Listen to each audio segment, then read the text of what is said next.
Whenever I interacted with Kaine, I was reminded about something from my past.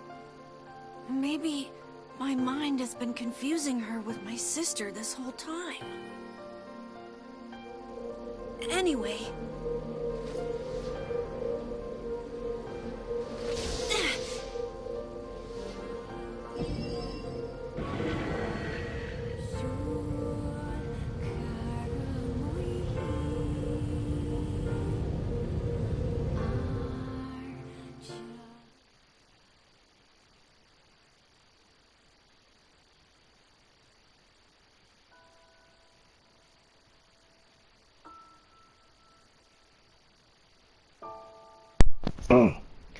The sound of rain filled the village. The steep cliffs that surrounded the area magnified sound, causing even the slightest drizzle to rattle like a thunderstorm. Thin wisps of smoke streamed from huts as the villagers huddled in their homes and waited out the rain. A single child, however, had braved the downpour and was now wandering slowly toward the wooden hawk-shaped weather vane at the center of town. The wanderer reached the vane, which had existed for as long as any could remember, and stared. The child's face was simultaneously delicate and fierce, like a teacup that had survived a shipwreck. Those traits combined with pale white skin to give the face an almost sexless quality. If the beak turns east, I go home.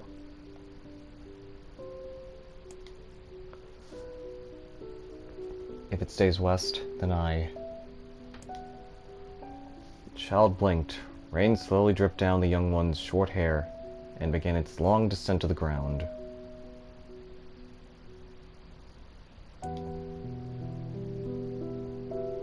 Come on. Come on. The child felt a slight breeze and watched as the vane slowly creaked to life. Spinning this way and that for a moment, it finally settled with the beak pointing firmly toward the east. East? Really? Before the vane could move again, a jagged rock came spinning and tumbling through the air, striking home against the child's head. The force of the blow dropped the child to the ground as a hail of stones began to fall all around. Oh no, they found me. A heartbreaking smile crept across the child's face as the stones continued their assault. Through the rain, the sound of multiple footsteps grew louder before a voice rang out. Yoo-hoo! Kaine! The voice belonged to Demo. Worst of all, the bullies in the area. Oh, the way how it sounds, it's supposed to be, Yoo-hoo! Kaine! As Kaine struggled to stand, a final stone came skittering through the mud and bounced against her foot. Blood oozed from a cut above her eye and blurred her vision. She could make out the shapes of Demo and his usual gang of idiots. The boy seemed taken aback for a moment by Kaine's seeming indifference to the blood dripping from her face, but quickly regained his bravado. What's up, freak? You like the rain? You like getting all wet? Or did you finally decide to run away from home? Though she knew it was futile, Kaine turned to leave. Before she could get more than a few steps, the other children scrambled to surround her, cruelty burning in their eyes. Kaine knew those were not the only eyes on her. The tormentor's parents watched from the safety of their homes. She was attuned to this sensation. It was one she had experienced many times before. While some villagers simply turned a blind eye to the actions of their children, many encouraged it openly. In a society ruled by superstition and fear, Kaine was something to be hated, and if possible, destroyed. I didn't say you could leave, freak. Demo's words chewed at her like a worm through an apple. He can't hurt me. She lied to herself. Be strong. Be brave. He can't hurt me. He can't hurt me. He can't hurt. Oh look, the little freak is gonna cry. What's wrong? Are you sad that everyone hates you and wants you dead? God, I hate reading this stuff. Man, it is making me feel like... It's making me feel horrible reading the perspective of the crappy bullies that Kaine had to deal with. Kaine prayed for the rain to flood down and carry her away from a world that seemed to have no place for her. But if there were gods, they chose to ignore her. As Demo crept ever closer, the clouds began to thin and the rain slowed. Even the weather hates me. I'm useless. A failure. I wish Demo's rock had taken my head off. Kaine couldn't meet Demo's leering gaze. She lowered her eyes and stared at the muddy ground below. The bully moved forward until he was inches away. She could smell the scent of old meat on his breath. The boy grabbed Kaine's face with thick fingers and yanked it upward. She tried to turn away, but he forced her gaze back and jammed his thumb against her eyelid to pry it open. Show me. No. Did you just say no? Demo grinned evilly. Don't say no to me. No one says no to me. Not even taking his attention from Kaine, he called to his cohorts. Come on, guys, let's give the freak what she deserves. As soon as Demo finished, kicks and blows began to rain down upon Kaine. Demo paused, still grinning, as Kaine curled into a ball and tried to make the pain stop. I don't get you, freak. What you acting like a girl for, huh? Everyone knows what you really are. Kaine ignored the question, choosing instead to just stare at the weather vane. It continued to point east, as if supremely confident about the future it had chosen for her. Go home? Yeah, that's a funny joke for someone with dead parents and no home to go to. Freak, chanted the children. Freak, freak, freak. Kaine closed her eyes and listened to the rain, waiting for the pain to start again. As the clutching hands of the village children closed around her, she bent her mind to the sound of the rain, letting it become her world entire. The rain fell, but the pain never came. Only when the laughter of her tormentors turned to terrified cries did she dare open a single blood-caked eye. Kaine was shocked to see Demo sprawled on the ground, holding his head and screaming in pain. She could see blood welling from spaces between his fat, twisted fingers. Oh my god. He's crying. He's actually crying. Deprived of their leader, the other children glanced back and forth between themselves, as if waiting for someone to step forward and take charge. When no savior emerged, they began an uneasy shuffle away from Kaine. But the young girl was the least of their concerns. Instead, their attention was rapt on the ancient woman standing a few feet away. After struggling for breath for a moment, she finally spoke in a voice thick with rage. Hurts like a bitch, don't it? Now I suggest you scatter before I throw another one. And if any of you little bastards ever touch my Kaine again, I'll do far worse than throw a rock. You can count on it. The old woman crouched down and gently touched the hand Demo was using to cover the wound. Before he could think to protest, she ground her palm into the wound and twisted back and forth. Ow, he screamed, leaping to his feet. Stop it, what are you doing? Quit whining, ain't no one ever died from a scratch. You hit me with a rock, you stupid bitch. A big one. That thing could have killed me. The old woman shrugged. Death is the best cure for stupid. Demo's face twisted with rage at her words. Locking his eyes on Kaine, he took a step backward and spat on the ground. Get out. Leave this village. No one wants you here. Either of you. Seeing the old woman grab another stone, Demo and his companions turned tail and ran. As they fled, the old woman grabbed her side and barked out a single laugh. Ha! Look at the fat boy go! Guess he's healthy enough to run from a fight. The woman's smile faded as she turned her attention to Kaine. Kneeling down, she removed her shawl and placed it around the young girl's shoulders, then produced a cloth from the folds of her dress and began blotting at the blood on her forehead. Oh, Kaine, she said, why didn't you fight back? You're stronger than that lot. The words of her grandmother stung Kaine, and she turned away. Don't be nice to me, she said. I don't deserve it. Nothing matters anymore. Her tears, held in check for so long, finally began to fall on the muddy ground below. Everyone hates me. They think I cause bad things to happen. They think I'm a freak. I wish I was dead. As Kaine's tears turned to sobs, she felt her grandmother's hands on her shoulders. Despite her advanced age and diminutive size, she was a woman of surprising strength, and Kaine found herself unable to turn away. Don't talk like that, girl. It's a river wide and deep that flows between the realms of this world and the next. And it grants no mercy to any that attempt the crossing. You got a duty to fight until your last breath. Understand?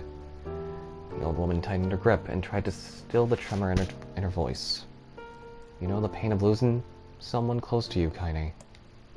You know because you survived it. As the words hit home, Kaine was struck by the force of her love for the old woman. As a young child, she didn't even know of her grandmother, but when her parents died, the woman quickly accepted her as her own. Grandma, as Kaine called her, was cunning, vulgar, and quick to violence, and their first few years together had not been easy. But with each year that passed, Kaine and her grandmother had grown closer.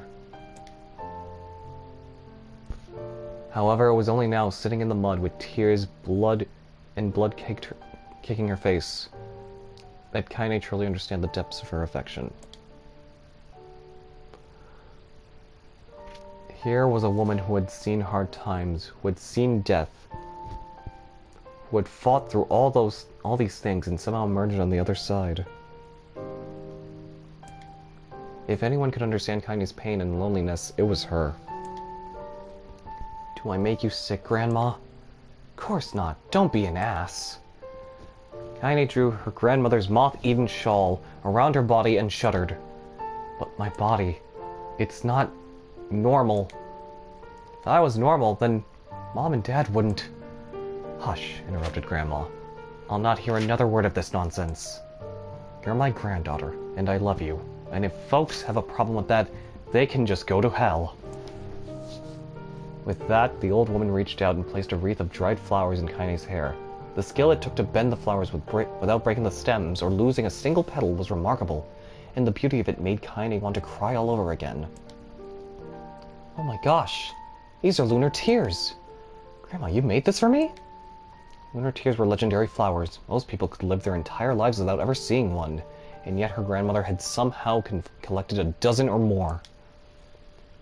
Kaine reached up and touched the wreath as if she couldn't believe it was real. Where did you find these?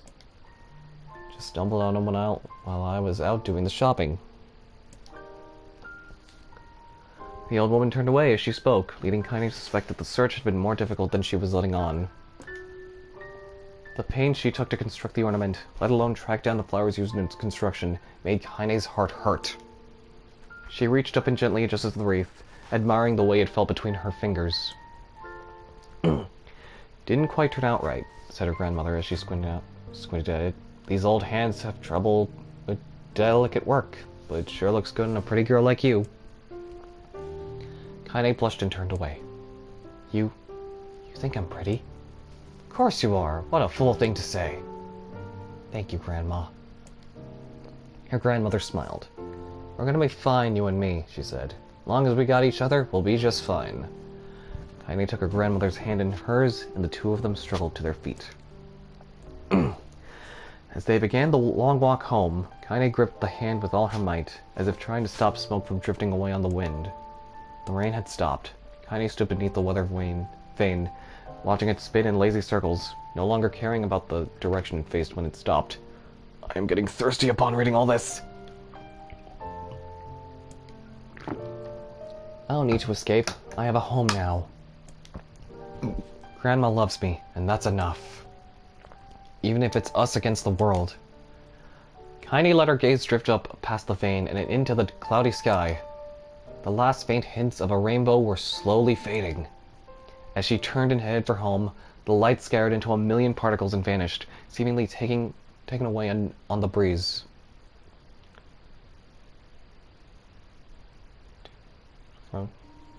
So we read discrimination, and now here's daily life. In the distance, Kaine heard the steady sounds of an axe striking wood. The noise had a purposeful quality to it, as if she was hearing a master woodsman go about his work. The firewood being produced, however, was as far from a work of art as could be. Pieces of every shape and size were being flung about a barren yard with wild abandon. Anyone trying to stack such wood would probably die of frustration before the job was through. Stupid piece of shit axe. Kaine's grandmother flailed away with the axe, filling the air with both splinters of wood and words that would make the most hardened sailor blush. Grandma, called Kaine. That you, Kaine? Yelled the old woman, taking her eyes off the wood for a moment.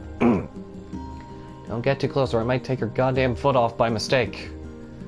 She brought the axe down on a piece of wood, sending chips flying in every direction. One spun past Kaine close enough for her to hear the whistle, at which point she decided to step back. Once he'd scuttled to a safe distance, she cupped her hands around her mouth and shouted, "Grandma, do you need help? I can get you water or lunch or a new axe or something." The axe, poised to strike another wobbly blow, paused in midair. The old woman considered her granddaughter's offer for a moment, then smiled. "Tell you what, since I'm doing such a piss-poor job at chopping, why don't you come here and take over so I can go get the water? Shades have been restless lately, and I don't want you running into one of them bastards." Relinquishing the axe, her grandmother picked up a long pole with wooden buckets on either end. Gathering water was by far the more difficult of the two jobs, but Kaine knew better than to complain. Once Grandma's mind was set, there was no changing it. Kaine did her best to help at chores, but Grandma took every task that required travel to the village. Though she had a long list of plausible excuses, Kaine knew the real reason. She didn't want her grandmother to be taunted and harassed by the villagers. Once Kaine moved in, Grandma decided to take up residence a good distance from the Eyrie. Out of sight, out of mind seemed to be the best policy when it came to the villagers and her granddaughter, and rare were the days when any but the two of them could be found on the rocky acre of land they called home. Kaine enjoyed the solitude, but harbored a secret resentment that her grandmother was forced to spend her golden years in such a place.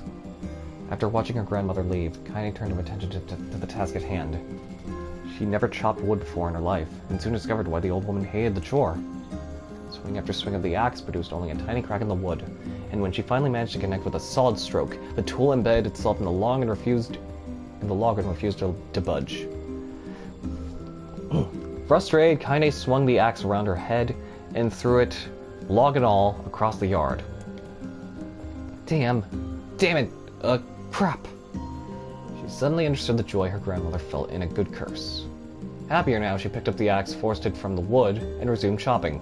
She had a natural skill with the blade, but the task was challenging, and blisters soon began to form on her small pink hands. This is tough. My logs are all weird sizes. Spitting on her palms and ignoring the pain, Kaine redoubled her efforts. Just as she was developing a rhythm, Grandma returned from the village. Setting down her buckets with a small sigh, she took one look at the logs and coughed out a wheezy laugh.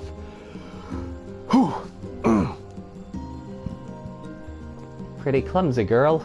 You better practice if you... Her grandmother suddenly collapsed to her knees, causing one of the buckets to wobble precariously. Eyes wide, Kaine dropped the axe and ran to her grandmother's side. "Grandma!" The old woman shook her head and pointed a trembling finger at the bucket. "Get the bucket. Can't let it spill." Kaine steadied the bucket with a foot as she knelt by her grandmother. A small bit of water sloshed over the side and made a new home in the hem of her dress, but Kaine didn't notice. Grandma, what's happening?" Crazed with panic, she grabbed her grandmother by the shoulders and shook. After a moment, the woman lifted her arms and batted Kaine away. "Stop that! Just stop!" she cried, breathing heavily. "It ain't like I'm dying. Just tired from the trip is all."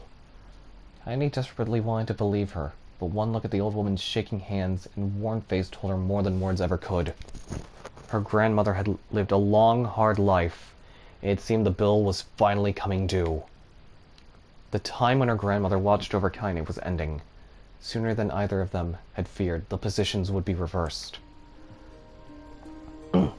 The next morning, Kaine came to the side of her grandmother's bed and took her wrinkled hand. "Grandma, you're sick, and you need medicine. I'm going to the village."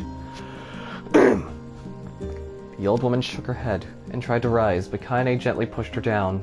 "It's all right," she said. "I'll be fine." Her grandmother fixed her with a gaze that could melt steel. After what seemed an eternity, she finally lowered her eyes and sighed. "Well, I don't like it, goddammit. But I guess I should quit being so stubborn and let you grow up." The old woman watched as Kaine strapped on her boots and made her way down the road to the village. Hours later, as an unseen sun made its way across a dark and rainy sky, she was still watching. Kaine moved at a brisk pace, checking her pockets every few minutes to make sure the money her grandmother gave her was still there. Every noise caused her to spin on her heels, making sure she wasn't being stalked by a shade, or worse, Demo and his gang. She encountered neither tormentors nor shades, and Kaine finally found herself at the entrance to the village. Few adults she could see glanced sideways at her, then muttered to each other behind raised hands before sinking away into the shadows. Slinking away into the shadows. Her heart racing, Kaine took a series of rapid, shallow breaths and tried to calm herself. I have to prove myself. I have to help Grandma. I have to be strong. She chanted those words to herself over and over as she slowly made her way. Finally, her eyes settled on a rotund older woman who was angrily waving her arms in the air and telling anyone who would listen exactly what she thought of Kaine's presence. Hey lady, said Kaine with a bravado she did not feel. Where's the apothecary? The woman's flabby cheeks shook in bewildered anger. How dare this thing speak to me? They seemed to say, but Kaine saw that her eyes held a different emotion. Fear. Yeah, we're both scared, lady. Trust me on this one. Which way? Kaine repeated. The woman pointed at a small building to her right before hitching up her dress and stumbling off in the other direction. Kaine cringed, expecting a stone to come flying from the assembled crowd, but none came. Her mind was filled with a strange sense of pride as she made her way to the apothecary. But the new emotion had little time to take root, for as soon as she opened the door, she noticed a familiar customer at the counter. It was Demo. He'd clearly been sent here on some kind of family errand, because his gang of followers was nowhere to be found. Oh my god, he sputtered. I mean, what are you doing here, freak? The insult was delivered without force, and Kaine happily ignored it. Stretching on tiptoes to see over the counter, she asked the shopkeeper for medication. Ha, barked Demo. That old bitch finally keel over. Go to hell, Demo. The boy's eyes grew so wide they seemed ready to fall out of his head. Before he could let fly a comeback or worse, a punch, the apothecary told him to knock it off before he kicked them out of the store. Demo slunk out of the shop, cursing Kaine under his breath. Once he was gone, she allowed herself to breathe once more, taking a brief tour of the shop while the owner prepared her medication. Countless tiny balls filled the cramped store, each with a label written in some indecipherable language. An ocean of aromas assaulted her nose, creating a scent that was exotic, but not altogether unpleasant. Seeing such a variety of supplies gave Kaine a sense of peace. Surely in a world so vast there would be a place that she could call home. On the far wall behind the counter rested a portrait of a stunning young girl. The picture had once contained bright, vibrant colors, but time had worked its cruel magic and they were beginning to fade. The beauty of the work, however, remained undiminished. You like that picture? Kaine turned to find the apothecary with a small vial of medicine in his hand. His eyes were gentle but sad, but they seemed to stare through her and into nothing as he spoke. That's my daughter. I sketched it when she was just a little girl. She's been dead a long time now. Kaine didn't know how to respond. She just stared at the portrait and tried to come up with the right words. Pictures are wonderful things, continued the shopkeeper. They let the ones closest to you live on forever. He shook his head slightly, then looked down at Kaine and smiled. Handing her the medicine, he reached into his sizable green apron and produced a handful of old wax crayons. You should have these. There's no one left that I wish to draw. Kaine took an instinctive step back, causing the shopkeeper's face to darken. Yes, I've heard the rumors about you, he said. It's a small village, and the word travels quickly. Between you and me, I'm not sure which of them to believe, but I also don't think they matter much. I know your grandmother, Callie, and I think the way she was driven out of this town is just deplorable. Grandma's name is Callie? Thought Kaine suddenly. She was still mulling this new fact over in her mind, as she reached down and gently took the crayons from the apothecary's hands. Your grandmother is an old friend of mine, he said as Kaine scooted away yet again, and I owe her much. I wager she would like it if you drew a picture of her. Yes, I think she would like that very much. Kaine remembered a quiet agreement, but inside her heart was bursting. Never before had a villager treated her with anything but complete contempt. It was a tiny, almost imperceptible step, but it was a step nonetheless, and with enough tiny steps, she might one day discover the rest of the world. When Kaine returned home, she found her grandmother asleep in her bed. Her feet were blackened and raw, even bleeding a bit in places, leading Kaine to think that she would She had been pacing around the room until exhaustion finally caught up with her. She placed the medicine by her grandmother's pillow and turned to leave, but found the old woman's hand clasped around her arm. "Back already, are you?" asked her grandmother with a yawn. "Come here, let me have a look at you." Grandma sat up and examined Kaine from head to toe. Finally satisfied that nothing terrible had befallen her grandchild, she leaned back and allowed herself to relax. "Well, how was it? Those bastards give you any trouble?" "It was kind of fun," said Kaine with a small smile. "No, seriously, it was." "Fun, eh?" asked her grandmother, in a voice which implied she believed anything but. So anytime you need me to run an errand, just let me know." As she spoke, Kaine removed the crayons from her pocket. After a brief explanation of their source, she informed her grandmother that she was going to sketch her portrait. "A portrait of me? Ridiculous. No one wants to stare at a wrinkled old crone." "Grandma, it'll make you live forever." "Horse shit," said her grandmother, throwing back the sheet from her bed. "Living forever would just piss me off. Now put those crayons away and help with dinner." But Kaine would not relent, and in the end, Grandma found herself leaning against the wall of their house, as if posing for a master artist. Kaine took up the crayons, eyed her subject carefully, and set to work. Just as her grandmother was about to nod off, Kaine finished the piece. After staring at it for a bit, she released it from her grip and let it slowly drift to the floor. "It's terrible. It doesn't look like you at all." "I'm sorry, Grandma. I thought these crayons would, make drawing easy or something."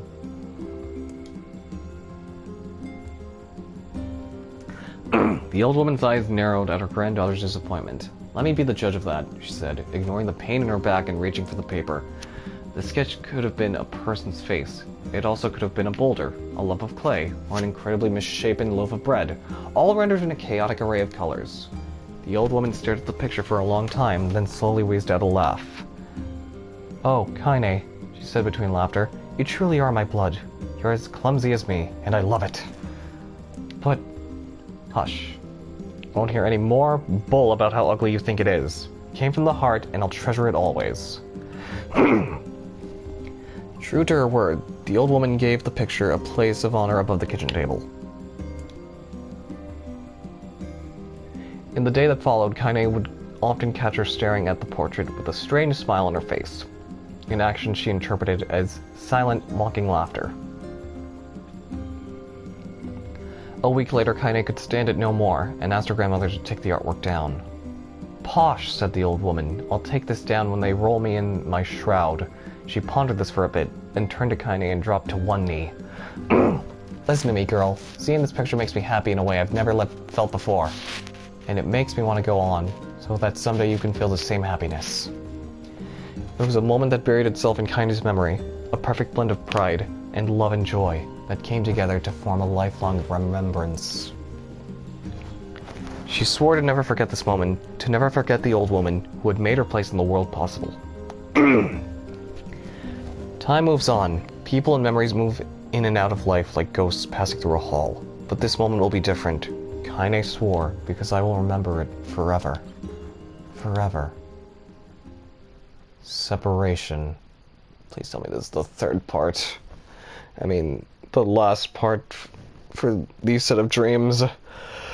Kaine listened to the sound of crackling firewood and stared at the black object on her plate. She had been pushing it around the wooden disc for a good 10 minutes, ignoring the bemused stare of her grandmother. Finally, she summoned her courage and gave the object a brief sniff. A sharp, bitter scent flew up her nostrils and made its home there, causing her face to twist with disgust. "Grandma, I can't believe you want me to eat a bug." The old woman threw some more wood under the cooking pot and snorted. "It's no bug, you fool girl. It's a berry." "Why the hell would I be feeding you bugs?" "Yeah, well, it sure looks like a bug," said Kaine. "And I think it's burnt or something because it smells terrible." With that, Kaine held her nose and threw the berry in her mouth, chewing as little as possible. "Oh yeah, that's terrible, all right." "Why, you little brat," laughed the old woman. "Look at the sass on you. You've been spending too much time with me, and that's a fact." 5 years had passed since the moment when Kaine's grandmother saved her from the bullies. As is often the way with two stubborn people, their relationship had grown in fits and starts, but moved forward all the same. Meals that used to be somber affairs but were now filled with laughter and hurled abuse in equal measure. Kaine could not remember a time when she had been happier. As the years went by, Kaine started to shoulder more and more of the daily responsibilities. Her grandmother's legs grew weaker by the day, and she could no longer do many of the chores she used to take for granted. And so this morning found Kaine lacing up her work boots, with a breakfast of burned berry rolling through her belly. "Where are you going today?" asked Grandma suddenly. Kaine looked up, surprised. The old woman rarely asked for specifics anymore. "Well, I was going to check out the kelma trees and see if they were ripe. I thought we could make some jam or something. Oh, and I'm going to pick up some flagstones, so I need to take the wheelbarrow." "Flagstones? What in the hell for?" Kaine stared at her grandmother, then held out an arm and swept it around their home. Constructed mostly of cloth and rope and rubble, the old place sagged like a boxer in the final round. "Grandma, a dying cat could chew through this house. I'm going to build a stone wall so we have some protection." The old woman laughed, exposing her toothless grin to the world. "God damn, girl, if a bunch of thieves want to ransack this old place, let 'em come. We got nothing worth stealing anyway." "I'm not worried about thieves, I'm worried about shades. People saw one west of the village yesterday." The old woman tilted her head and stared at her granddaughter. "Well, shoot, I don't know why to do it today. We can worry about it some other." "Grandma, no! If I don't go to the kelma trees, we won't eat tonight. You know that." A confused expression across the old woman's face, and for a moment she was a small child lost at a carnival. "Yes," she said after a bit. "Yes, of course, you're right. I'm sorry, Kaine. Lately it seems my mind is..."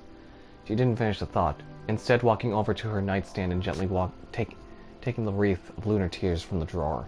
The flower's petals had aged to a brilliant whiteness, and Kaine thought it was more beautiful now than the day she first received it. "You're gonna be a true woman soon," Grandma said as she placed the flowers in the girl's hair. "So that means less chatter about shades and building defensive walls and more talk about how beautiful you've become." Annoyed, Kaine reached up to remove the garland, but she looked on her grandmother's face, stopped her hand. "You're a beautiful thing," said the old woman, "and there ain't another like you in all the world. I'm very proud of you." "Okay, Grandma, that's enough goddamn compliments for one day." "Such a mouth on you! Where'd that come from?" "Gee, I wonder." "I'll teach you to sass me, girl," yelled Grandma. Suddenly she lurched forward and grabbed Kaine by the ears, pulling her around the room with a crazed grin on her face. "Grandma!" yelled Kaine in a quaking voice. "Grandma, stop it! What the hell?" The old woman stared at her and blinked, then slowly held her wrinkled hands out as if it was the first time she had ever seen them. "Oh, I don't know what happened there. I'm sorry, girl. Sometimes if I'm just..." Kaine thought the look on her grandmother's face was the most heartbreaking thing she had ever seen. "Listen," she began, "maybe I should stay home after all." "No, I won't have you stay here to keep an eye on an old codger like me. You go get your fruit and your wall and whatnot. I'll be fine. And when you come back, I'll have a nice grasshopper dinner waiting for you." Kaine rolled her eyes, then kissed her grandmother on the forehead and made ready to depart, trying desperately to ignore the worry that was gnawing at the walls of her heart. Kaine could feel the old woman's eyes watching her as she moved down the path. Don't turn around, she told herself, but in the end, the temptation was too great. She spun on her heel for one final look and saw a small, bent woman standing in front of a ramshackle hut with a sad expression on her face. Gods, she looked so old now. It's like the wind could reach down and just carry her away. Kaine worried about her grandmother all day, causing her to work to suffer. What little fruit she could collect was tossed carelessly into the wheelbarrow, and she only found a couple of stones before losing interest in the project. Finally, as dusk approached, she decided to call it a day. Cursing herself for the lack of focus, Kaine pushed the nearly empty wheelbarrow back down the path. As she crested the final hill, she suddenly froze in place. The wheelbarrow fell from her fingers and collapsed on its sides, sending a few pieces of wrinkled brown fruit rolling back down the hill. Her gaze was transfixed by a thick black cloud that hovered just ahead. Tracing its path with a finger, Kaine suddenly felt her stomach knot in on itself. No. Oh gods, no. Her grandmother's house was ablaze. the flames looking up as if trying to touch the sky itself. Grandma? Grandma! Kaine ran then, faster than she had ever moved in her life. Once she tripped on a stone and went sprawling into the rocky ground, but she leapt to her feet and continued running, unmindful of the blood that spilled from her wounded hands and knees. As she got closer and closer, Kaine's mind began to race in time with her footfalls. It's too dark. It's too dark. Not just fire. Can't be fire. Too much smoke. Gotta save her. Gotta save her. She burst into the front yard and came to a sudden halt, her worst suspicions confirmed. The smoke from fire was mingling with the thick, inking blackness of an enormous shade. The massive creature supported itself on 3 twisted feet and achieved balance through means of a large armored tail. Scales, horns, and claws sprouted from its body in a random chaotic pattern, giving it the appearance of a lizard designed by some insane god. Seeing Kaine, it let out a roar and flicked its tail, sending small whirlwinds spinning around the yard. For a moment, the creature retreated into a shimmering, inky blackness, as if her mind was unable to comprehend that such a thing could actually exist. But then the smell hit her, a blend of rotted meat and excrement, and the horror became a real once more. The creature bellowed again, and this time Kaine responded with a scream of her own. "All right, you bastard," she thought as her scream echoed off the high cliffs around them. "It's you or me. Let's go." The shade eyed Kaine with bemused interest. Then it began to looking from her to the house and back again, as if urging her to look at the destruction it had so gleefully wrought.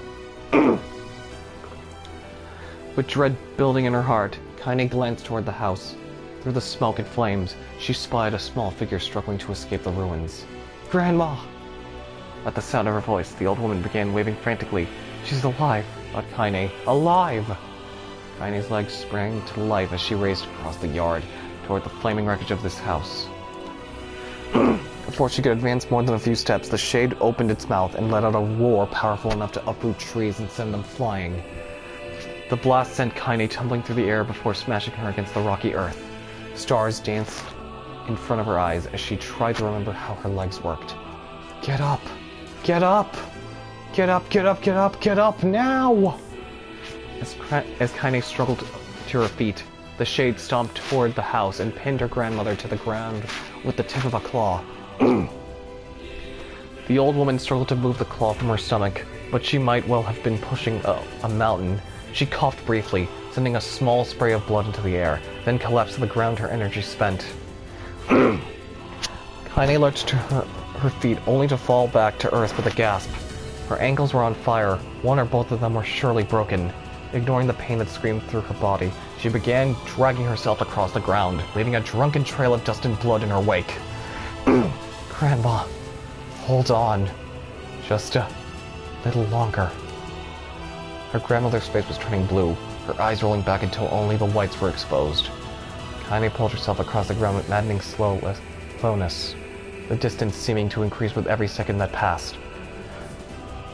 The shade glanced between the two women and flicked out its tongue, its giant mouth turning up at the corners. Short, panting breaths belched from somewhere deep inside its core. Bastard. Laughing at us. She had no idea how such a mindless creature could experience emotion, but there could be no doubt the shade was taking joy in their suffering. "Yeah, I see your plan." The shade moved its claw slightly, allowing Grandma to breathe again. It was clearly keeping her alive only to snuff out her life when Kaine was close enough to touch her. "I'm gonna kill this bastard!" Summoning all her strength, Kaine rose to her feet. There was a sickening snap from her right ankle as the foot twisted backward, but she forced it from her mind and began to hobble toward the monster. Pulling a small knife from the pouch at her waist, she leapt on the foot that pinned her grandmother and plunged the weapon deep. "Give her back!" she screamed. "Give her back to me!" It was like stabbing a rock. After a few swipes, the knife broke at the hilt with a dull snap. The shade panted laughter again, then raised its tail and sent it rushing through the air toward the young girl that was latched to its foot.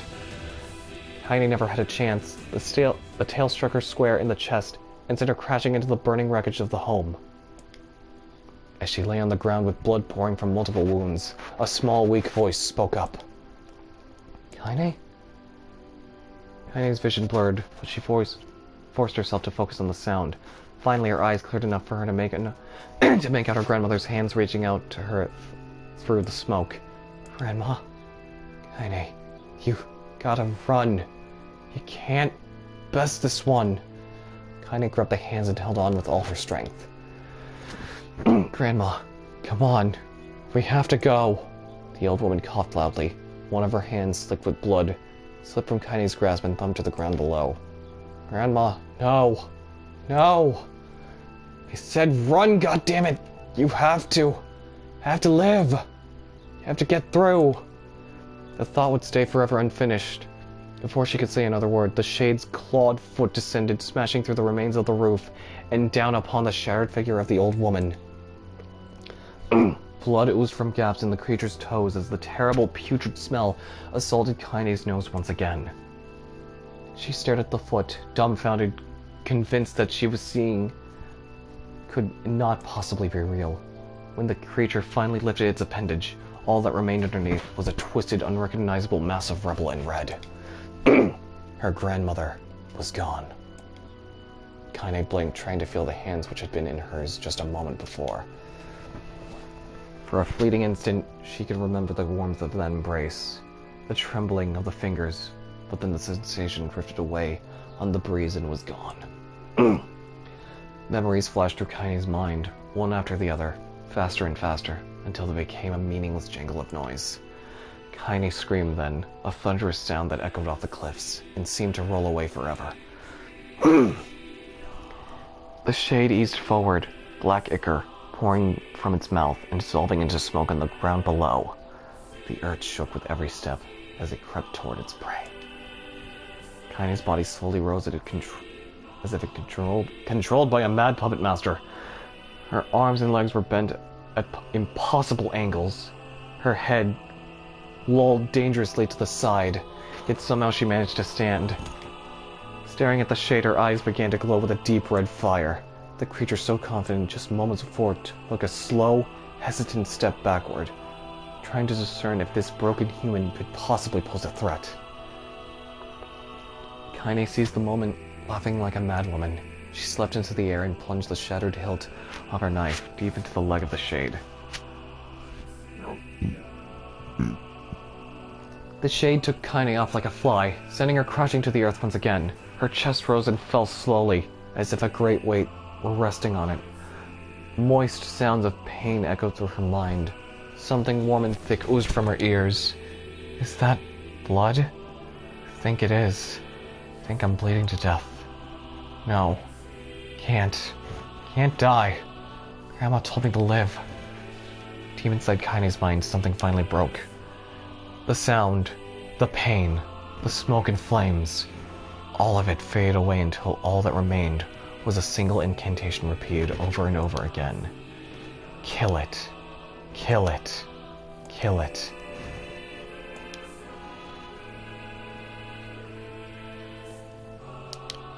Kill it now!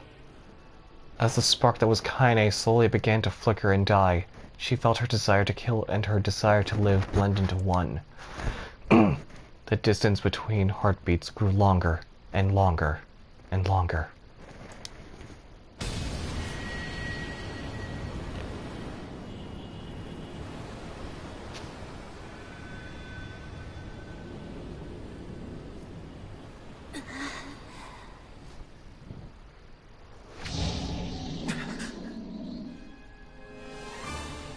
The beast approaches.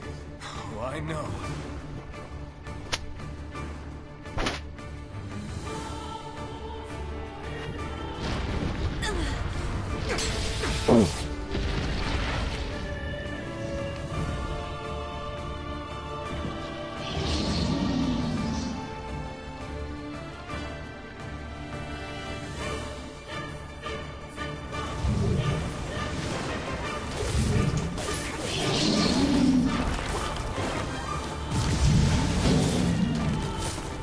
Anger this creature must have.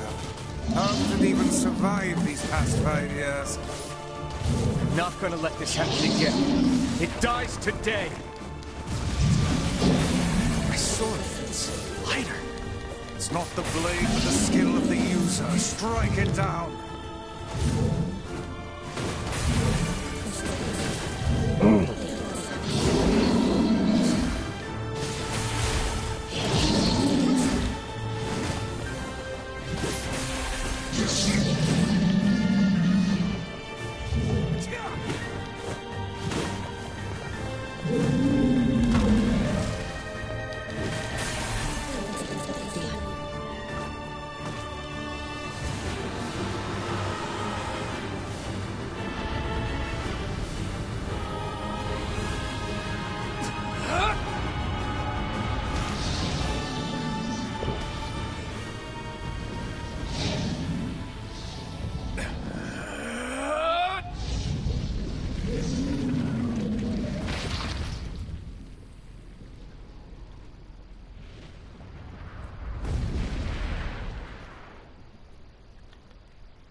That was a shade.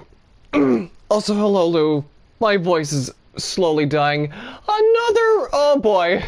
Time for my voice to die again. Encounter. Gently, weakly, softly, the shade, sure that its tormentor was dead, turned and stomped off toward the horizon, stopping along the way to below one final roar. Couldn't kill it. Shame beyond imagining, Kaine tried to turn her head to the side, but only succeeded in coughing up a huge gout of blood. Is this what Route B is gonna be all about? Is just a lot of this?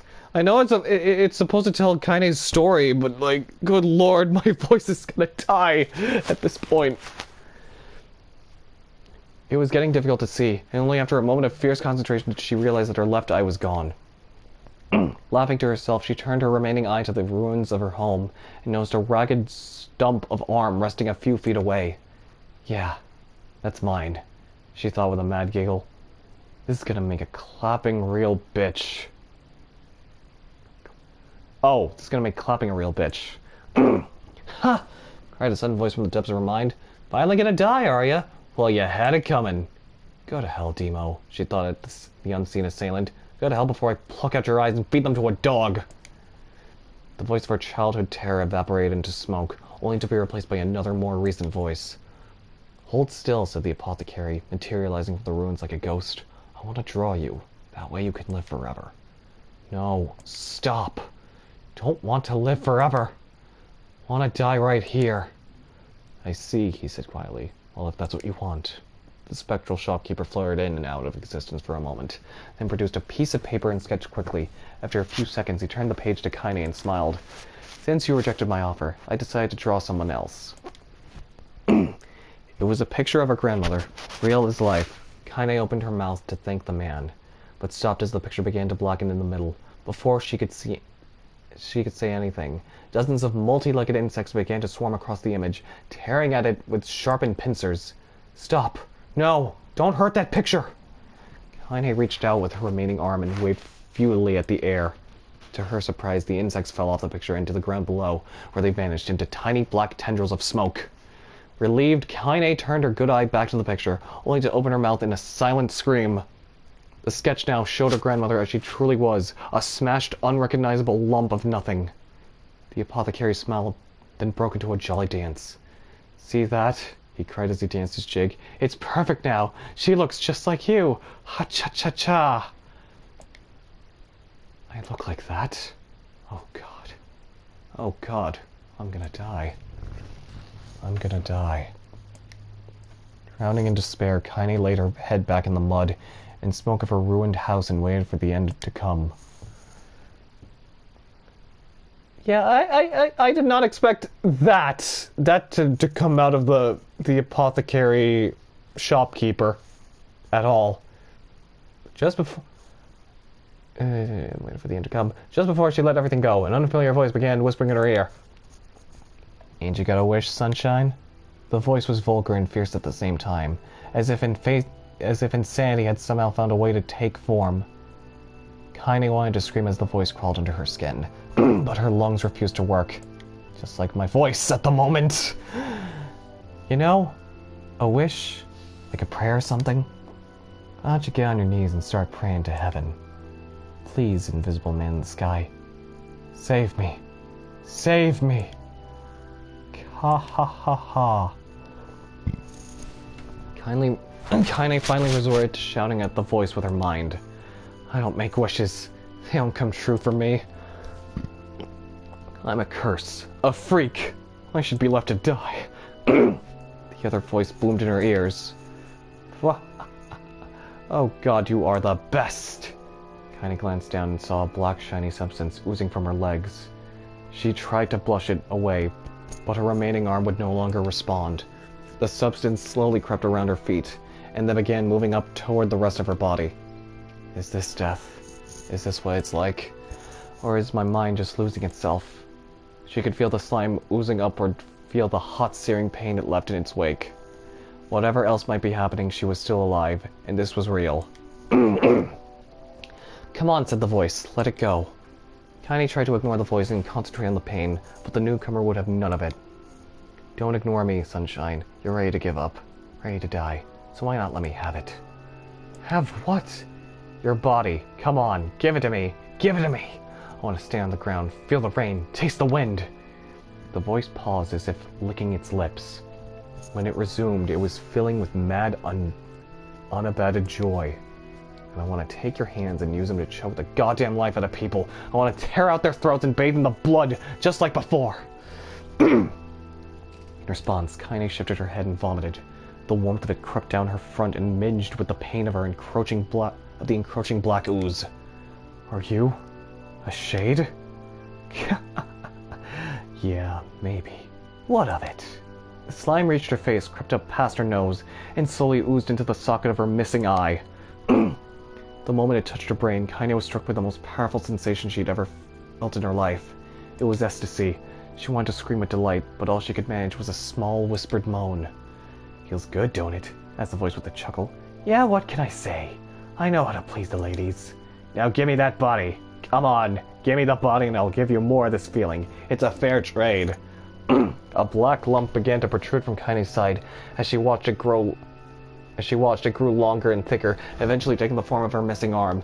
I can see better, she thought. My eye must be growing back too. The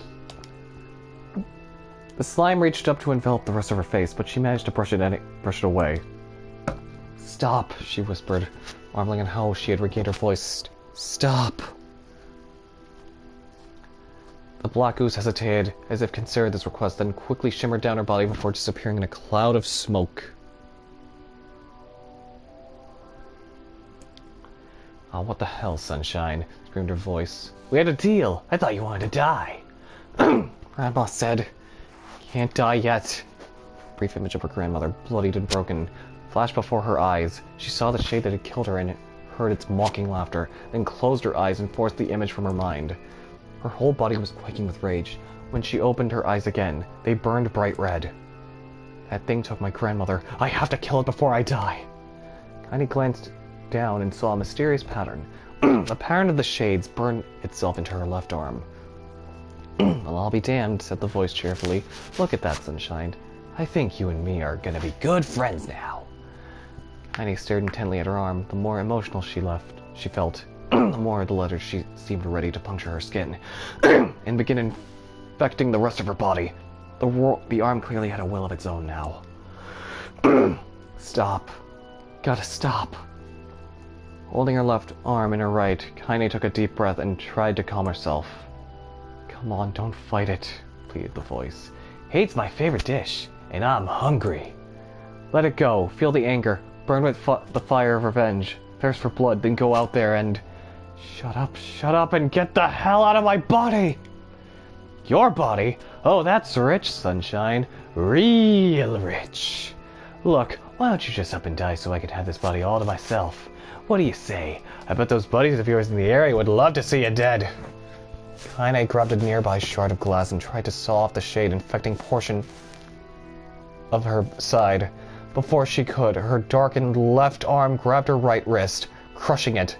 Kaine screamed and dropped the shard as the sound of bone crunching on bone filled the air. This is getting pretty uncomfortable at the moment now with, like, all this, like, body torture happening. Yeah, stupid idiot girl. You're possessed now, Sunshine, and there ain't no going back. The voice laughed again, a loud, long wail that seemed to go on without an end. Possessed? Whispered Kaine. Yeah, possessed. You and me? We got what you might call a timeshare arrangement. Remember how folks used to think you were a freak? Well, they get a load of you now. Kaine looked up, tears in her eyes. The sky seemed smaller somehow, darker. Is this because of that shade? Is this how they see the world? So, listen, heard the voice. I know this whole possession thing seems a bit sudden, but it ain't all that bad. There's plenty in it for you too.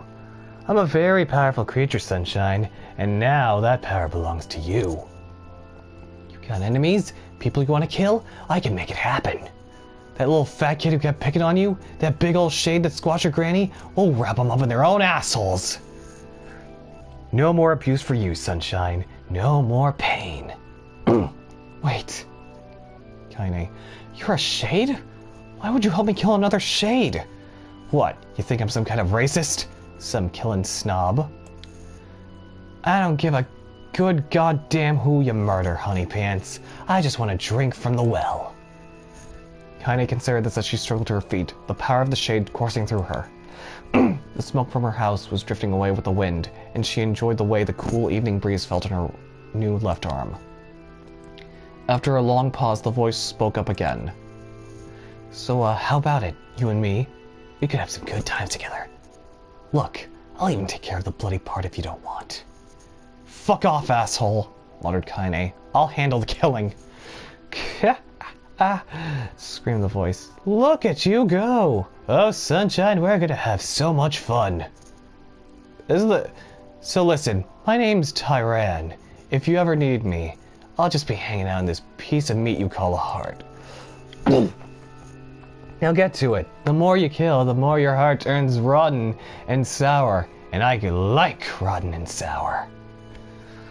You know what? The way how my voice has now died down, it's fitting for the voice of Tyran.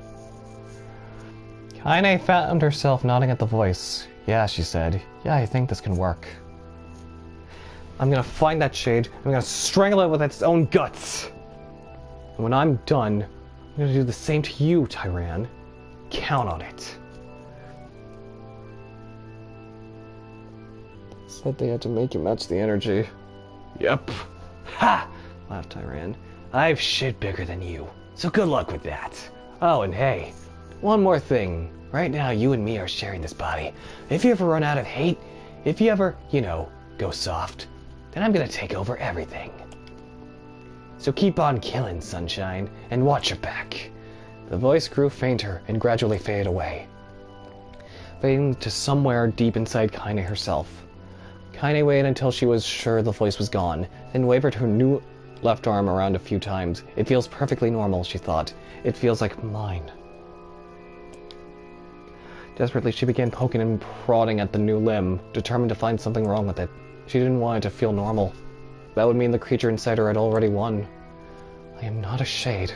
I am Kaine. Repeating this mantra in her mind, she slowly began digging through the rubble of her house, being careful to ignore a certain red-stained spot in the corner. Finally, after what seemed like an eternity of heartbreaking work, she found what she was looking for. It was the wreath of lunar tears. Though it had been through hell and back, the garland's petals were as bright as ever. Kaine started to place it in her hair, then slowly lowered the wreath and stared at it. I'm sorry, Grandma. I'm sorry. But I don't deserve to wear this anymore. I'm possessed, corrupted, a freak. And this time, I don't think there's any going back. Holding the flowers to her heart, Kaine fell to the ground and sobbed. As night gradually lightened to dawn and the people of the area rose to their daily lives, she remained in that position, as if tears could somehow wash away the horror that now infected her world. Alive. Stay alive! Grandma. Kaine, you gotta live! You gotta come back to us!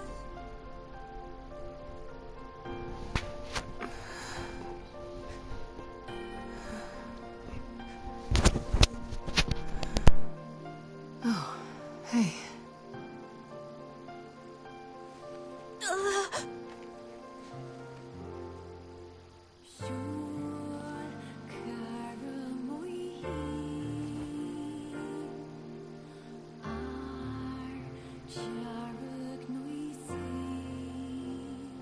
Emil, you were the one calling me, weren't you? You still recognize me? Of course. I knew you right away. Thank you, Kaine. Welcome back, Kaine. Wow, you grew up. So, how long has it been? 5 years.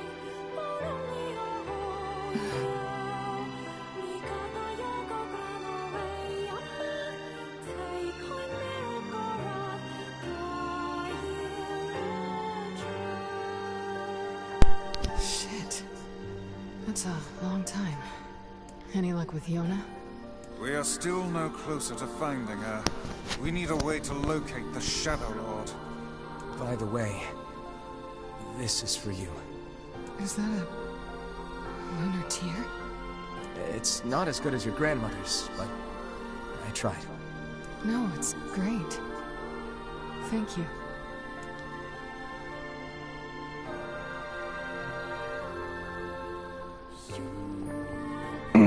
Kaine waking from her long petrified sleep. Emil's unflagging kindness. Our reunion was a happy one, and we let it wash over us like rain. That is, until Devila and Popola had to go and ruin it all.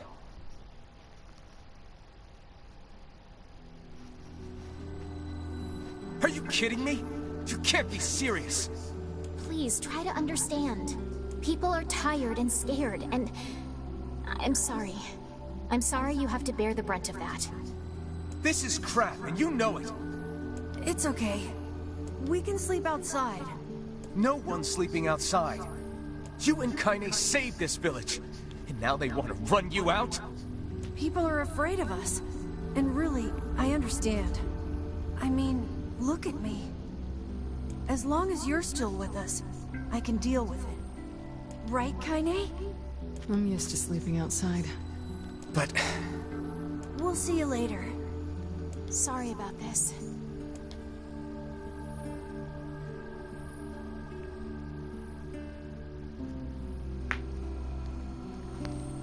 What is the matter? Kaine always sleeps outside. I never thought about that until just now. Never even occurred to me. Damn it. We should turn in.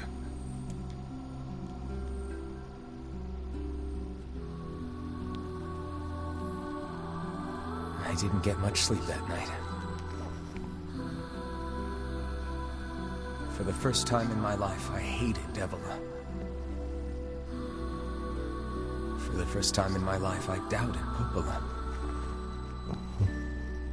But those feelings are pointless in the end. They said and did what they did for the sake of the village. To protect it from the horror of the Shades.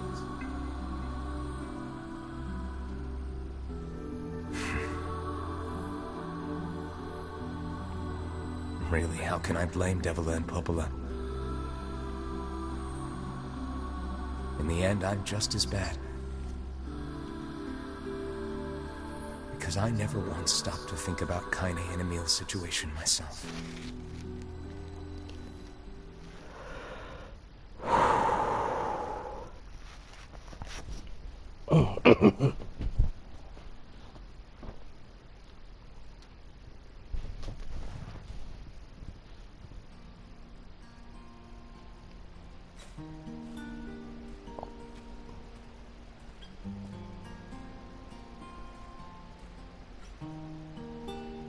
should apologize to Kaine and Emil.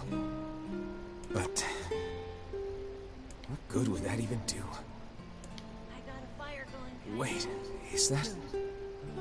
Campfires are weird, aren't they?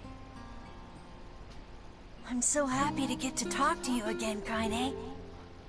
Yeah, me too. I tried everything I could think of to save you, you know. I polished you with a special cloth. I poured warm water over you. Wait, you poured water on me? Yeah, but it didn't really do much except make you all shiny. Hey, Emil. Thanks for saving me. I guess you noticed how I look different now. I'm sorry, Emil. I'm sorry for all of it. Well, I mean, this new form isn't all bad, you know? At least I can look at you when we talk, right? Hey, so why don't you tell me something about yourself? I'm not very interesting. Sorry. Come on, I just want to know you better. Please? Fine.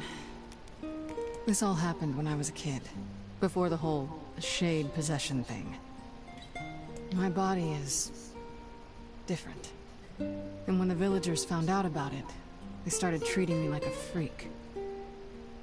But one person, my grandmother, accepted me just as I was.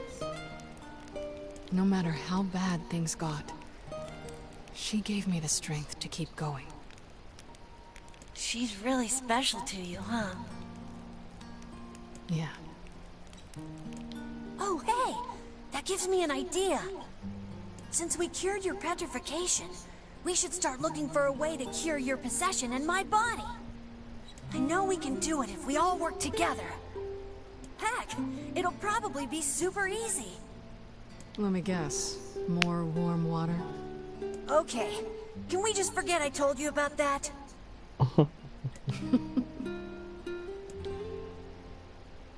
What a nice moment between those two.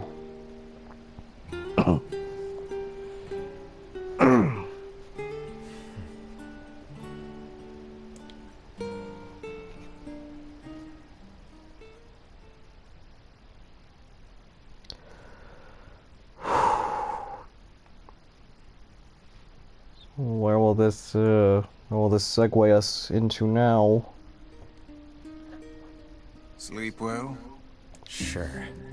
And yet your red eyes tell a different tale. Don't be so hard on yourself, lad. Oh my god. Cass, thank you for the raid of 13. Happy birthday, Charles. Oh, right, I did know that there was a... I did hear that there was a birthday, today in a Cal server. Hang on, let me shut you out, Cass.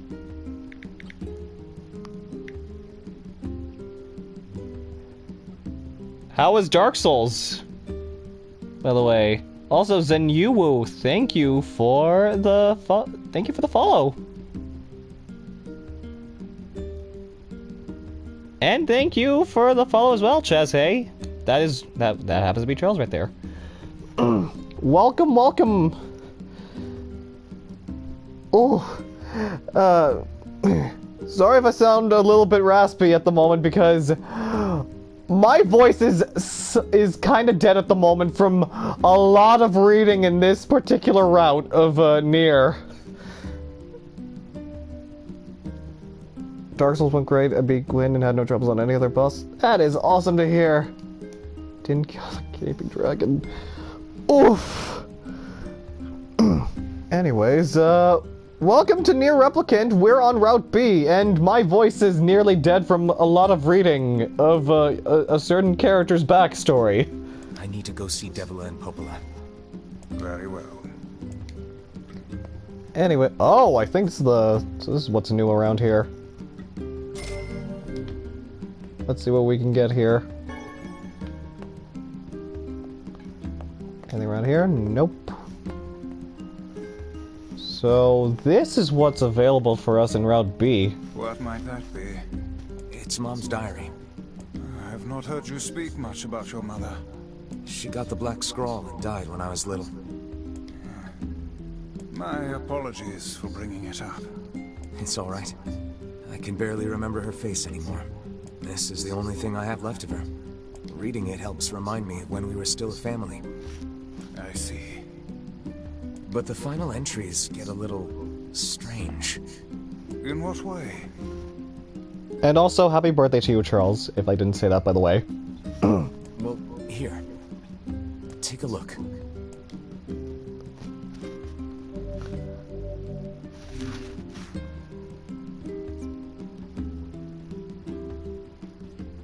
Say there.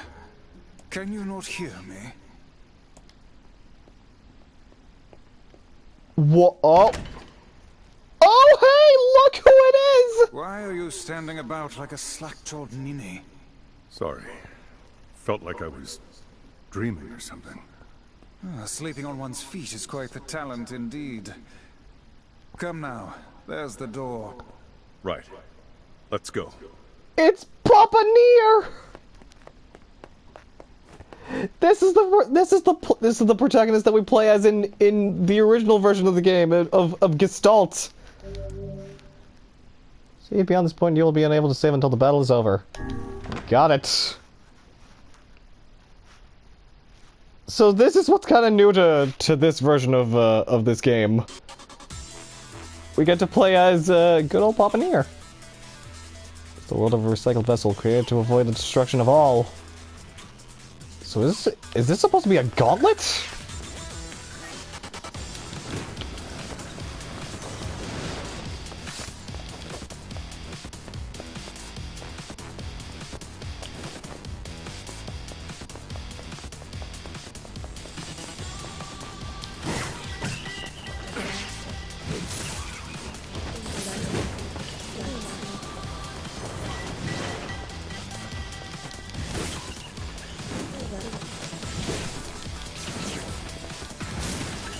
Also, hot jams.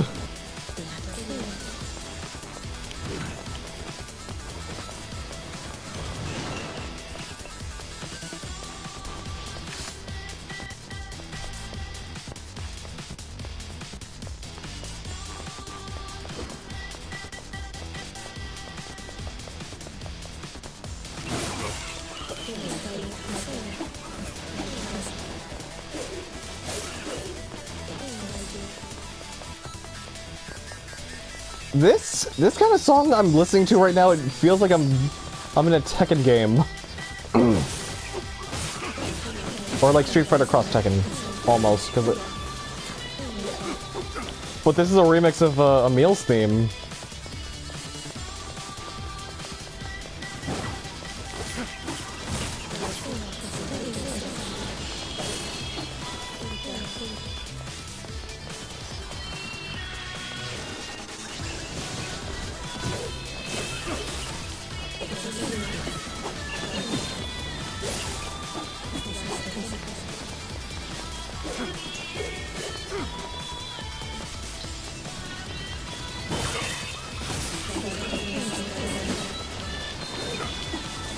Also, I do have to play through this if I want to get the other weapons. The last 3 weapons, apparently. Hang on, let's see. Because I'm only 90% of the weapons I've gotten right now. Got all the side quests done, which I did last stream. So this should be a good spot for me to so if I complete this whole section, I should at least get one of the weapons. Ow.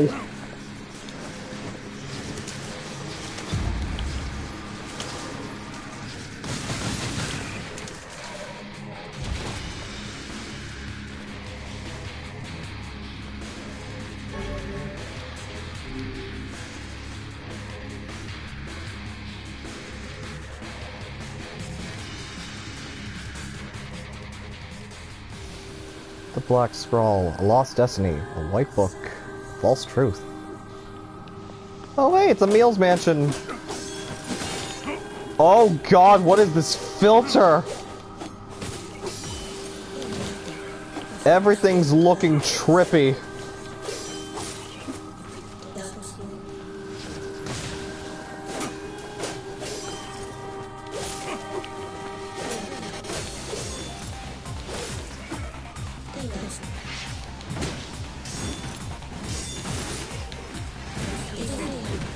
Yeah, I apologize for anyone watching this if it...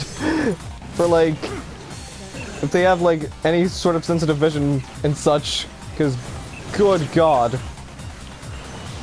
This is a trip, alright.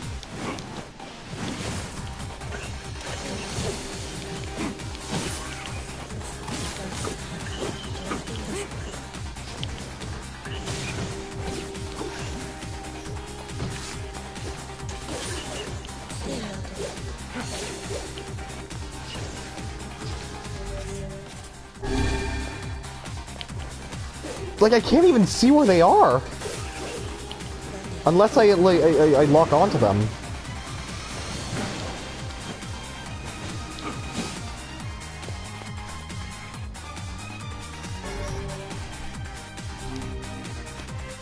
Also, this remix of Song of the Ancients.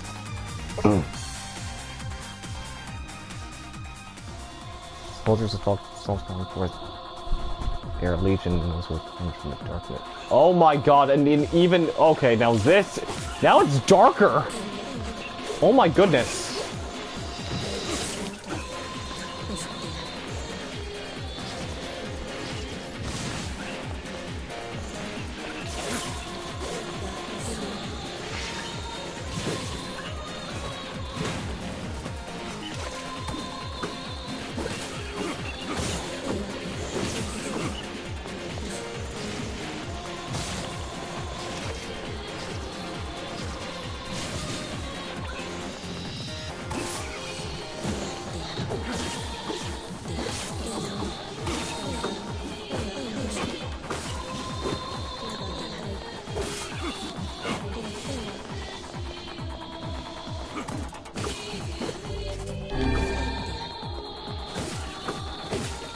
At least these guys are easy to deal with. Probably because of how over-leveled I am.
Are all of them?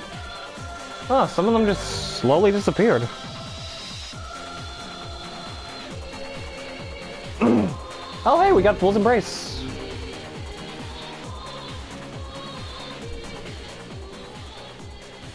Dragon's corpse brought death to the world, delivering unto it the power of magic.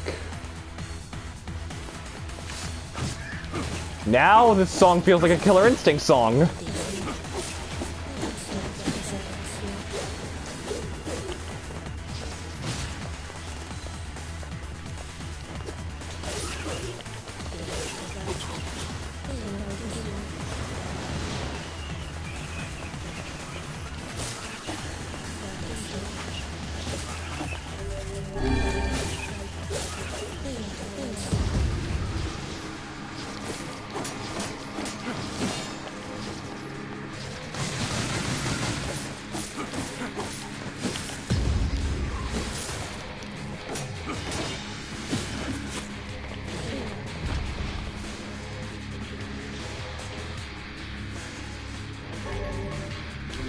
I think I know the reason for why, like, the filter is like this. It's supposed to capture the feeling that you're in a nightmare.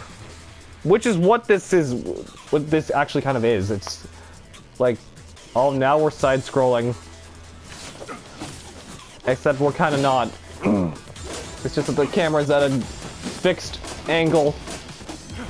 And these guys are armored.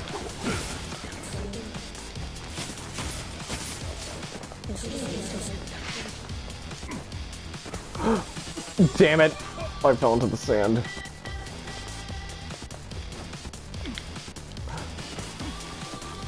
Oh, this is... apparently... Wait, okay.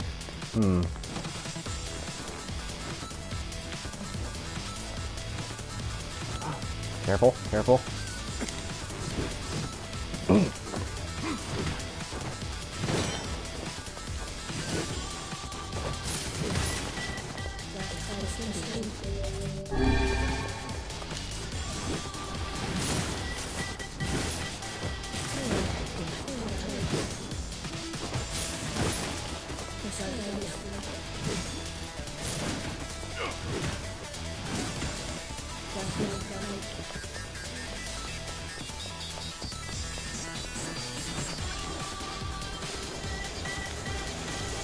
Oh, I do want to take him out. That's a lot of bullet hell.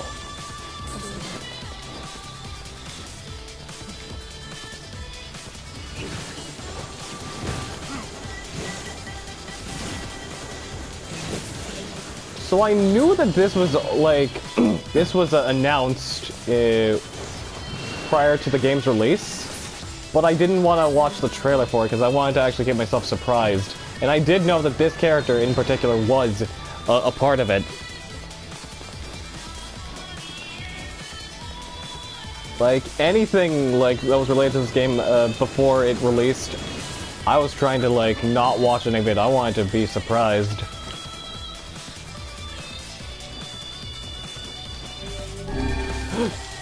And that's what I kept trying to heal midway in the middle of a jump. Oh, that's a lot of...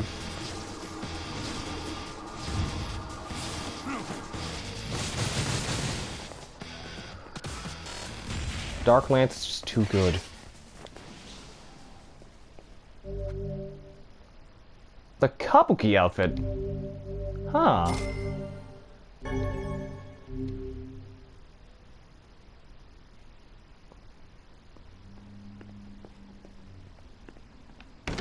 Now there's two? Guessing that middle door is a new one.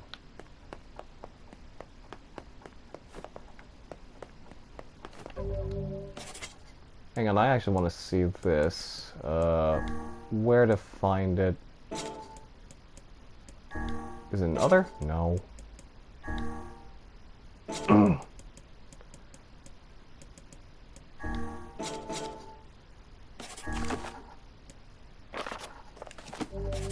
Whoops. No.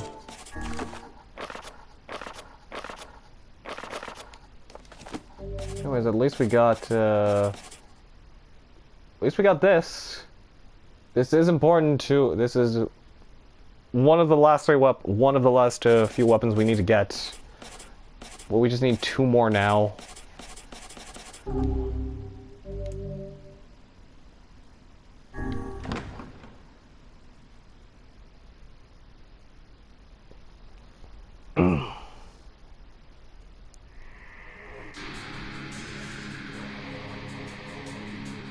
One that knows not day, and the one which has never seen the night.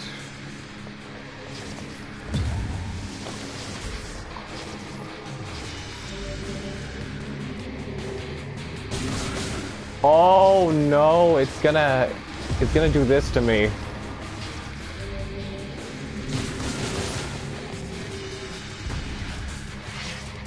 Is that all?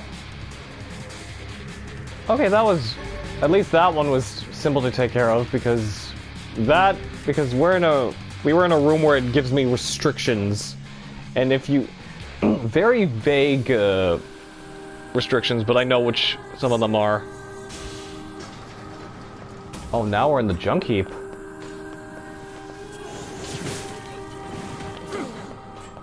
I need to look up the remixes for these songs after this.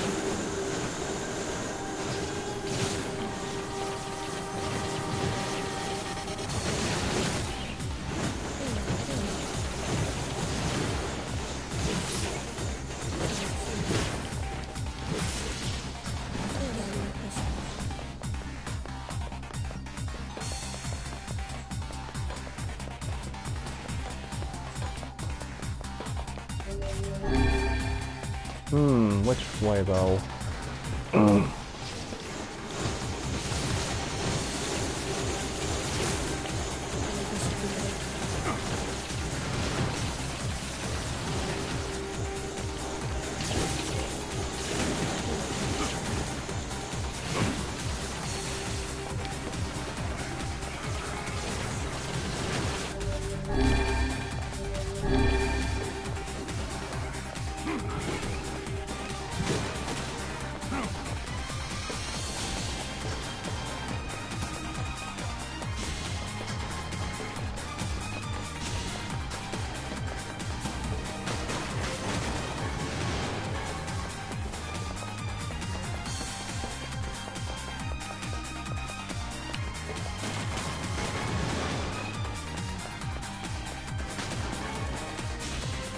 Yo, I need that titanium alloy.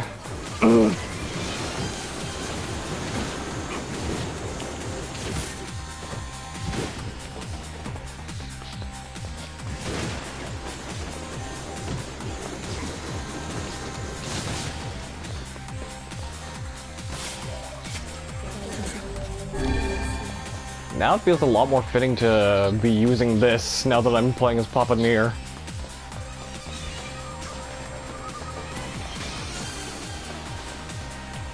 Seems we have been shut in. Give me the titanium alloy though. I need that. I wanna upgrade a few particular weapons.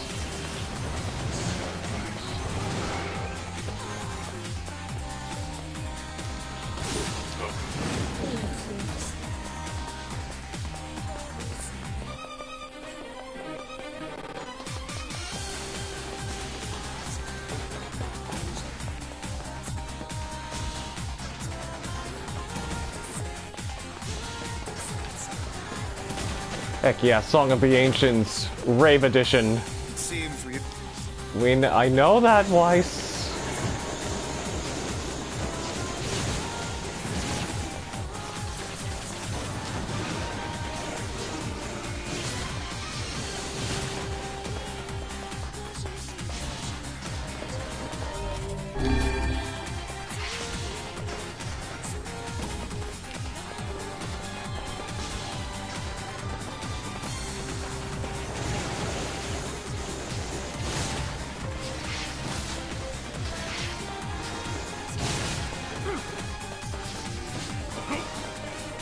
I was about to say, why did that one not die?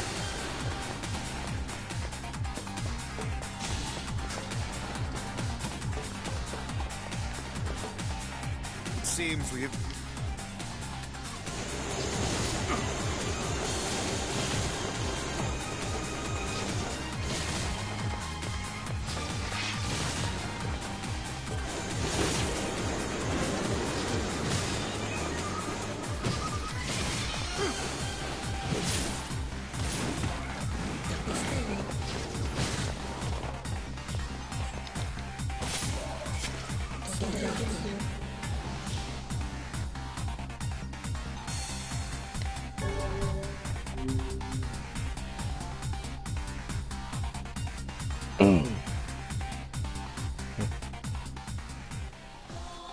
One man's been drowned out in its place, the scream of something inhuman.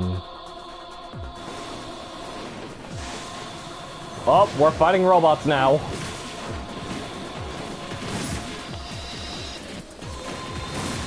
Thankfully they go down in one hit thanks to Beast Lord.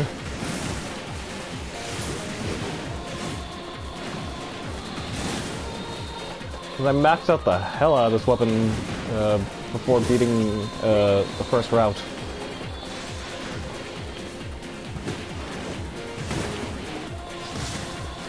Or I could just, you know, lance them.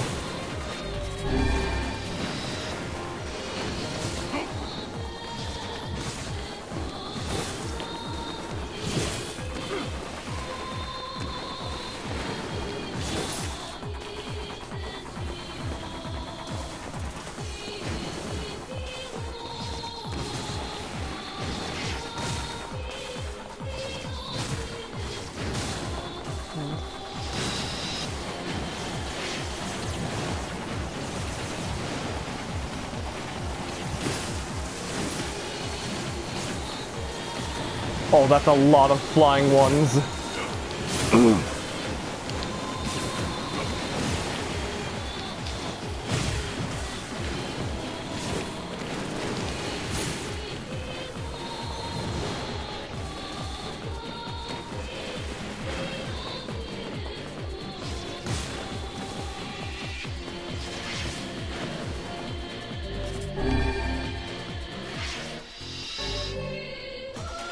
Fool's Lament.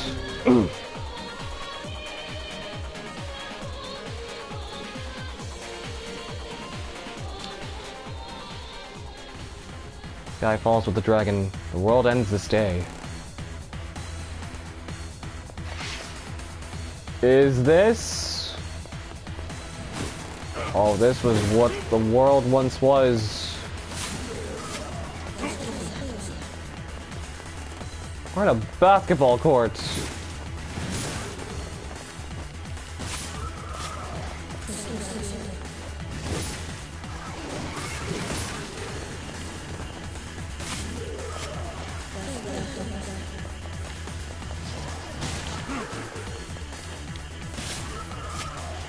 I want to see if I can parry him.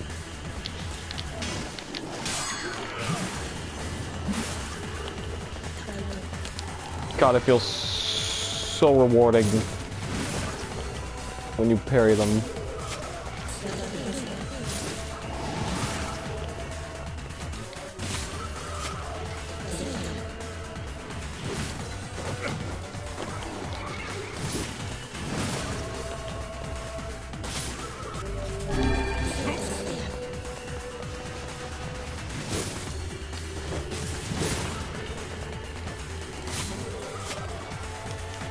Oh, that one's still alive. Not anymore.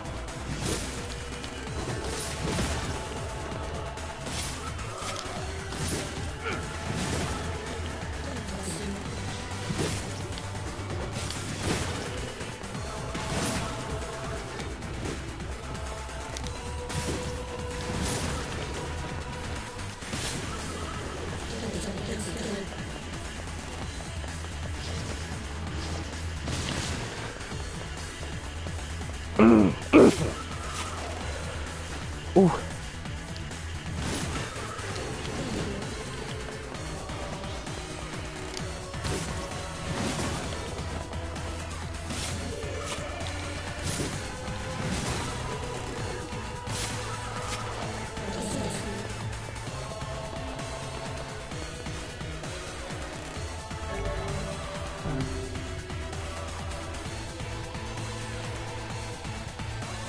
Was that the last of that door? Oh wait, there's still more. Pup priest collects the accursed prayers and polishes the vessel. What? Oh, what? What the heck? Why is it? This is a first-person perspective now. Oh, don't tell me it's gonna be like an on-rail shooter. What the heck? In the transport... I was not expecting this. Not only that, but the... And the filter is gonna cause problems for me to see where they are, too.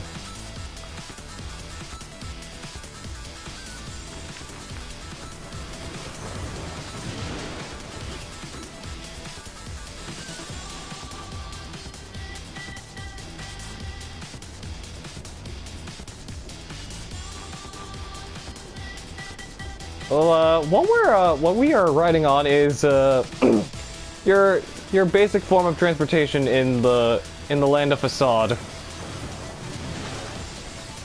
And usually something like this would never happen. This is completely new to this game. This whole on-rails shooting section.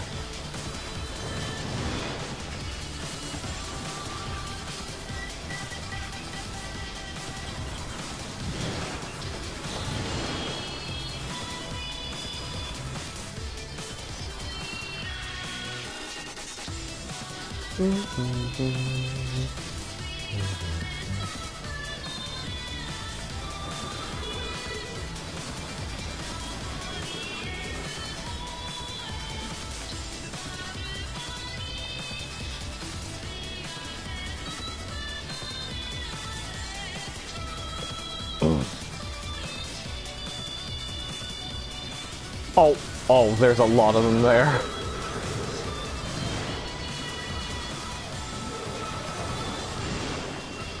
I guess I also have to pay attention to the mini-map as well. Because at least it does display the, where they are as well. Just in case if I don't see them. That's a pig! What's a boar doing out here? I'm tempted to shoot at it, but he is just... He's just there. Just staring at me. I'm not gonna shoot you. Oh no, I couldn't get that one. Wait, can I get him from this angle? I can't. But I can do that.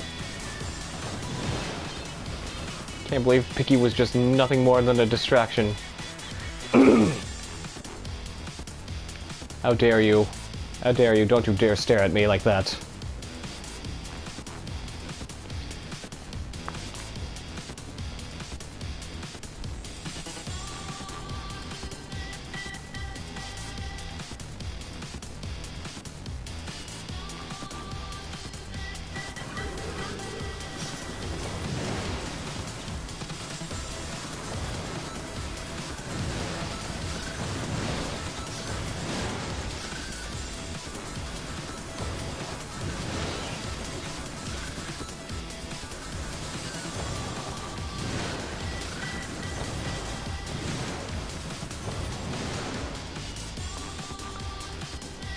Oh, and this should be the stop right now.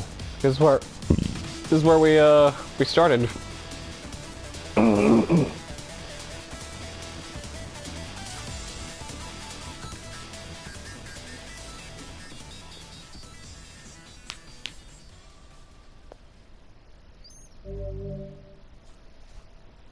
The samurai outfit.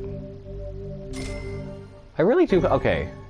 After I'm... Okay, that's a lot. That's a lot of what I'm getting there. Alright, and there's door number 3, and hopefully we'll be done with this after we obtain that. Also, I think we have obtained... Fool's Lament! Oh, wow. Well, I get a good look at this sword if it wasn't for the blinding whiteness around here.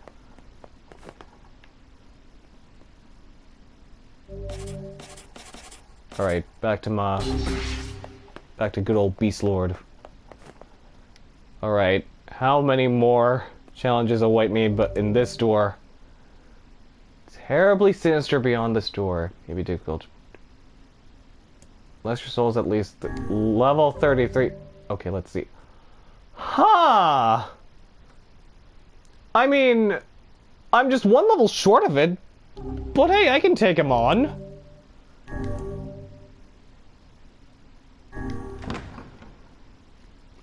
This is all for the last weapon.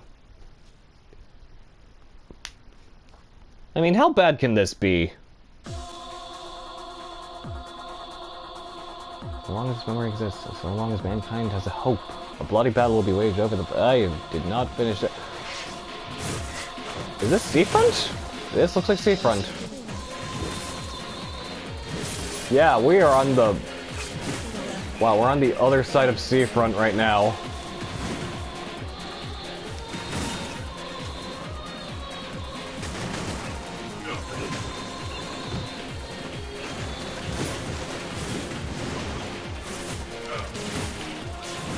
It's just the enemies here are a little tougher and they can't get one-shotted like they did in the previous, like, couple of rooms and challenges.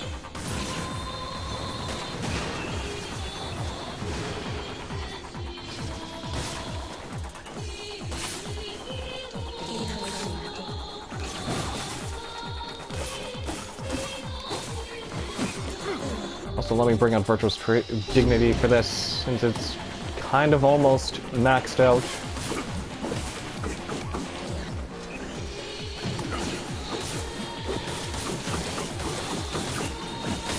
Thank you for your stream, sorry, it was nice to catch you, but I will be heading out. You take care, Lou. Thanks for stopping by.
There we go.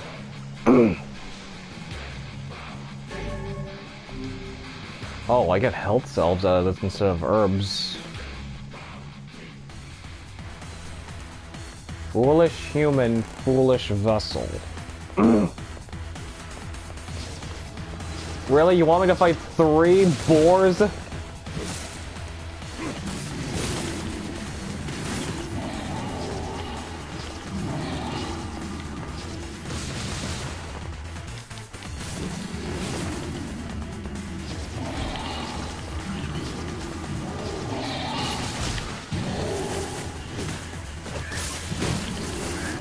Please get me out, get me out, get me out.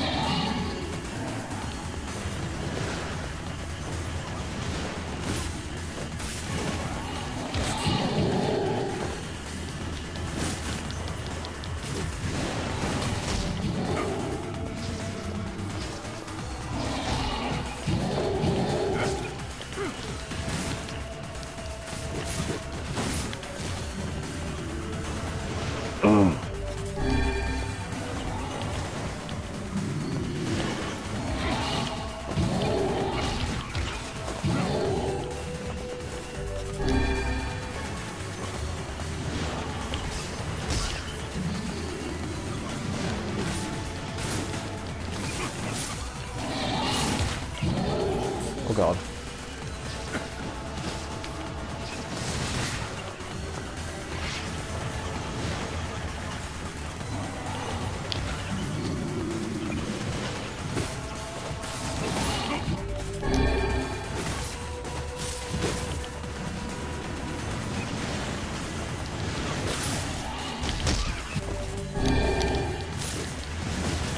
Alright, all the boars are dead.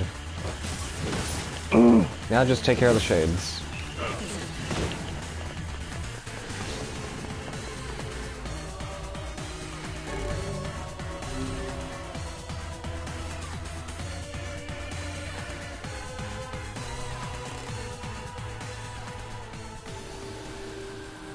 All is paid, all is sacrifice. Oh, now we're in this perspective.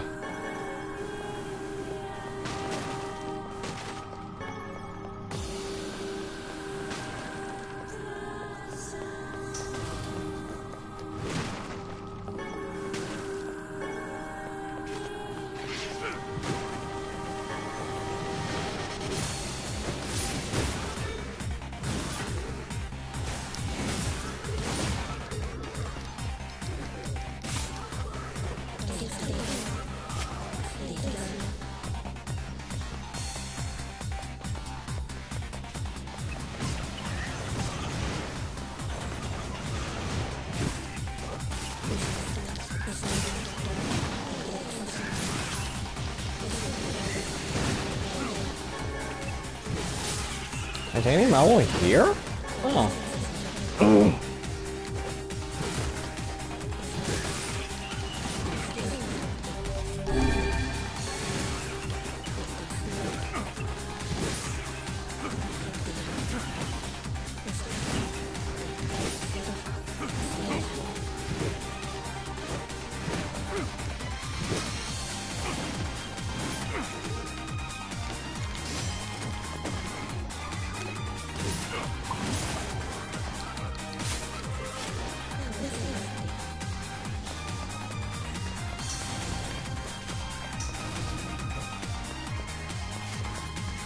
It seems we have been shut in.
What are we gonna find in here? It seems we...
Fool's Accord! We've got it! We've got every weapon in the game! Do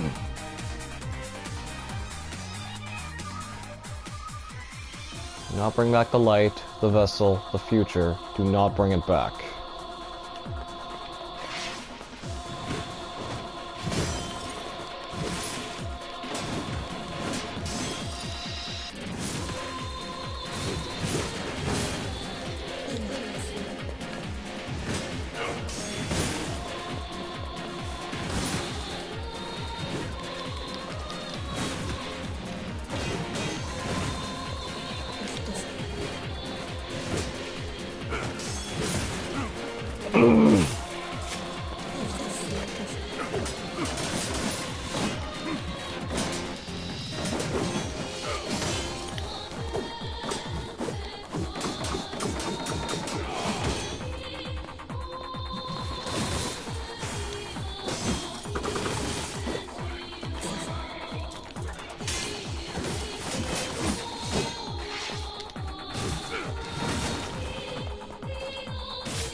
There's still more in the back there?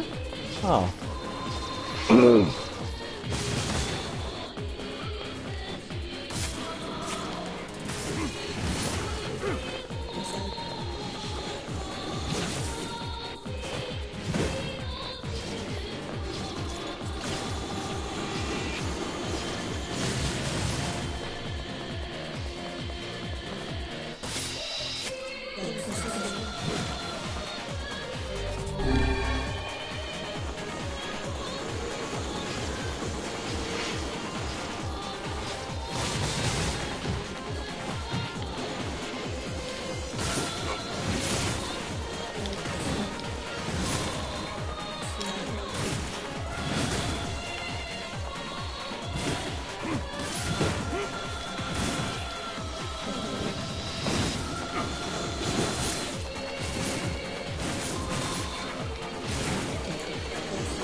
Big sword indeed. Hello, Mona.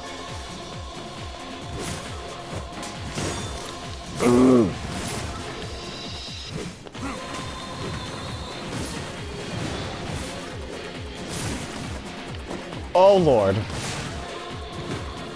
These guys are pretty tanky, though.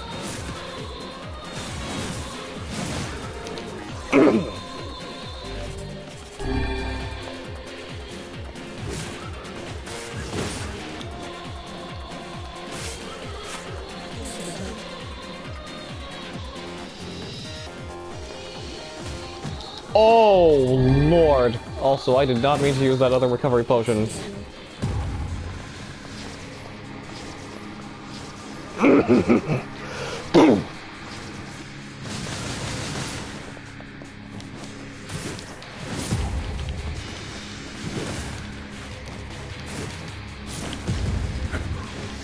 I have to switch to my small sword.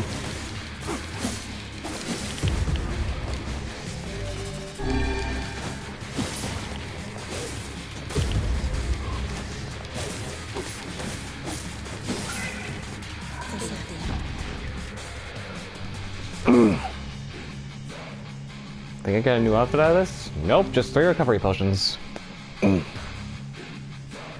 I still am a bit curious to see as to what Every Beam of Light is an invitation to death. I'm curious to see what the other costumes are going to be like. I mean, what they look like. So maybe after I'm done doing all of this, I could save it up and check what the costumes look like for the protag. Because I think they are all for adult Brother Nier.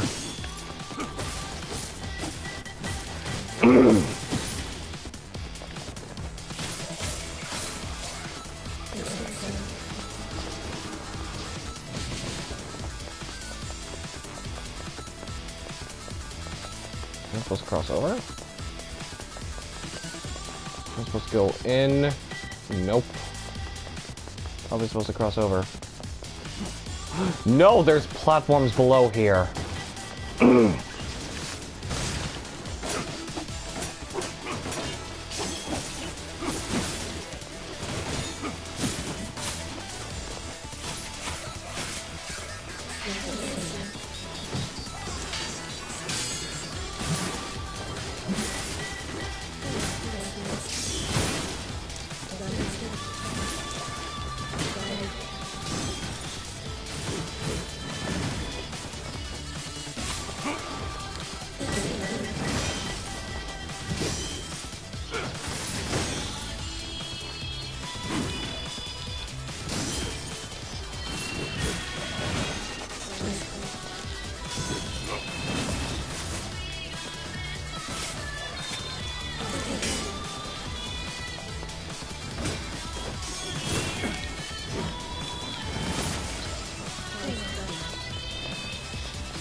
Get rid of you.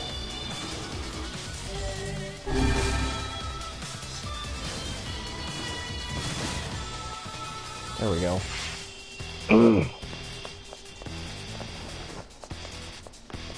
There's another platform around here. Oh, wow. Where are they? Oh, no, it's one of the flying ones.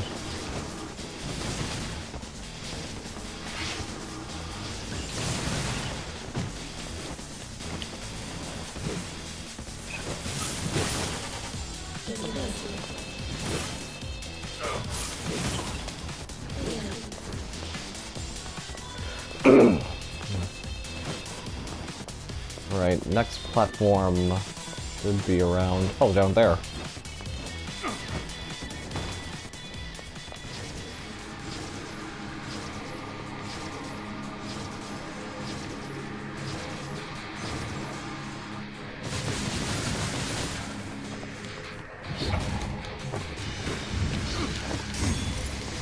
Oh, Lord. Oh, no.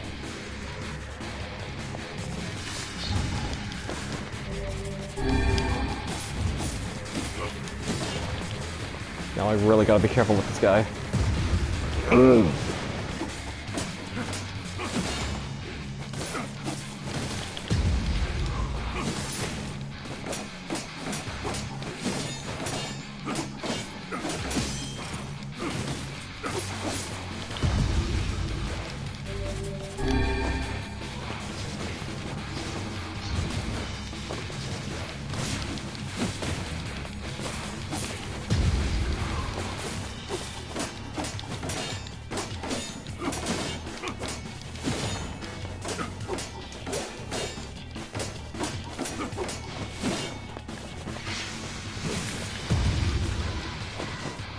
Oh god.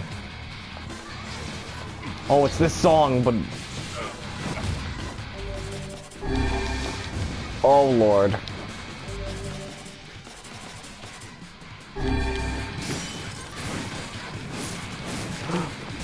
Why didn't I use this? I should have...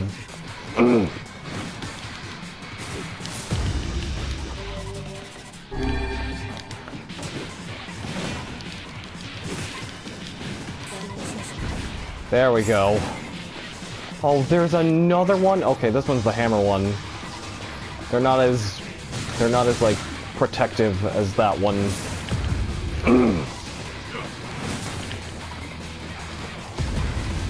Also, thank goodness the strength capsule is doing a lot of good for me.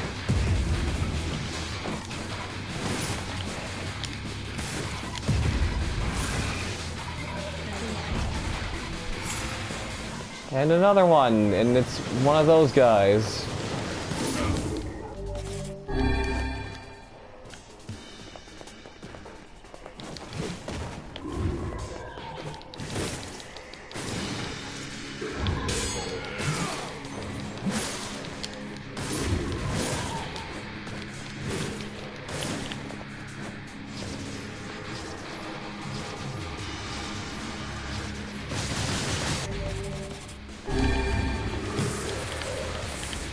Oh boy.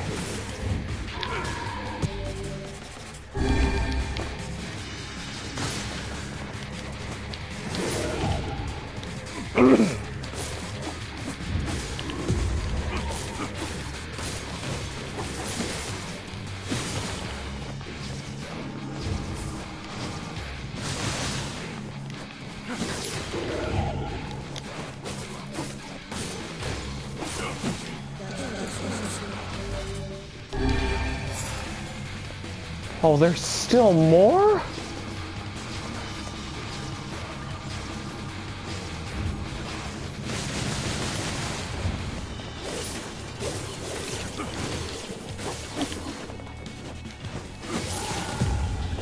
Where? Oh my god, where? Oh, they're around.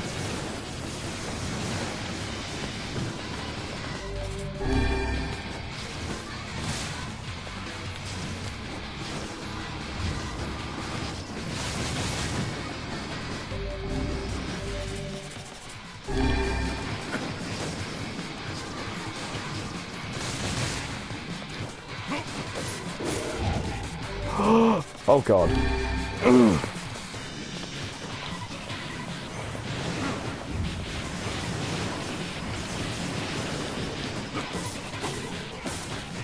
There we go.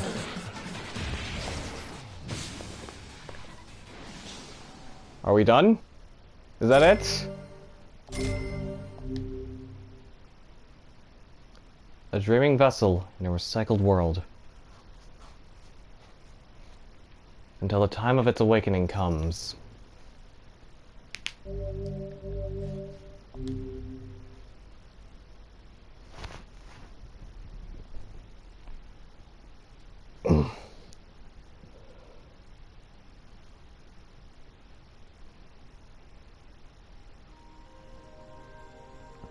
Is that all?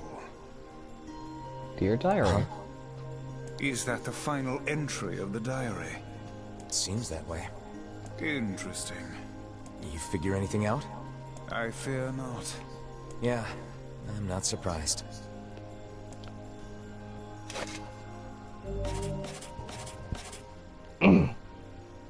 This lance looks like a squid when you look at it very closely.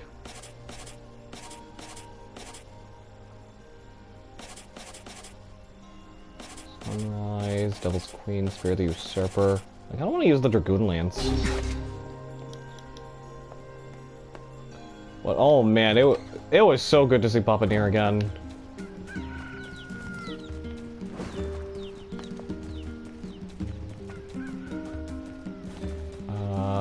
Yep, okay, we're back on track as to where we are in the second act of the story, or Route B. So let me at least get some... I worked it out. Yeah, get more of these. Shop here more.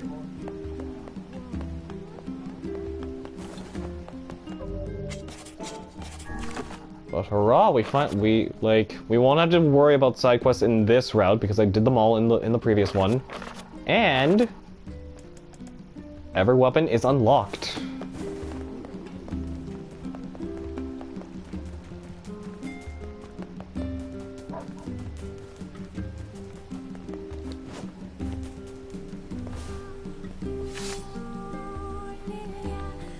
Hey. Oh, hi. I kinda thought you'd never talk to us again. I understand you're doing this for the village, and that you don't have a choice. Pretty much, yeah. But look, why don't you go talk to Popola? I think she wanted to discuss the Shadow Lord with you. I'm headed there next. Oh, and Devila? Yeah? Sorry about yesterday. I shouldn't have lost my temper like that. You don't need to apologize. Anyone would be upset when their friends are hurting. Let Emil and Kaine know that we're sorry, alright? Alright. I accidentally was sitting on my Apple earphones this whole time. Not the ones that I'm using, but like the ones that I use for my my phone.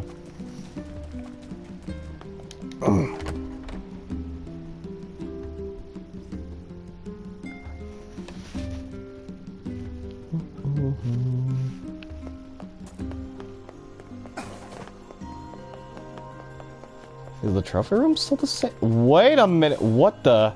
I don't remember these kids being here. I'm sorry for all the trouble, sir. Hey, mister, how come I can't see Dad? Anyone else up here?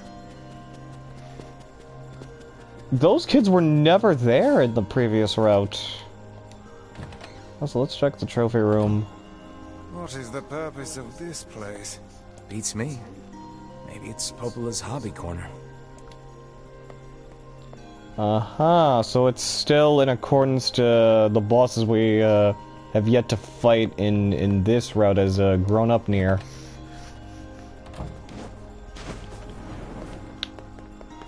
Did not mean for that to happen.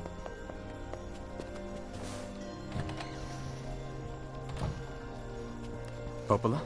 Oh, hello. Look, I want to apologize for Stop. You didn't do anything wrong. Yeah, but neither did you. You're just trying to protect the villagers.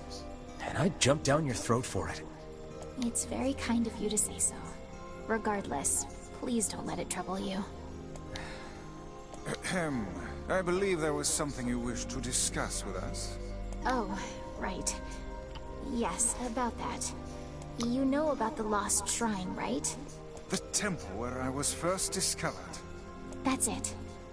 Well, it seems that the Shadow Lord's lair is connected to it somehow. Oh, it was right under our pages the whole time. But the bridge that leads there is unusable. So take a boat. A boat? Yes. The canal's finally been repaired. It took a lot longer than expected. What with the shades and all. I also asked them to provide a boat at the path to the Lost Shrine's back entrance. The ferryman will let you use it free of charge. That should make it easier for you to move from town to town. Thanks, Popola. I feel like you've done so much for me. I'm really grateful. All right, I'll see you around. And for the love of everything, be careful.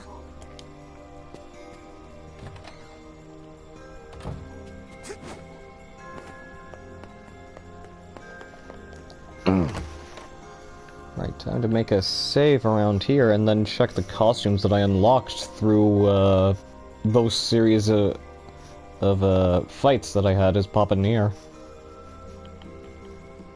The path above the entrance to the shopping district should lead to the boat landing.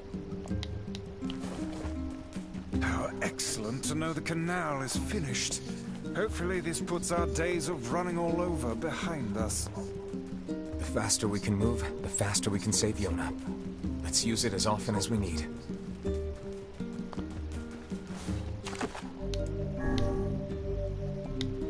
Alright. Now we take an exit.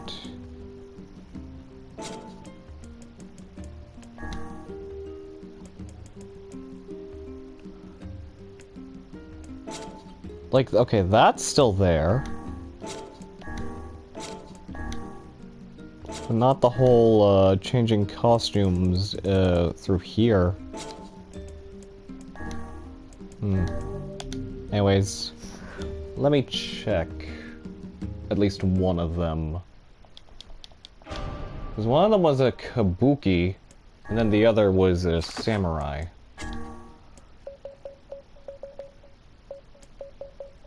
Oh wow, even for the young one too?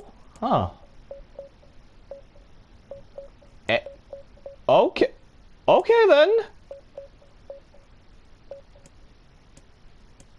I'm curious. Okay. I just want to see the one for hours.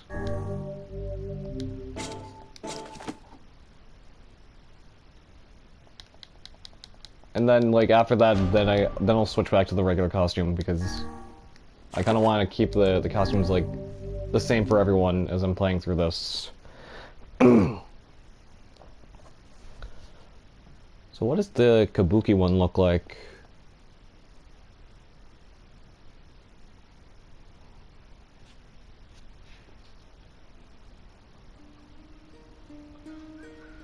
Oh wow! And he's got brown hair.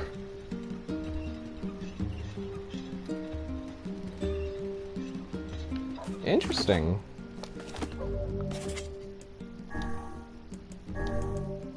All right, let's change back out of it.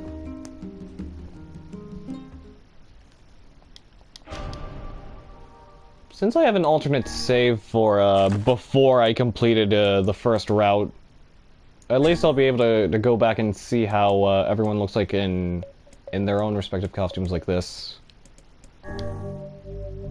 I'm also curious about this too, but I'll keep it the way it is. I'm guessing when it said Emil orbs, it refers to the orbs that Emil shoots out from his staff.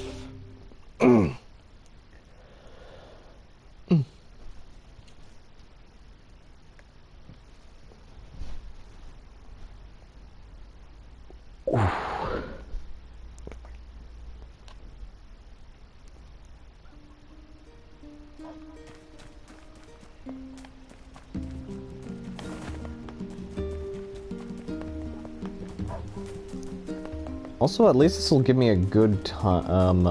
Eventually down the line, I will be able to upload some of these other weapons that I have here.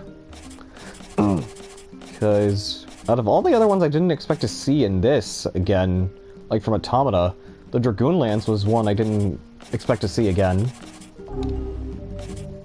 And should have known that Ancient Overlord was another one that started from this. And then what else?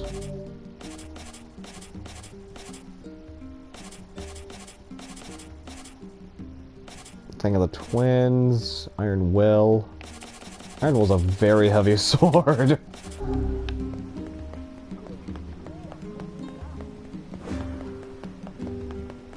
Well, I'll keep it going with the two weapons that I have maxed out, Faith and Beast Lord. Even though I have Virtuous... No, not Virtuous Treaty. Nameless Blade, that's right. Because I was like, hey, let's max out the very first sword that we got on our journey. It's this guy. Hey, look who it is! Remember me? That red bag. My pages. You're the slovenly half of that couple who refused to stop arguing. Hey, it's been a while. Sure has. I've been in charge of this canal since we last talked. Apparently I did a pretty good job with it because they decided to make me the permanent ferryman. Oh yeah, huh? Congrats. Thanks. Still, it's not all puppies and unicorns. The old ball and chain is always harping on me now about how much I work. Anyway, if you got a place to be, just let me know and I'll take you there. To this place.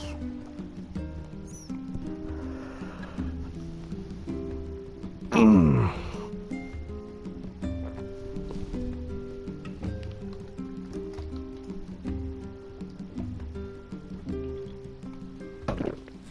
Lost Shrine's up ahead, just past this cave. As well as the shadow of its castle. Let us make haste.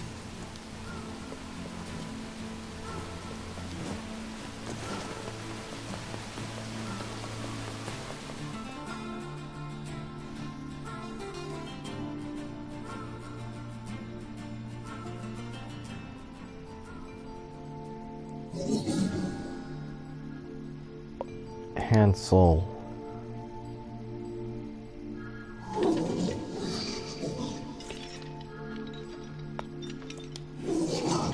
Go away, dirty, defective swine.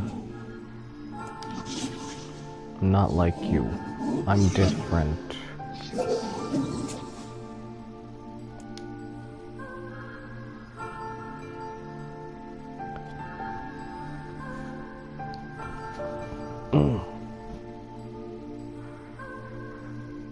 Gretel with the shades.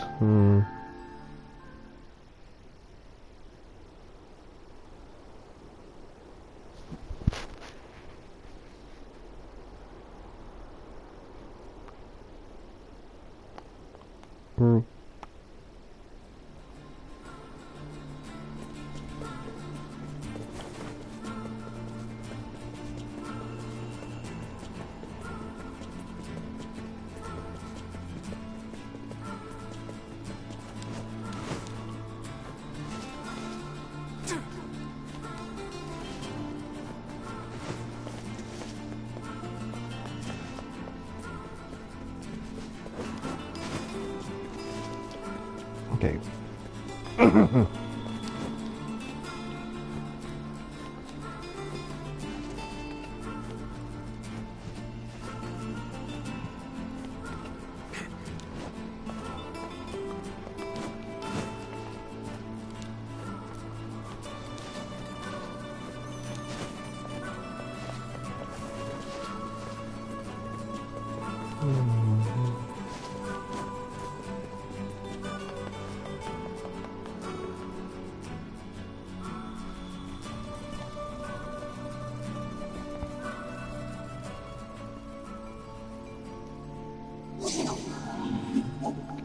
Stop bothering me.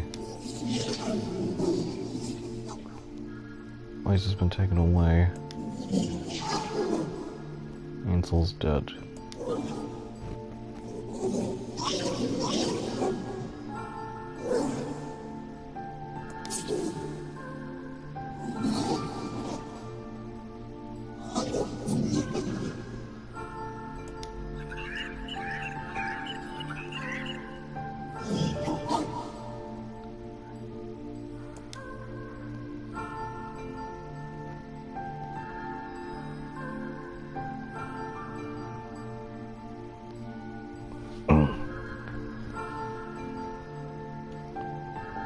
Humanizing the enemies we fought along the way. Ain't you excited, sunshine?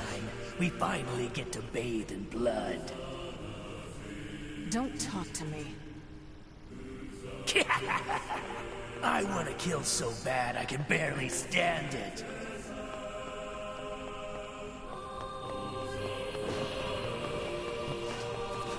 We're gonna hear more of that in this route.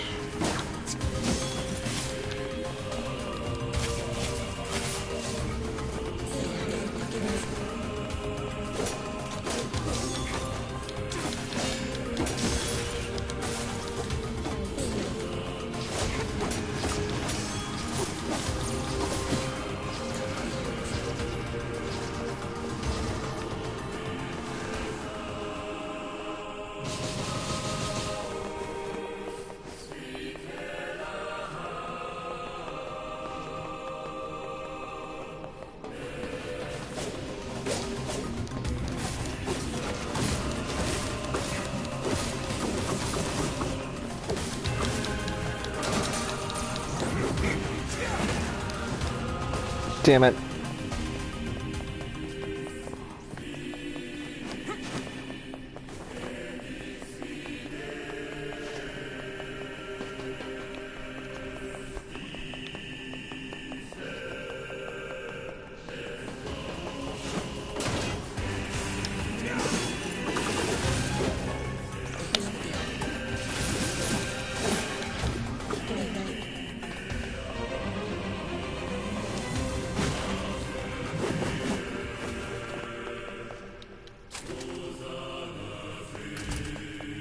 Oh no, but we still have to move these out of the way.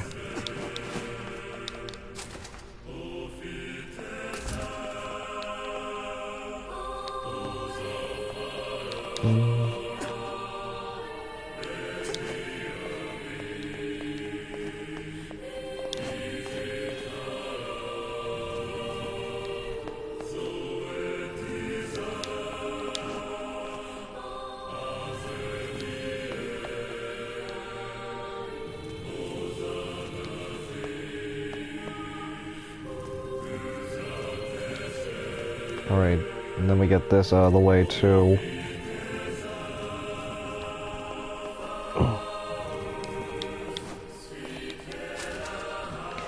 This is all too easy.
turn back?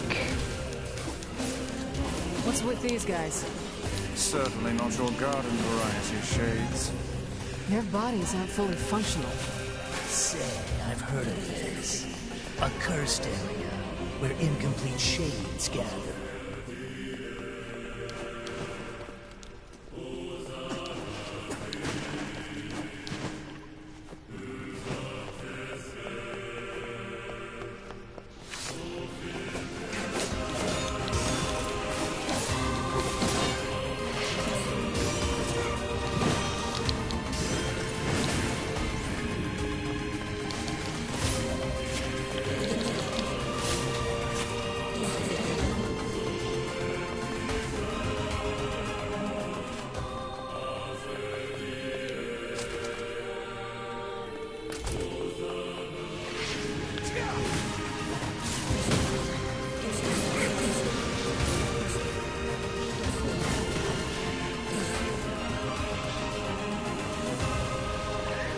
Oh, they're still in here.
Kaine?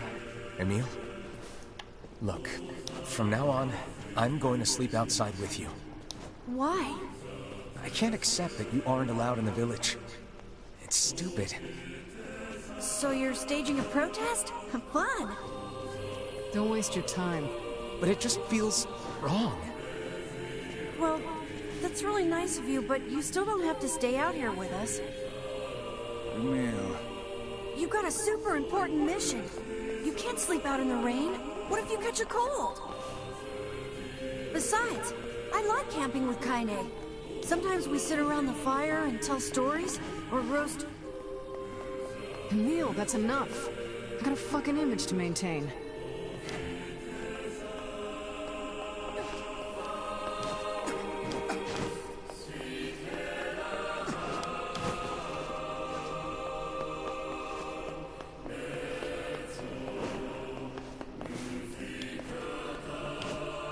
We seem to be surrounded by a mob of helpless puppies.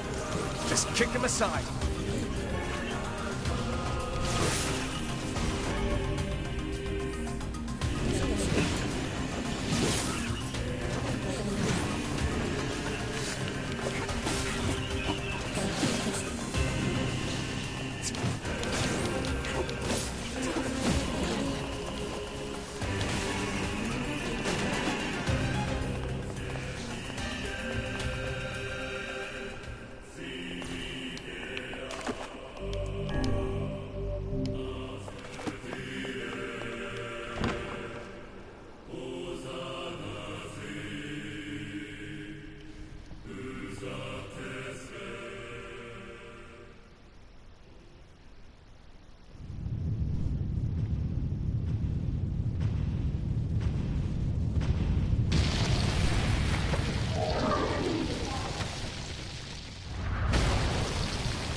What's going on? There's dozens of them!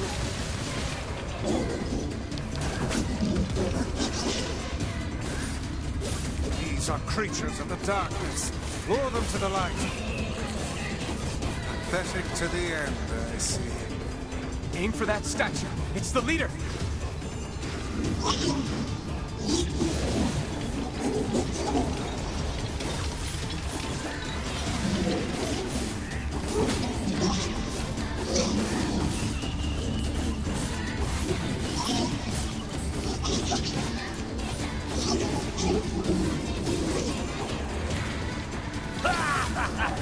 Oh, you're funny. I'm gonna start crying.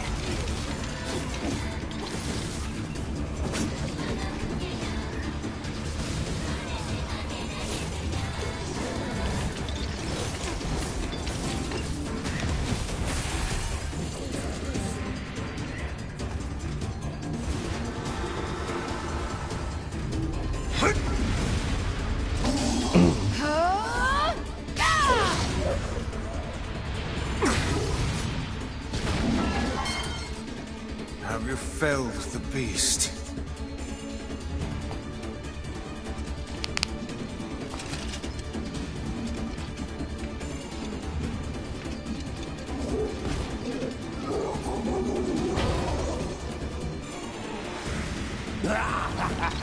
This is one stubborn son of a bitch. Damn it, damn it, damn it! Hey there, sunshine. You ain't feeling bad this week, are ya? Ain't no turning back now. You gotta lust for blood. Embrace the slaughter. All we know is the thrill of battle. Ain't that right, Kaine?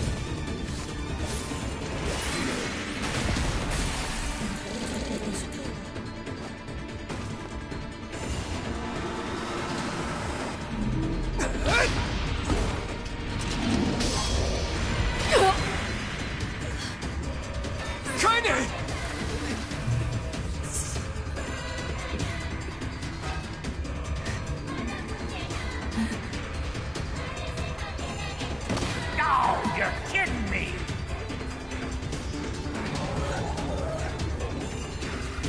Kaine!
Kaine! Are you alright? Kaine! I fear there is little we can do for her. No! Kaine!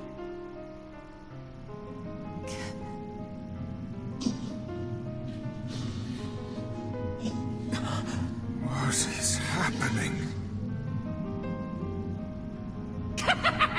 It's all over for you, Sunshine. Kaine! Kaine!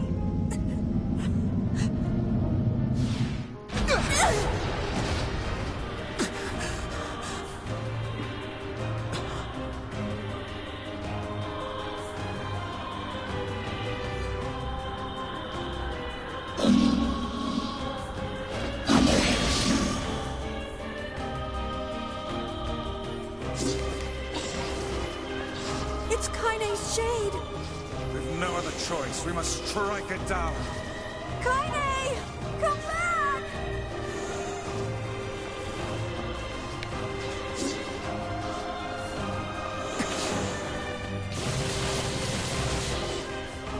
Now, pin her down. Kaine, please! Come back to us! Oh dear.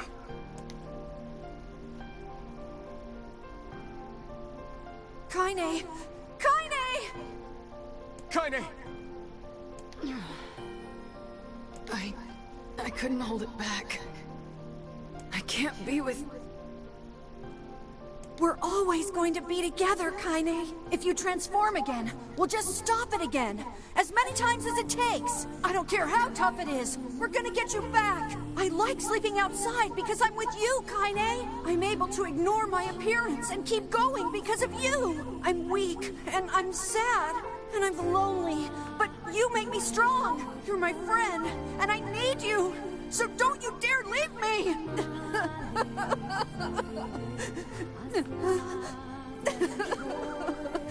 All right. Stop crying. And thanks. I'm all right.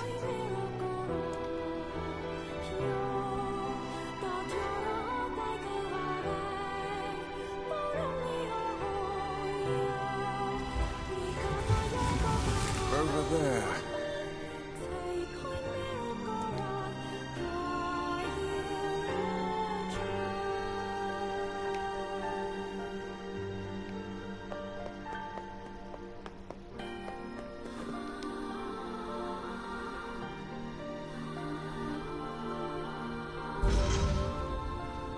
And what is this, hmm?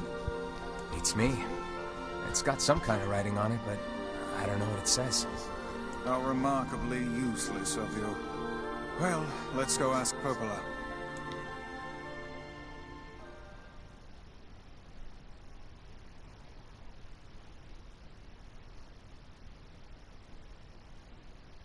It's a cipher of some kind.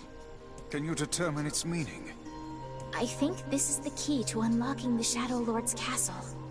Here, take a look at this. I wrote down all the words I can understand. This fragment is called the Stone Guardian. Given that you found it in the Lost Shrine, the words must mean something. There are spaces here for 4 other fragments as well. Sacrifice, the Law of Robotics, the Memory Tree, Loyal Cerberus. The Law of Robotics probably refers to the Junk Heap. And the Memory Tree might be the Forest of Myth. But as for Sacrifice and Loyal Cerberus, I don't have a clue. Not a problem. Hmm? If we want to fill in the words, we just run around the world killing every big monster we find, right?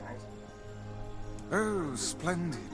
By all means, let us undertake a murderous rampage. They're just shades. Besides, it's the only way to reach the Shadow Lord. It's a dangerous task. Yeah, well, Yona's in even more danger. But how can you even be sure that she's... Because she is! Right? The Junk Heap and the Forest of Myth, yeah? I'm on my way. Please be careful. Oh, and listen. About Kaine and Emil. The villagers know how much they've sacrificed, and they're thankful. It's just... they're scared, you know? People can't change overnight. I'll hurry them along the best I can. But can you please give them a little more time? I'll try.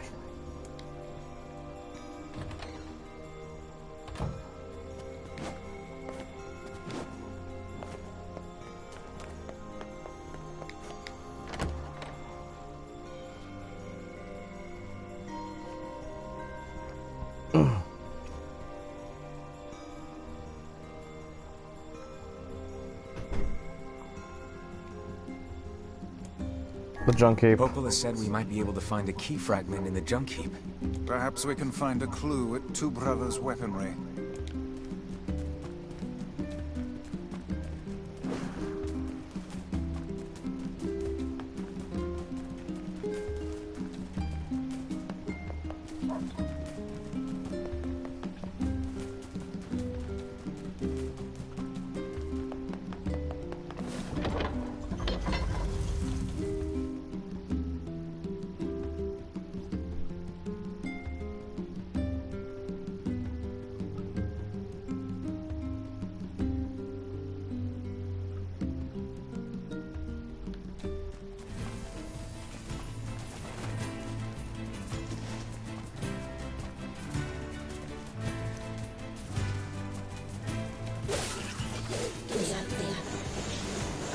Thought he'd say,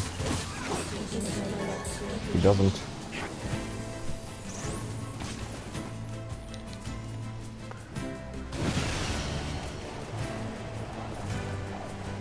Oh.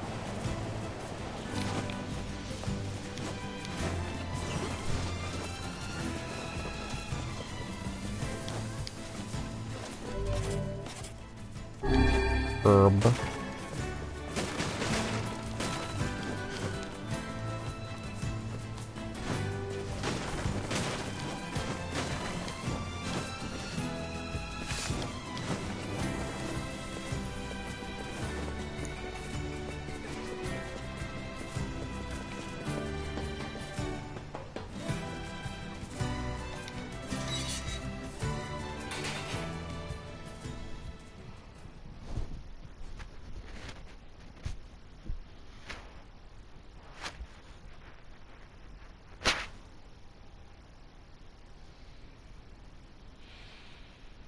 Damn! Where'd they go? Get him! Don't let him escape!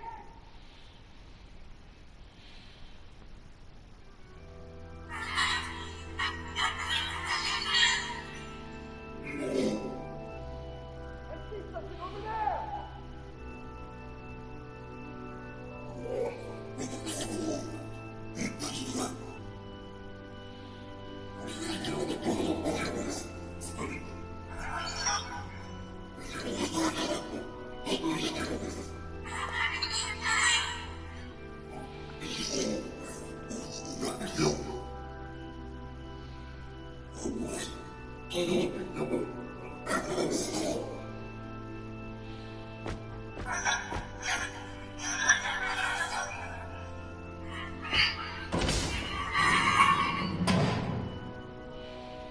Here!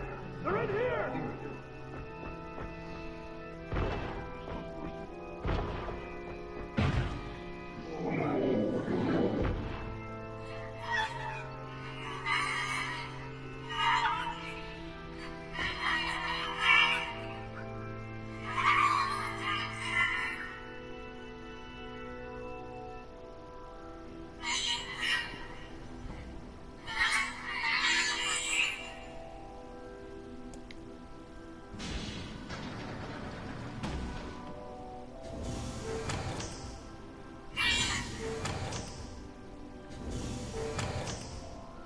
Who are you?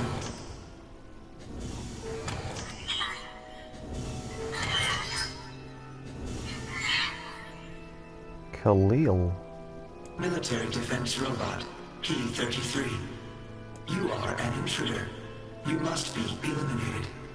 Error. There is something leaking from your eyes.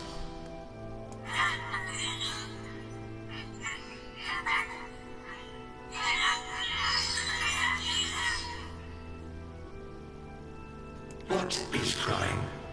Who is Mom?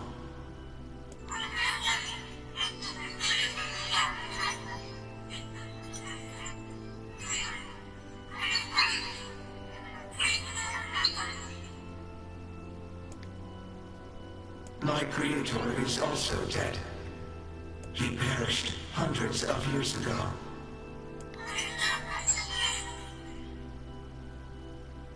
874 years, 10 months, 14 days, 4 hours, and 43 minutes. 44 minutes.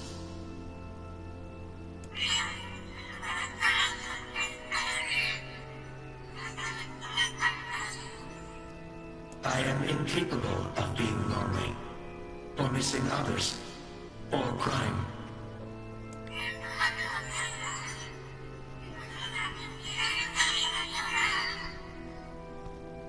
You will die.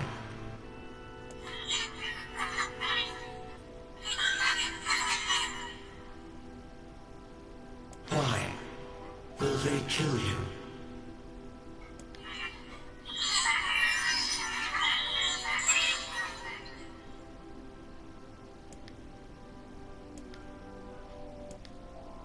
I will not permit the humans to kill Khalil. Military defense robot P-33 will protect you.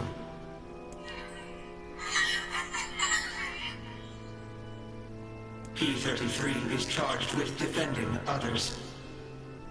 P-33 will defend Khalil.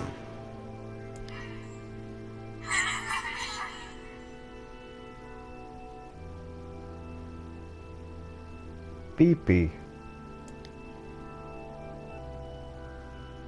That's right, it had the nickname Beepy.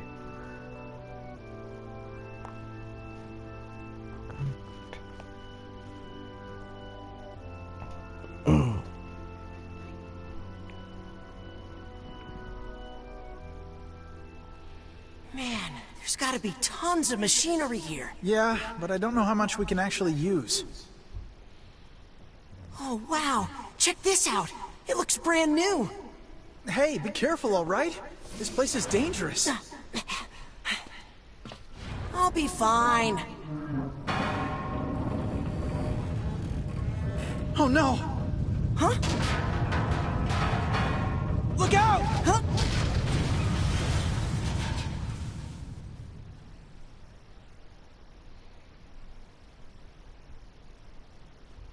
Huh?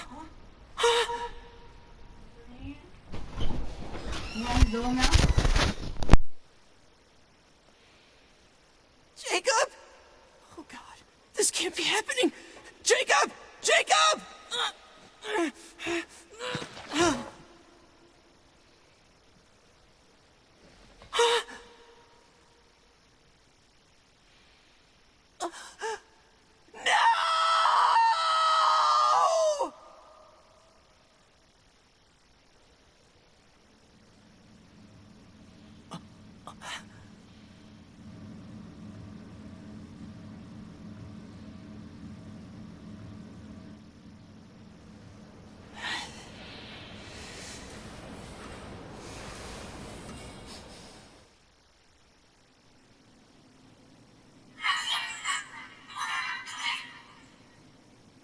The noise of the intruders caused the structure to fail.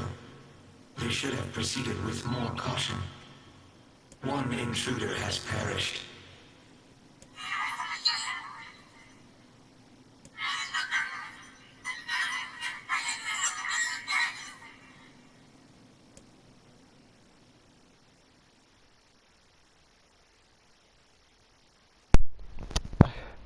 So they did nothing wrong. The junk heap. Perhaps we should speak to the brothers. They might know something about this. Beepy and Khalil just happen to be at the wrong place at the wrong time.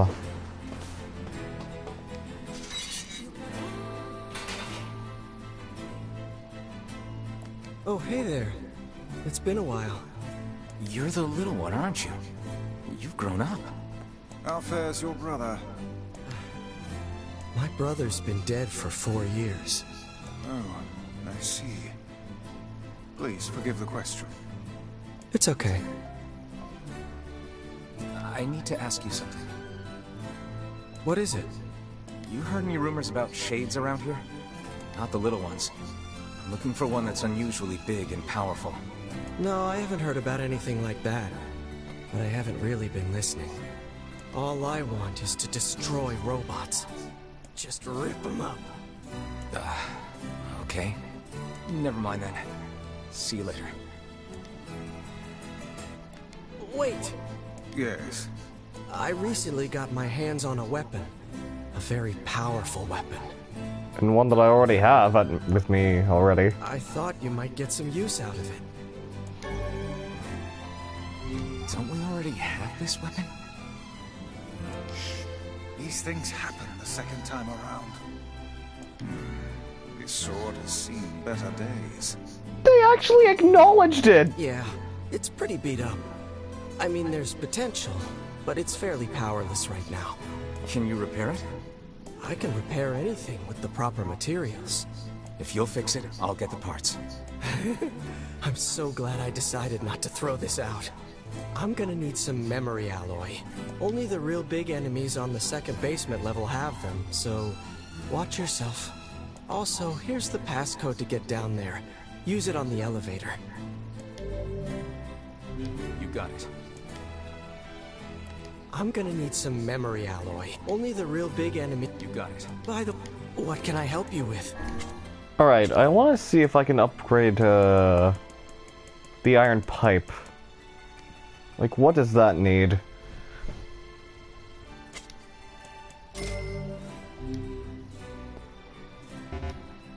Oh no, what am I missing? Oh, I'm missing a couple more dented metal bats.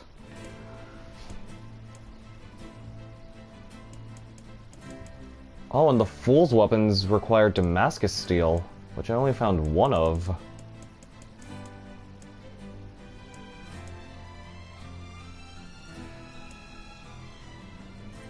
And then this requires silver ore and pyrite. I forgot where to get pyrite. I know this shop has ore on them.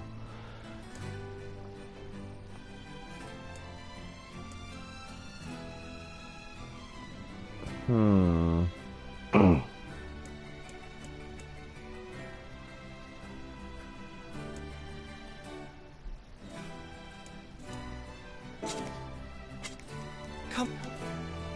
I'm only... You got it. But what can I help you with? Do you have pyrite? No, you do not. Just the ore.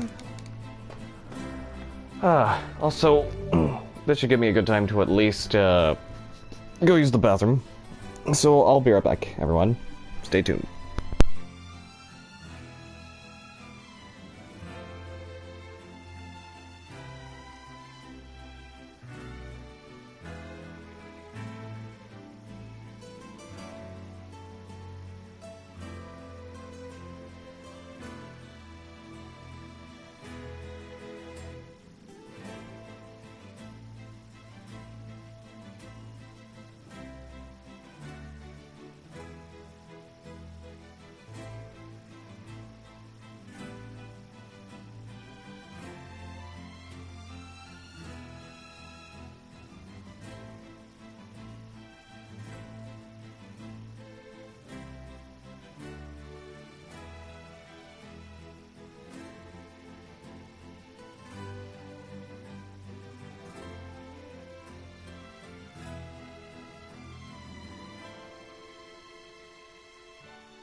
We're back.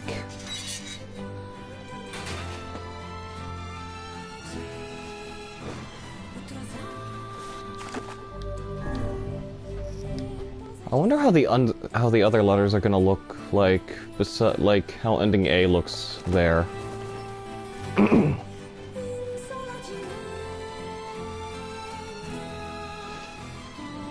least I get to hear those wretched automatons again.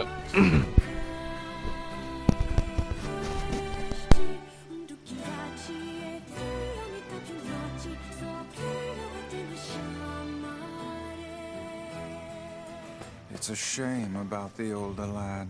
He was but a child. Sounds like you went into a dangerous area for the sake of the business.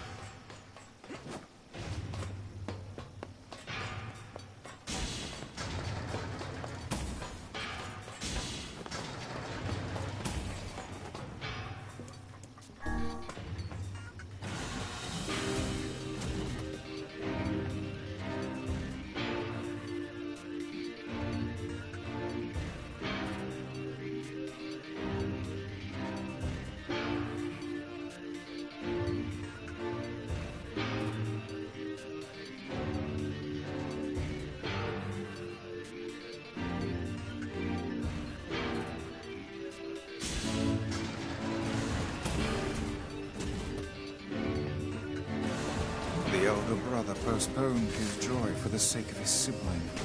Do you think he was ever truly happy? Just making his little brother happy would have been enough. That's what being an older brother is like.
Damn it!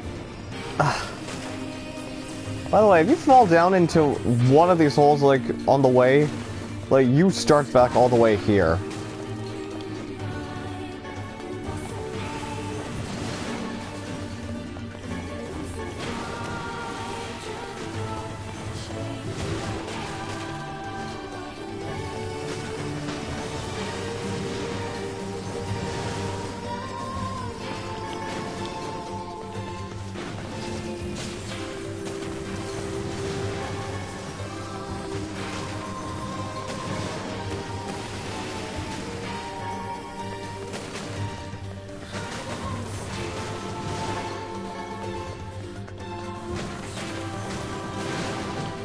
Oh, that would have been disastrous. That would have been disastrous had that knocked me into the hole.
Oh no.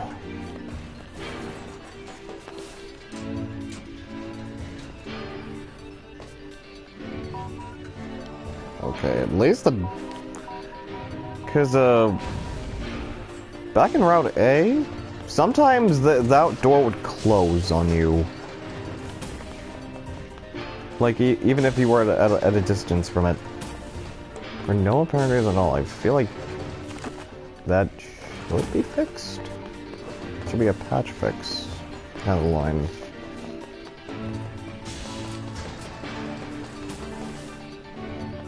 I also kind of want to see what the other part of the Iron Pipe story kind of says. But I won't read it out loud.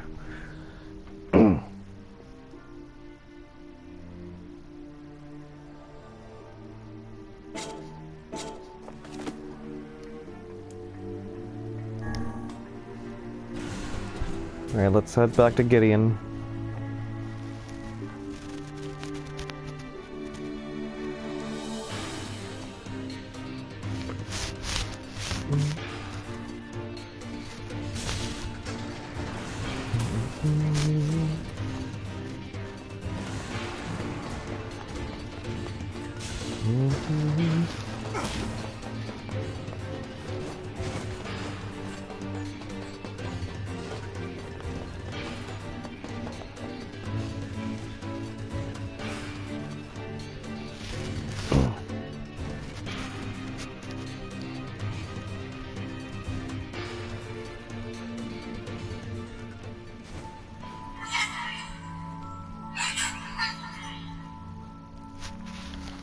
A large seagoing vessel that carries freight and passengers over bodies of water.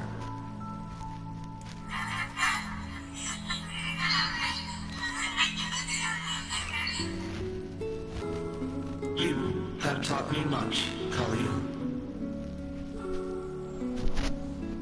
Why isn't the name of the shade like still a young shade, even though we already know its name is Khalil? You have helped to expand my vocabulary.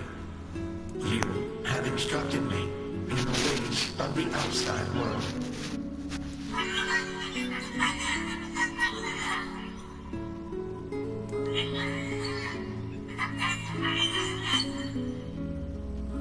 Because we are friends.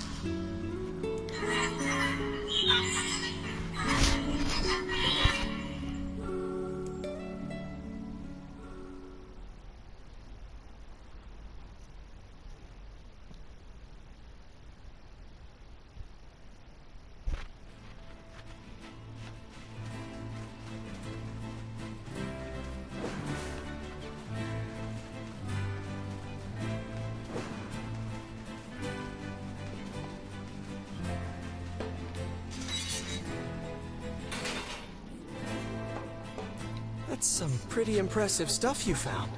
I'll start upgrading your weapon right away. And since you did me a favor, I won't even charge you for it. Well, actually, this is gonna take a little more time than I thought. No sense in you waiting around. I'll send you a letter once it's ready. That would be great.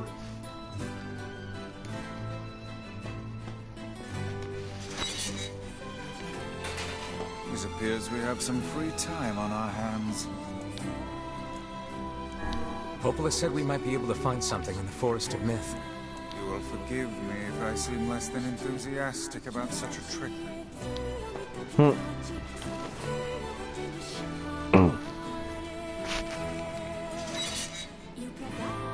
If the Forest of Myth has nothing new, like, because I know it has a narrative that had me read stuff out loud, but if it's the same stuff as what I had read the last time I went there as a grown-up Brother Nier, I probably won't read it out loud, unless there's something new about it.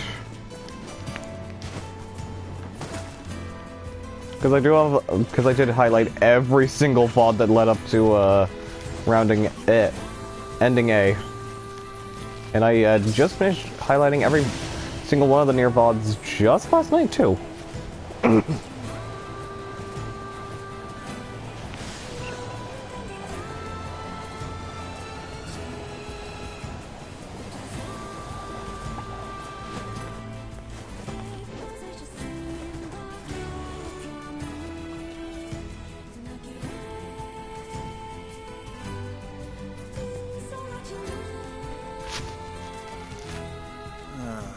The home of that blasted dream. Yeah. Truly a nightmare I hope never to experience again. I hear you.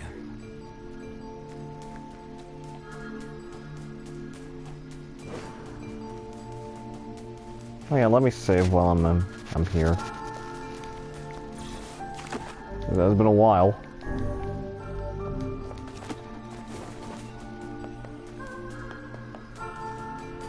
Oh, hello. How are things? You want to know if anything unusual is happening? Well, I have been feeling a rather strange presence whenever I visit the Divine Tree. The Divine Tree? It's a legendary tree that exists in the heart of our village. Did you investigate the cause of this presence? Not really, no. And why not? Well, we're not really supposed to go near the tree, except for prey. And why is that? I don't know. It's just how things have always been. Weird.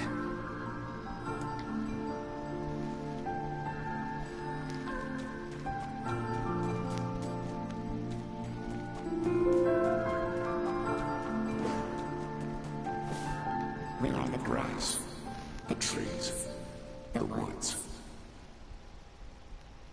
Wait a minute, is the tree actually speaking in like... I can actually understand it now. Why do we seem to encounter nothing but odd people lately? You should talk, Weiss. As if Grimoire Weiss is capable of spouting such nonsense. Hang on. I don't think it's done. Is the dark entity that governs all memories. Yeah, okay, so previously, it just, like, words came out of the tree, and, like, like, you could barely understand what it was saying, because there was, like, pauses in between them. May the words form themselves to your liking. Does that mean it'll tell us what we want to know? That'd be nice.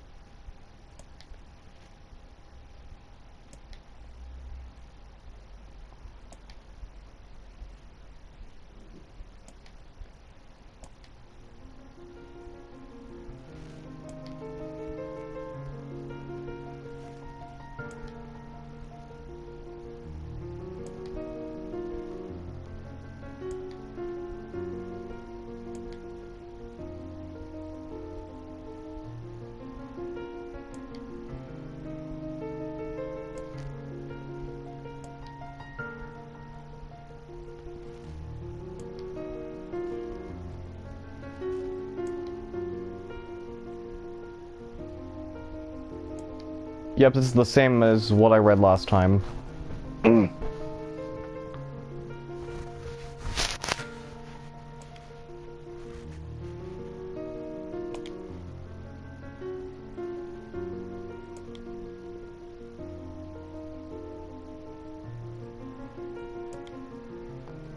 Oh yeah, but oh wait, that's right. I gotta remember. I have to remember that, like, this kind of acts like a quiz. That's right.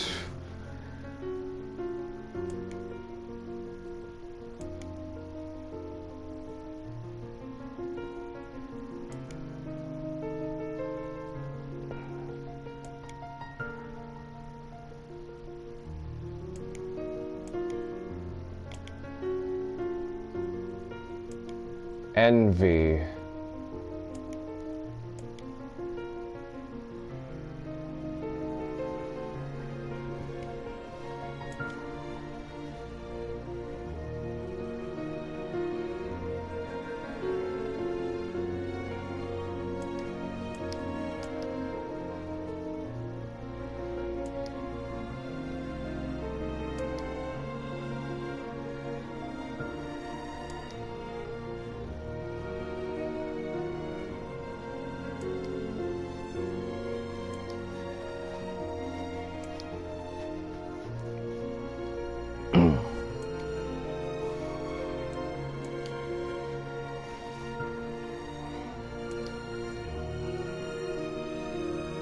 Envy and Loss, and then what was this one? Oh yeah, about the Red Dragon. But, of course, the memory about it is lost.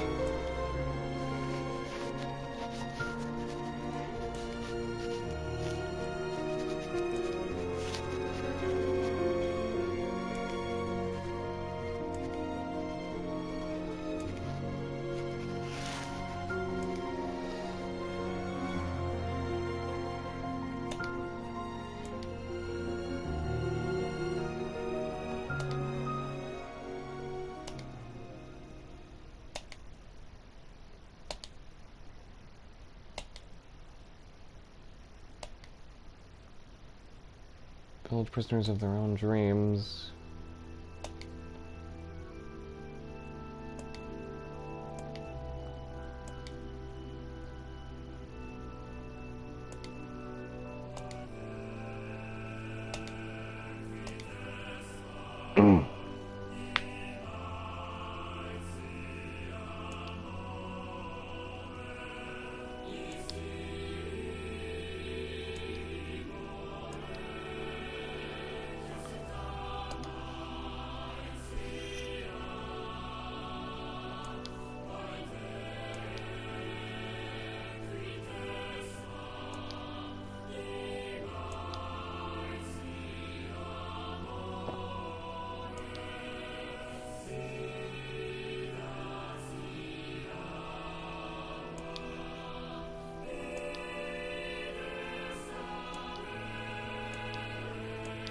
I implore you.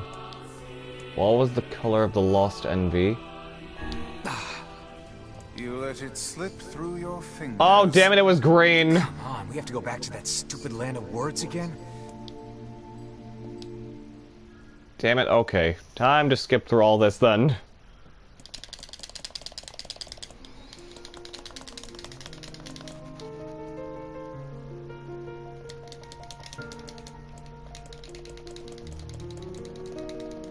Oh, damn it. I'm so mad at myself. How did I forget?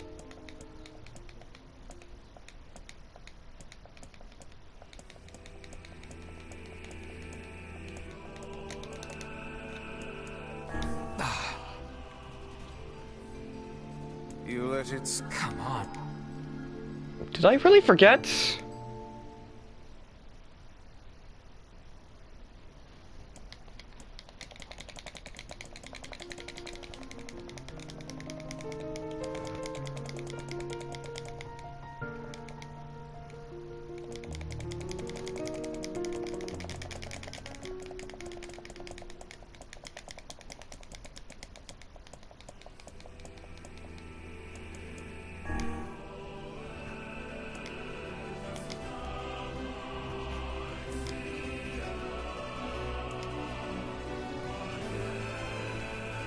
Well, that was envy. What the heck is lost then? I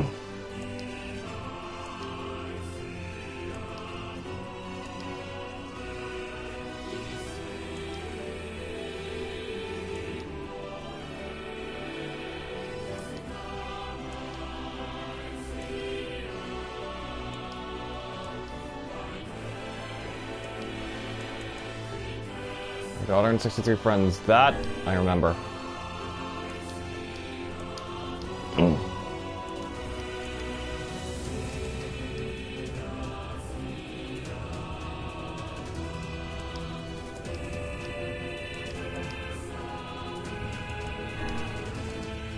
Yona.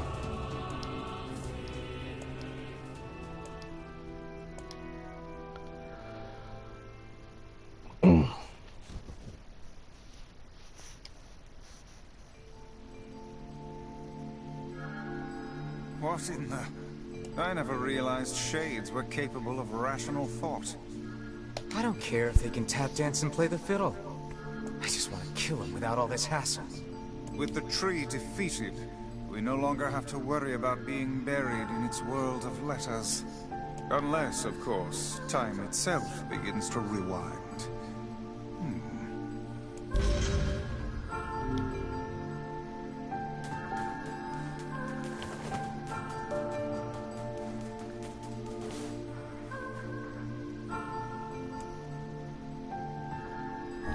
Let's see if the Junk Heap kid sent us a letter. I forgot what going to Popola does. I'm pretty sure it would be the last thing that we need to do anyways. Oh boy.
Oh.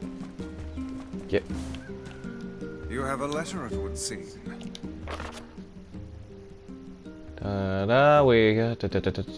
And let's head back to Two Brothers. Personal request, hmm? He's done a lot for us. We should see what he wants. Off to the Junk Heap, then.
Hey there. Your weapon is ready to go. Even though we already have Iron Will with Great. us. Thanks. You know, with a weapon like that... You were going to say? I need to ask you for a favor. Oh, yeah? I want you to avenge my brother.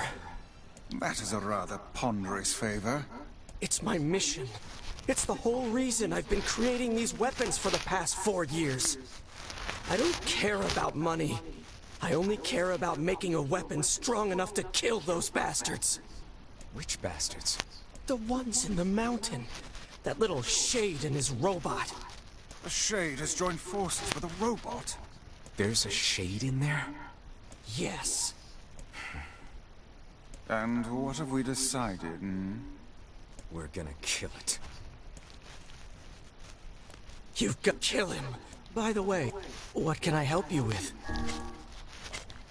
Just need to be reminded how much do I need for the iron pipe again.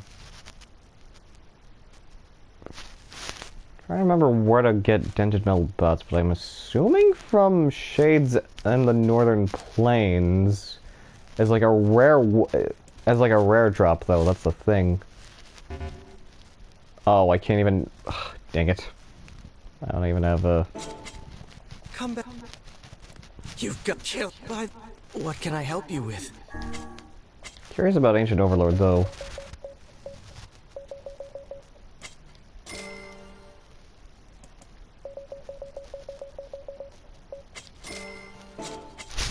Come back.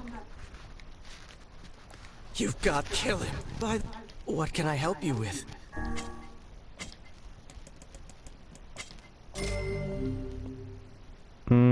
Okay, can't upgrade anything past that.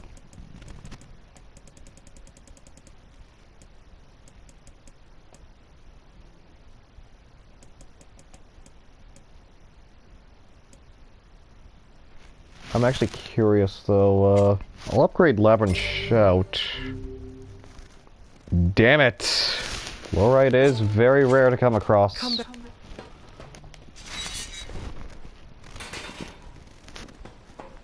I like the look of Labyrinth Shout a lot.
Okay, that didn't actually work.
never heard of a Shade living with a machine.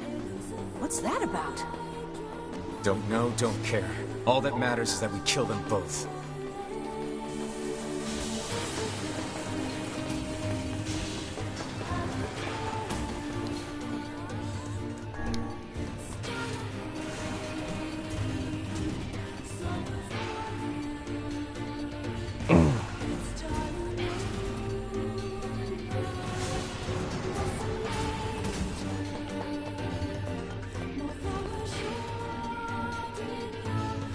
It seems we have found the entrance to our robot friend's hideout.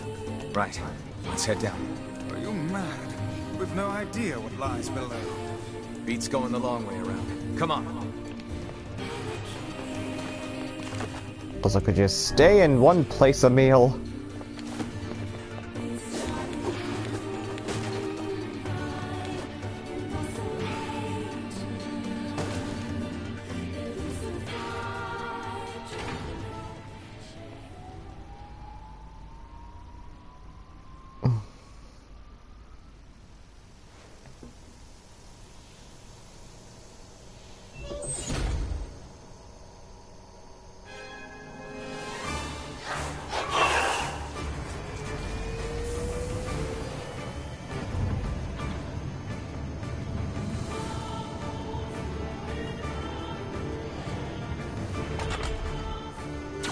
Intruder detected.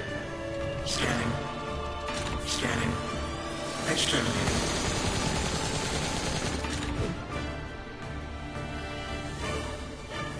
Looks like we found it. Good lord, it's enormous. Intruder detected. Scanning. Scanning. Exterminating.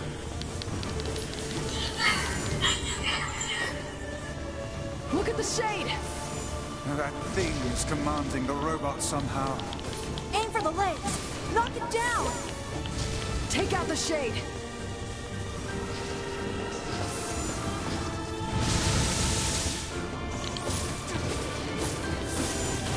Exterminating. Ing. Ing. Ing. Ing.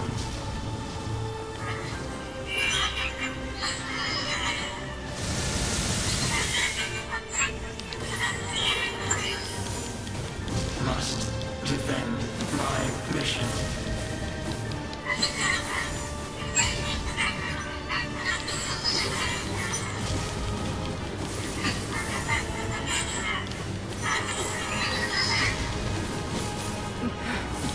No, damn it. That's a Shade. It's a Shade! Kill him. Kill him. Feel the hate inside you. Could Kaine hear what Khalil was saying?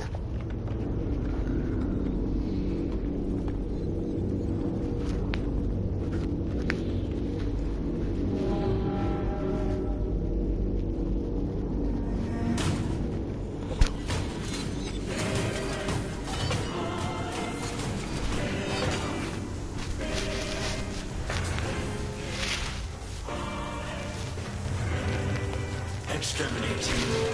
Ing. Ing. Ing. Ing.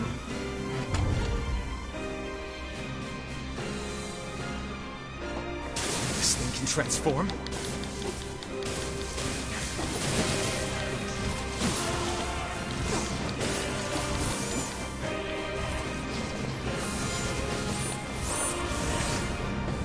Watch for falling debris! Look out!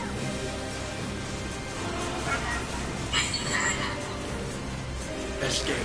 Escape. Escape. Escape. Go. See the world. Earl.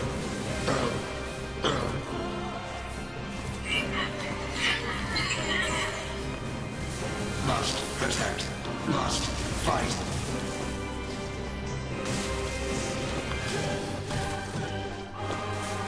Where do you think you're going?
must defend my mission.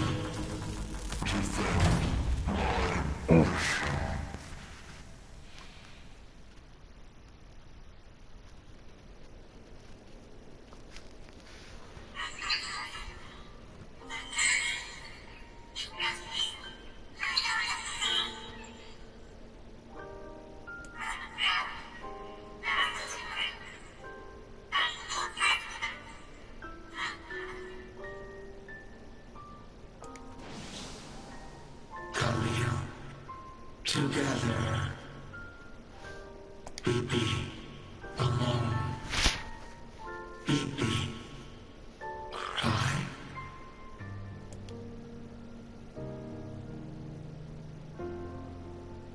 You stupid machine! You killed my family! You took everything from me! Why did you have to be here? Why you? Why? Beautiful. What a perfect example of humanity.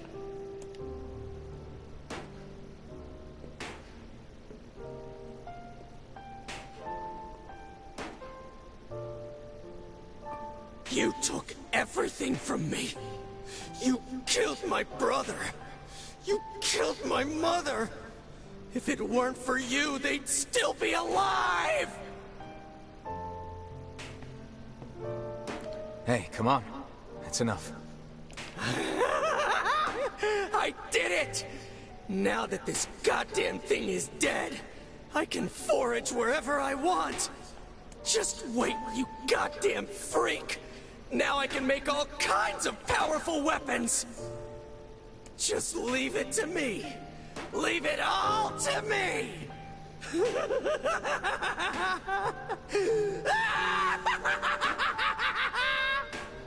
Look, we get it, okay? Really?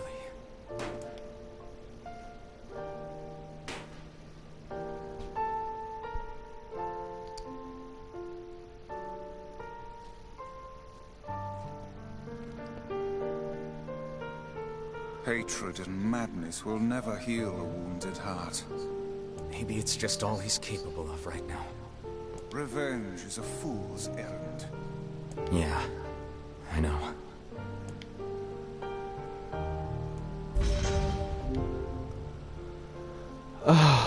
Oh man. That moment between BP and Khalil, it actually nearly made me cry. Maybe Populus found some information about the Shadow Lord. Let's drop by the village. Very well. Man. Doing that made me feel like absolute crap. It's like Khalil was trying to stop him from getting himself killed there, and then... Ugh.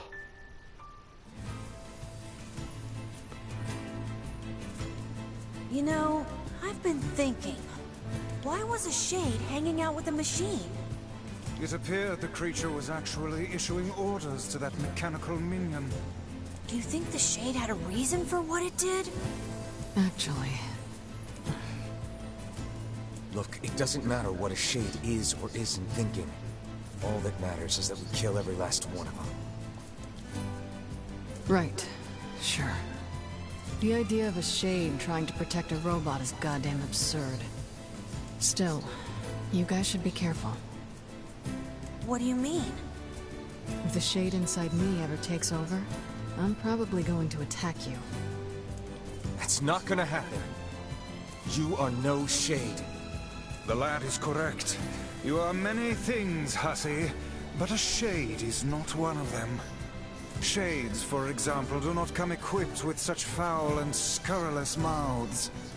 How about I cram your face up your own asshole, Book? Don't worry, Kaine. If your shade ever takes over, I'll stop you. You will you? Thanks, Emil.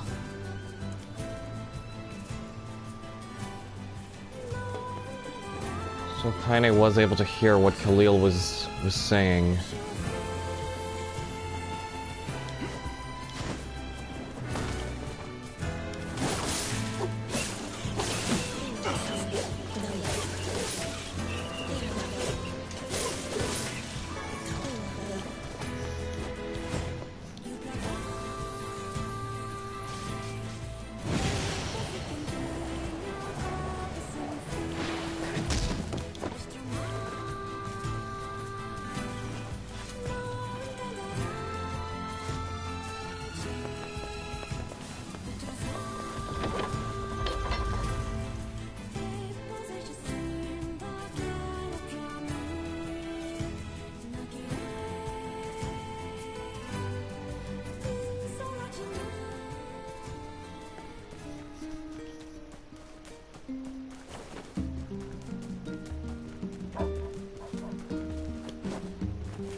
It's been almost 4 hours now.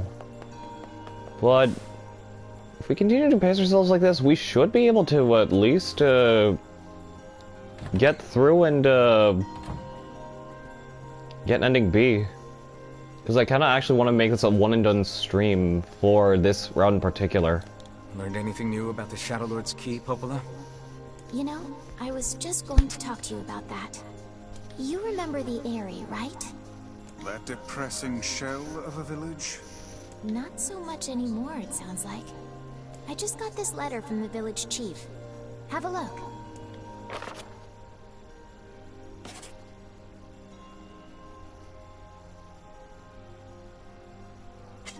Sacrifice?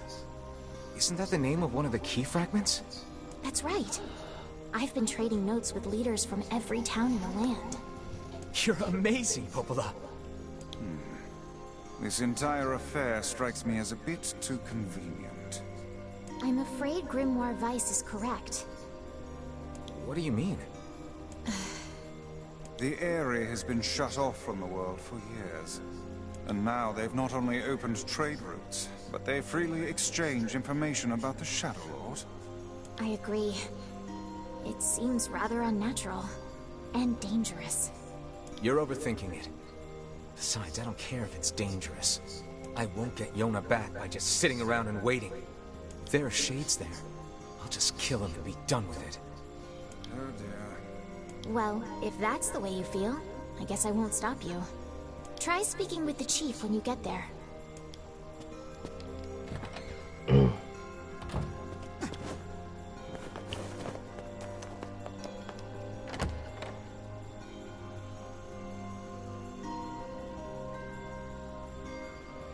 Let me also check the shops to see if my village actually has pyrite. The area, huh? Alright, let's go see the chief. What a soul-crushing place.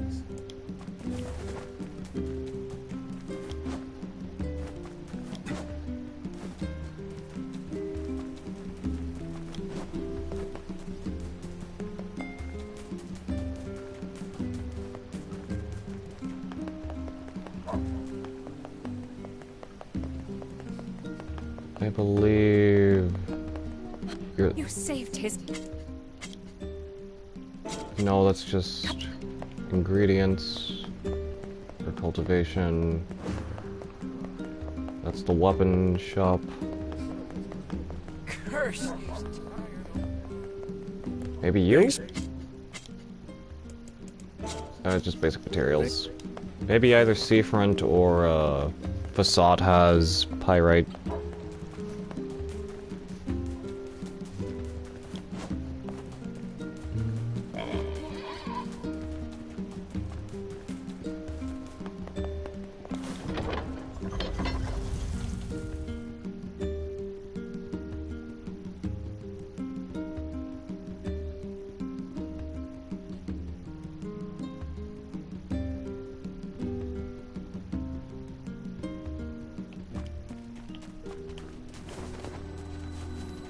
I cannot fathom that village setting up a mercantile.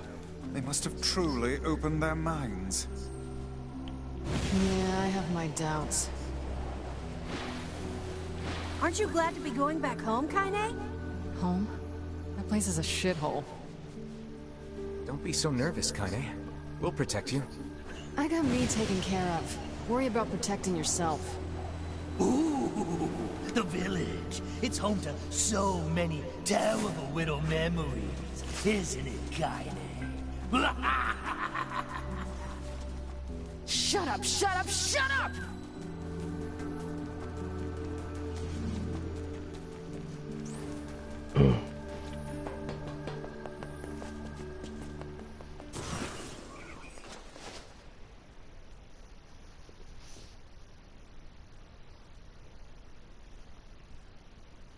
Is there anything new that we'll see upon entering the area? We do not desire. We do not desire needless conflict. If we can continue to live with humans, then we can continue to live peacefully. But that young man will come. Yes, the young man will come. He will kill us all. Women and children included. What should we do? What can we do?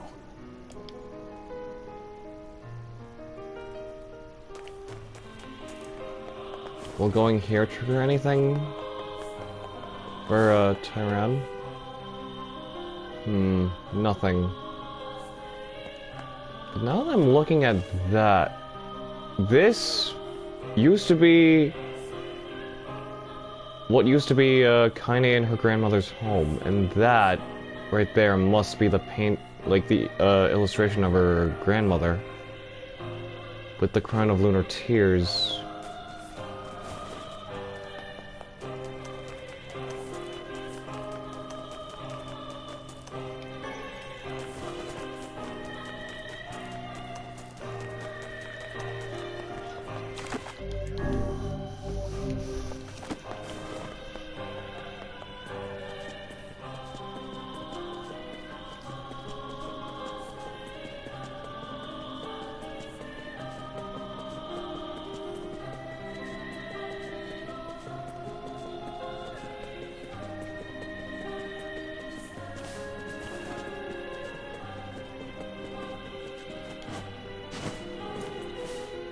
Everyone will pass. Still the same dialogue as last time.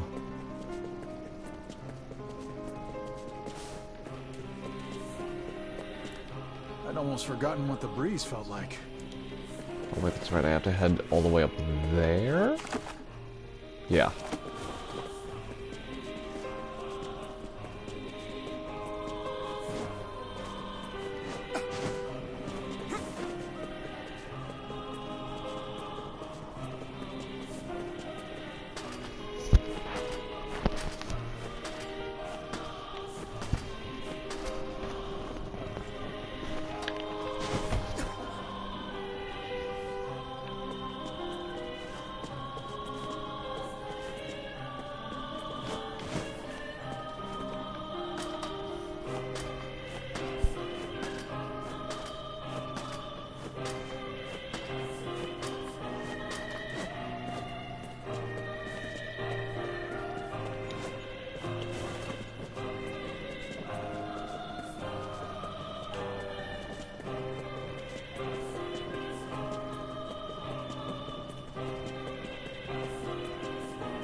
Stay away!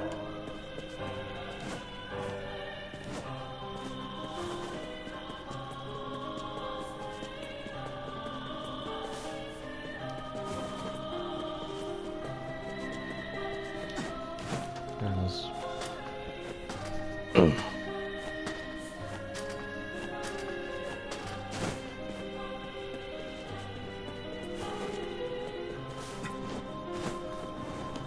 Oh god.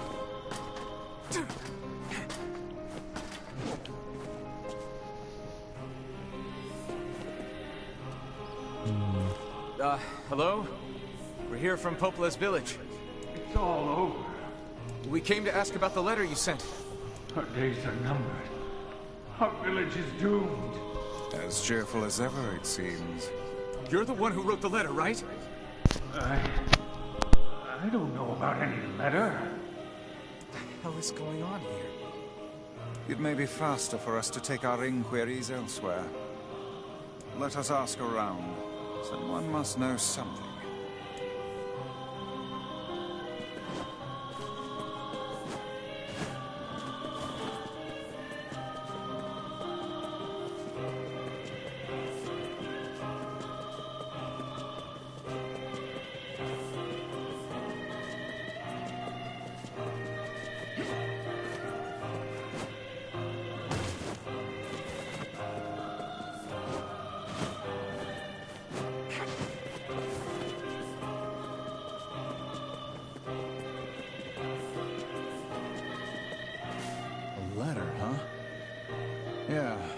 think I heard something about that.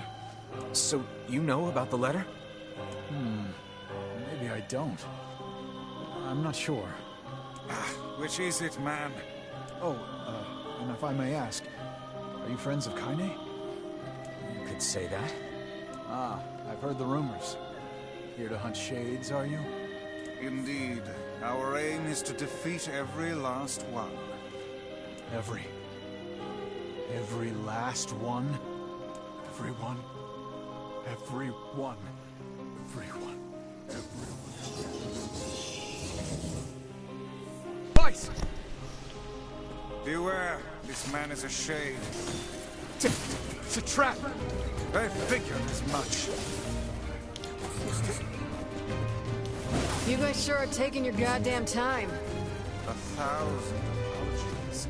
We were distracted by the local welcoming party. Want some help? A carnival of murder? I love it! Kaine! The villagers are possessed! But not all of them. Some are still human, so be careful.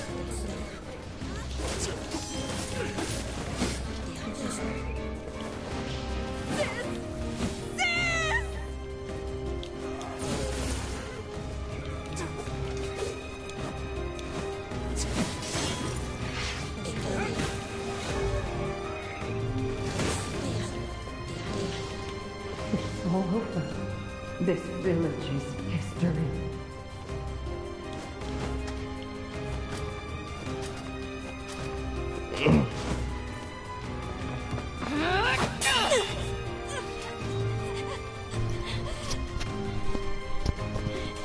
Get out of here! No way! I'm not going to abandon my own sister! Kaine, what's going on? Don't be fooled by this lady. She's a shade.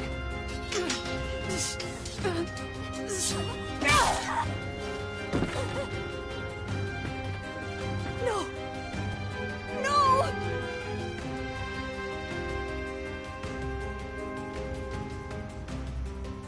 You people are the monsters here! Stay back, kid. Your sister is one of them now. I don't care what she is! She's my sister, and I love her.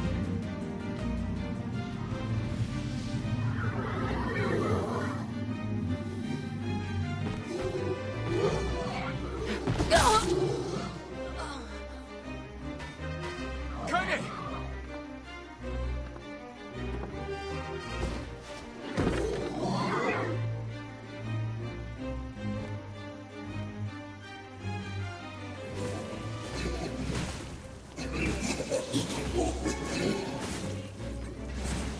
Stop it! Don't hurt my sister!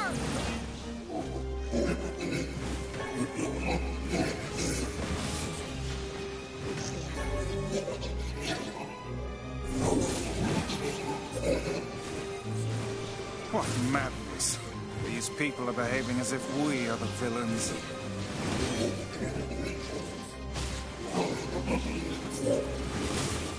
Kaine! Kill them! Kill... Villagers are under attack over there.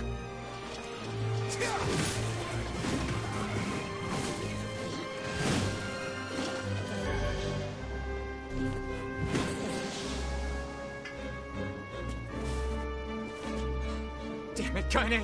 You gotta get up! Emil, watch Kaine. I'll go clean up over there. All right. Down, Bob! That hurts! What are you doing? What could those black swirls be?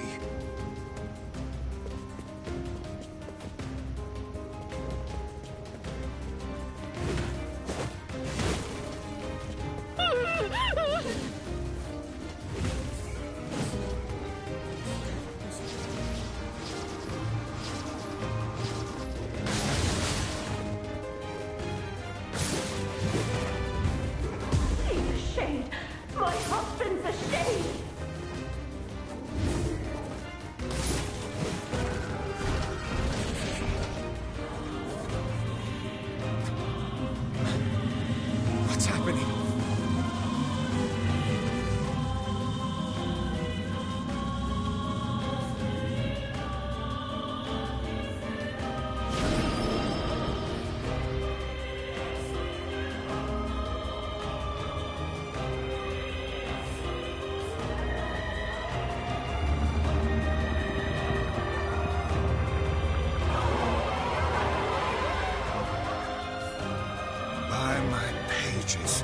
Is this beast a shade as well? That thing sucked up the villagers. No! If we keep this up, we're gonna kill them all! We can't let that happen!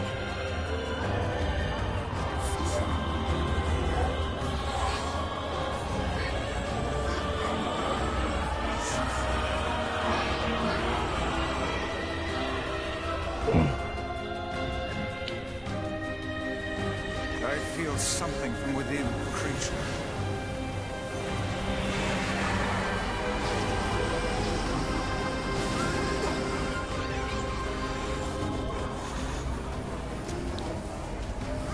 Is this the combined power of all those shades? It will take more than a barrage of magic to stop us. The first to waver is the first to die.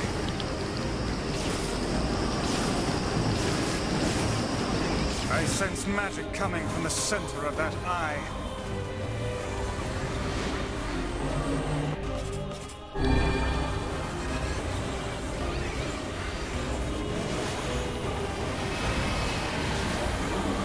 Wait! I think those are actual people! Hold nothing back. Those are shades.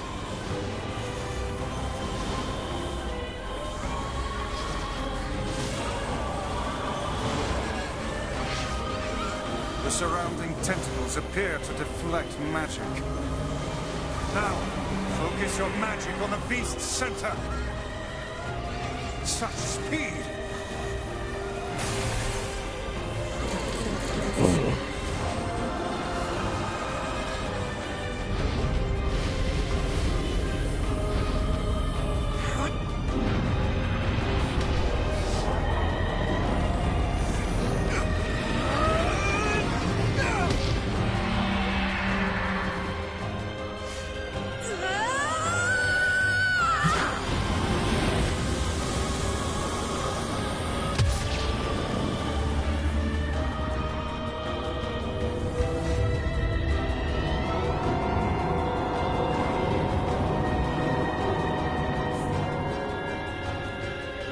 Look out! Something's coming!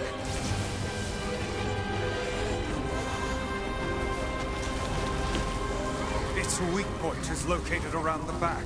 Try attacking it from above. I'll try to pin it down! Emil! Emil! I'll keep it busy! You should be able to attack! From behind! Go around and get it! Please, hurry! Emil can handle this. We must circle behind the creature at once.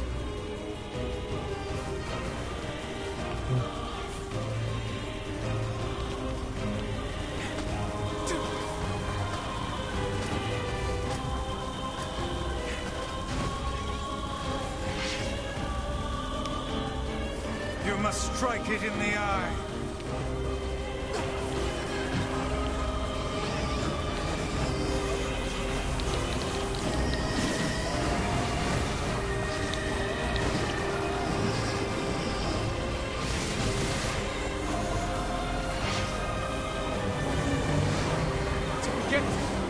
It is escaping to the inner level.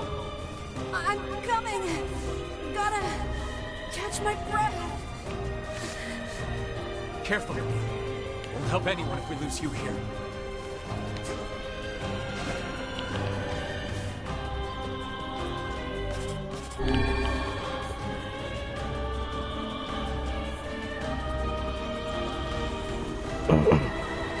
Damn it! We beat the hell out of that thing. How can it still move?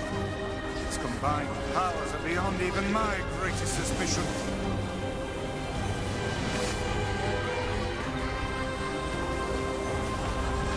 Come on! Help me take it out! I'm on it.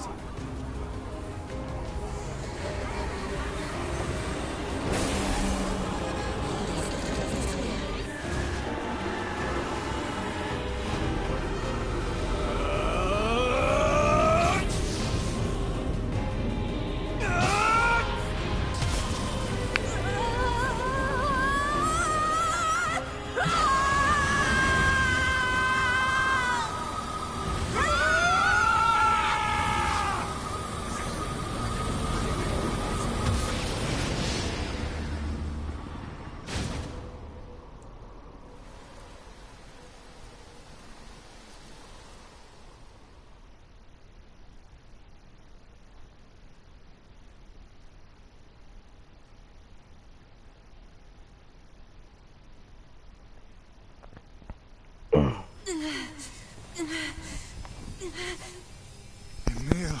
Emil, wait!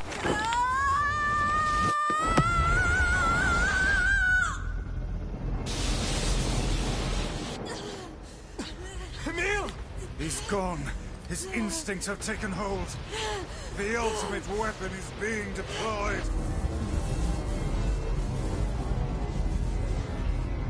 Ah, fuck. This ain't good, Sunshine.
Uncontrollable magic.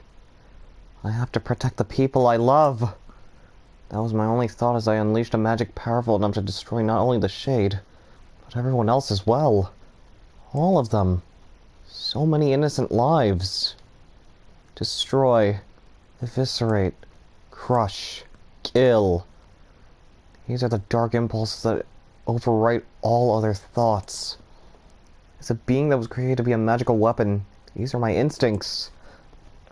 Or maybe it's better to call them our instincts. Oh, now... Oh no. Another story. Emil's dream rampage.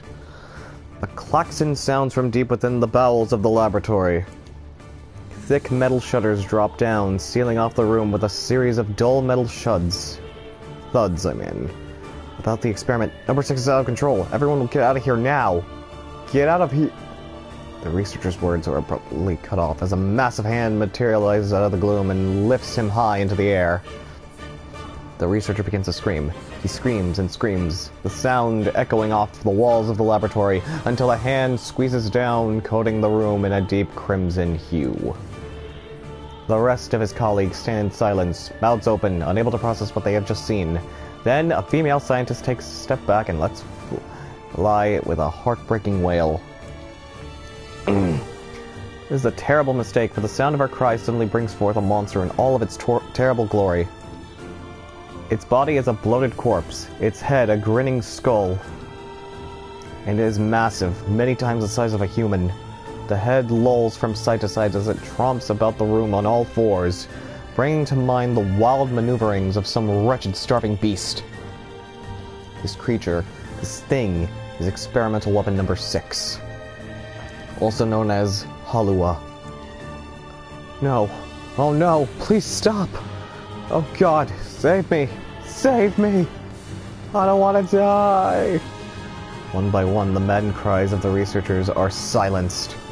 If number 6 understands their petitions, it pays them no heed, instead continuing its rampage of destruction and slaughter with a focus that borders on obsession. After an eternity, the screaming stops. The alarms fall silent, and only then the creature makes a sound, howling out with an unfathomable roar that echoes up and down the empty halls of the blood-soaked laboratory. It's a sound that curses those who had dared bring such evil into the world, and yet one that also seems to be pleading for help.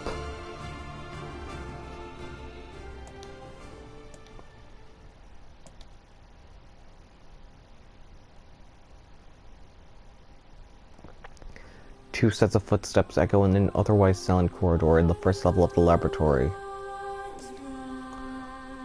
One set belongs to a young boy, his eyes blindfolded and his hands restrained.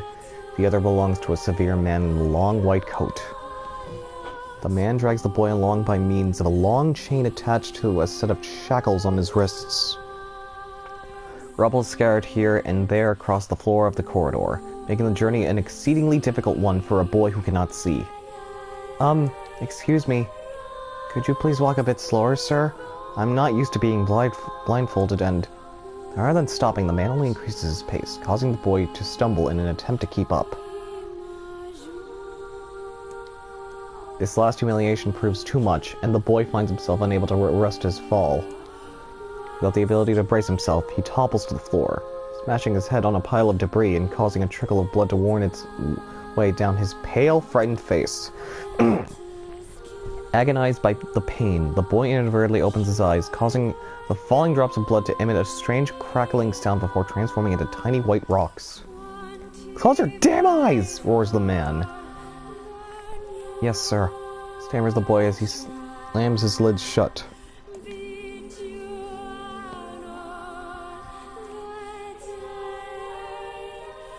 He hadn't realized the blindfold had slipped off during the fall, but now he keeps his eyes squeezed shut so tightly that sparkles appear against the black of his vision. The boy's Emil, also known as Number 7. He's a magical weapon whose eyes are capable of turning into stone anything that falls under their gaze. "Don't look at me," barks the man. "Never look at me." "I'm sorry, sir. I'm looking at the ground now, so if you just hand me the Instead of waiting for him to finish, the man extends one foot and presses Emil's face to the floor with a heavy black boot. "Sir, stop! You're hurting me! I told you to keep your eyes and your mouth shut, so do it!" The man knows this boy, this weapon, could wipe him out with a single glance, and yet subduing him in this way gives him a sense of relief. After making certain the boy is sufficiently cowed, the man leans down, retrieves the blindfold, and knots it tightly around the boy's quivering head. "Right then, on your feet. Let's move."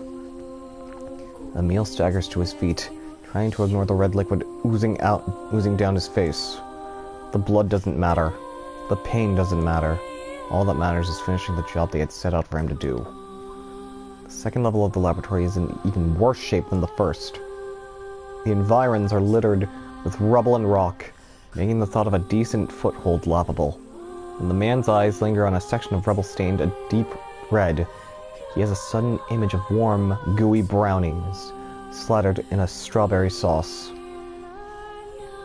His stomach lurches at the thought, but when he attempts to avert his eyes, they land on the remains of a human being rendered into what could only be described as paste.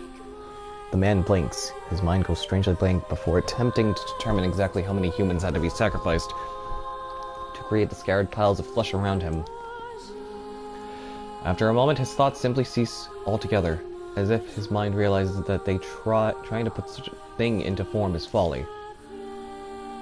"You can go the rest of the way on your own," says the man in a voice much weaker than he wishes it to be. "I mean, what does it matter? You're not even human. You're a monster." With this, the man spins around and dashes back down the hall. A helpless Emil simply listens as the footsteps of his erstwhile captor fade into the distance. Emil finds himself alone in a room with the stench of death and blood. For a moment he considers opening his eyes, but the thought of the horrors that await him quickly squashed this plan. Instead, he stands still and listens intently. Eventually a far-off sound reaches his ears. "That's the howl I heard before." Emil resumes walking, using the sound of the distant voice to guide him, almost as if it was calling him home. By the time Emil reaches the third level, he is moving on memory as much as the sound. His hands and face are covered in fresh wounds from numerous falls. Every time he thinks about giving up, his mind returns to his sister. We studied together. We ate cookies together. We cried together. We laughed together. And sometimes I was the only one who got yelled at. That's why I was never lonely. Our being together allowed me to stay strong. For Emil, his sister was all he had to live for. So holding that feeling close to his chest, he presses on, one step after the other. One slow step after the other. Emil finds himself drawing close to a certain experimental chamber in the deepest part of the laboratory. The howl is very close now, and he touches the switch that controls the door. He thinks about his mission. Number 6 is the ultimate weapon. She is his sister, and he must turn her to stone. The door slowly opens, revealing the massive interior of the experimentation chamber. After a few steps, Emil removes his blindfold and slowly opens his eyes. His sister lurks before him, but she looks nothing like the girl he once knew. Instead, he sees a savage beast crawling on all fours with the shredded remains of researchers. As the thing that had been in his sister stops and tilts its head in Emil's direction, he focuses his gaze on it. A series of soft, crunching sounds emerge from the creature as his magic does its terrible work.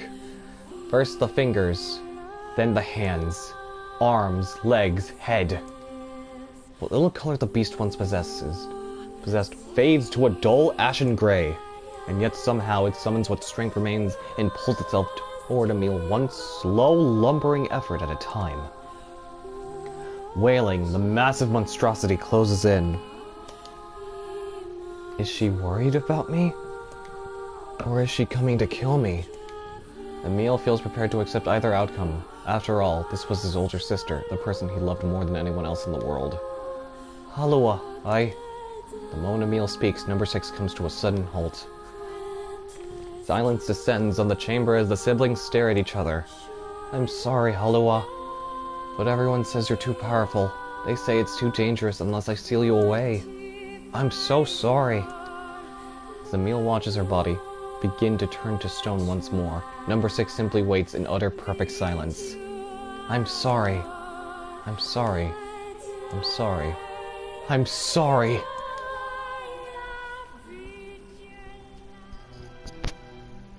The moment number 6's petrification is complete, her memories flood into Emil's mind. The two of them huddling together in the cold, all alone in the world with no one to protect them. All she wanted was to save her little brother. And yet, it was that little brother who, in a sense, saved her. The moment the petrification is complete, Emil sinks to his knees. A frozen sister and a little brother racked with sin. Alone in this cold cage, the two of them weep in a single silent voice. It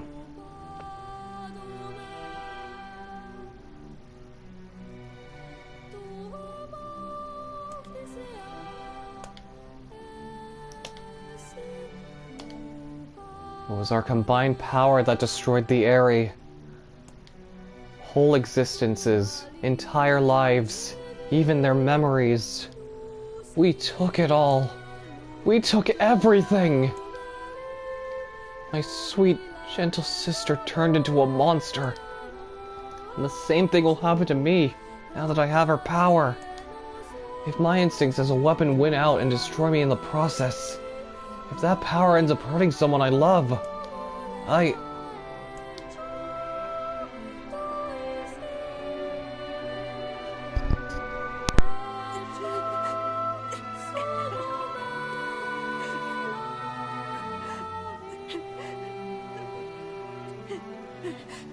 What have I done? I killed innocent people. I killed them all. But you saved us. If it wasn't for you, we'd all be dead. We owe you.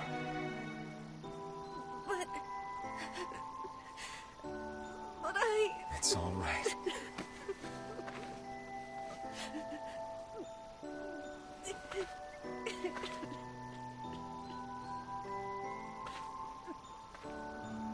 Really? Don't look back.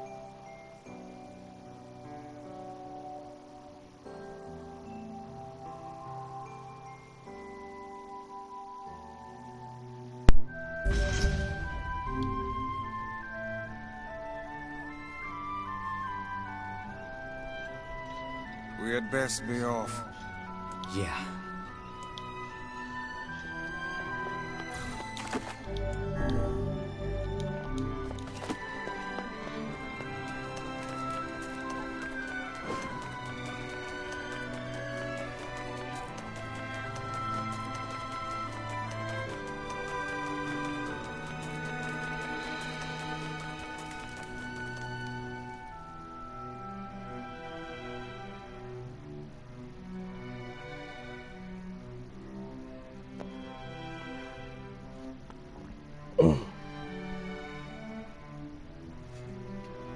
Maybe Popol has found some information about the Shadow Lord. Let's drop by the village. Very well.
Hey, Popola. Ah, you're back. Have you learned anything more about the Shadow Lord's key? I'm sorry, but it's going to take me some time yet. I see. Well, can I take something off your plate in the meantime? Oh, how about this? You know the ferryman with the red bag, right? Well, he's been skipping out on work lately. Can I ask you to go to Seafront and check on him? Sure thing.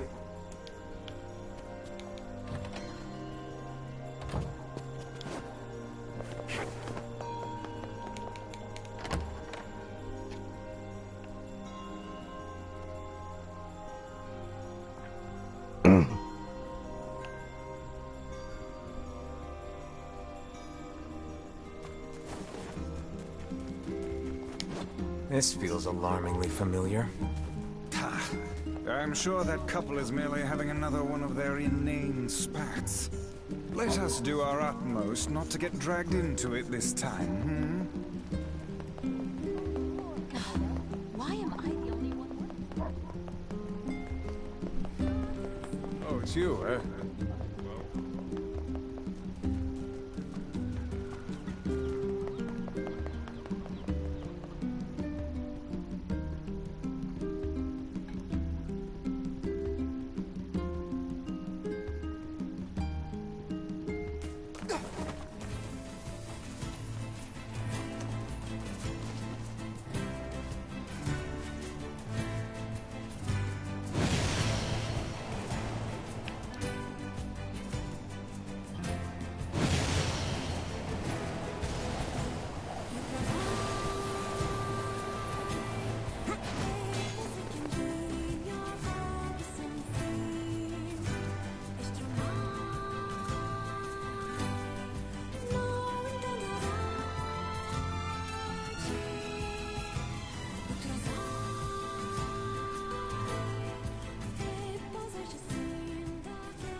Yeesh. I don't think I've ever seen fog this thick before. Huh. Huh? What's that?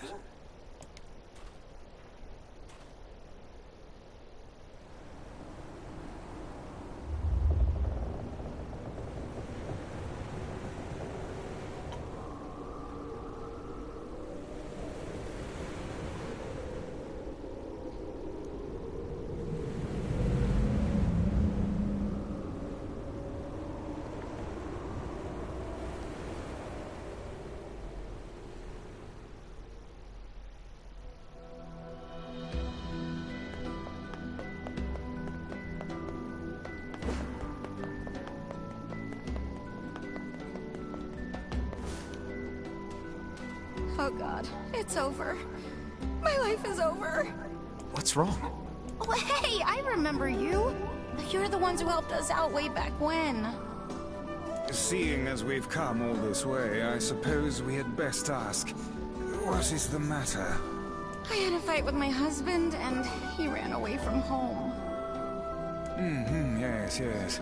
You may color me utterly flabbergasted. But it's all that idiot's fault. I was saving up a bunch of apples, and he went and ate 10 of them. That's actually sort of impressive. Well, sure, I may have lost my temper a little, but I can't believe he just up and left. He's been gone for a week now, and it's... All right. We'll help you find him. Really? Oh, thank you so much. And here we go again. Shall we begin by asking around at the tavern like before?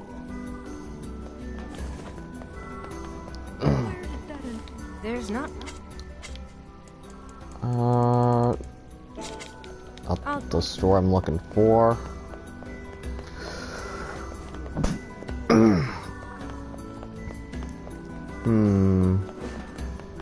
Probably this is the material shop?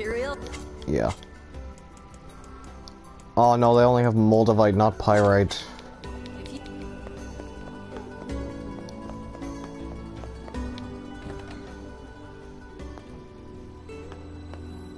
Hey there. I'm looking for the guy with the red bag. You seen him around lately? Really? Is that couple fighting again?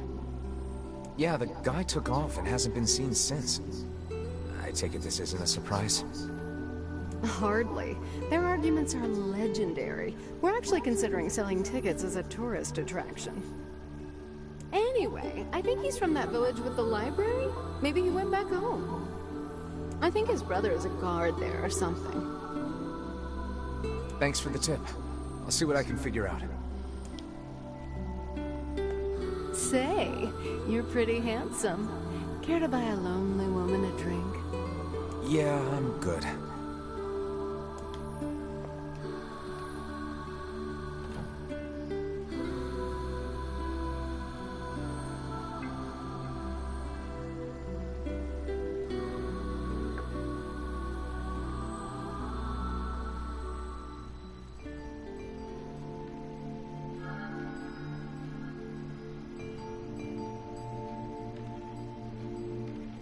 Hard to believe a ship of this size managed to run aground.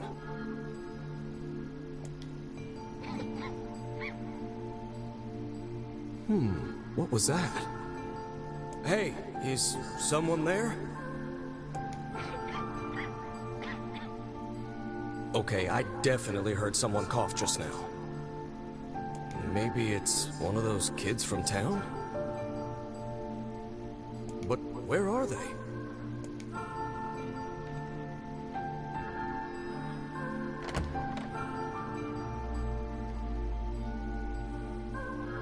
There you are. What are you doing here, kid? And who are you, anyway? Were you a passenger on this ship, maybe?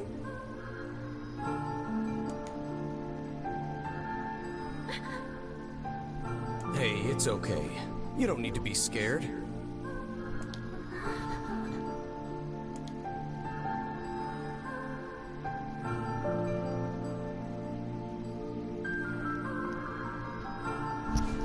So, all this about the ship that's on Seafront there, and what you're seeing, all new to this version of Nier. Because this was never in the original. To think that couple's petty squabbles have become something of an attraction for the locals. Doesn't surprise me in the least. Seeing people like that puts a little spring in your step, you know? You humans truly are a maddening bunch. Such buffoonery does little more than wear this old tome out.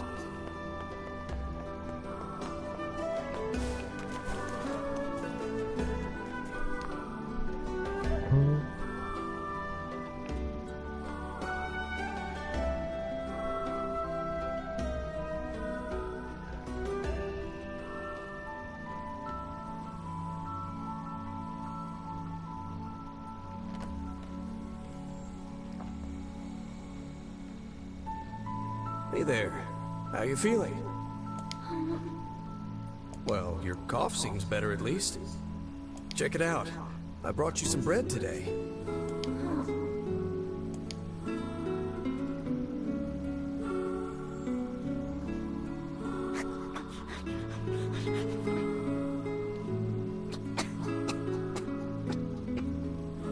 Oh, easy there. Jeez, you must have been starving. Well, look, no one's gonna take this from you, so just take it easy so you don't choke on it, okay? So, what were you doing on this boat, kid? Actually, scratch that. First things first. I can't just keep calling you kid. You got a name?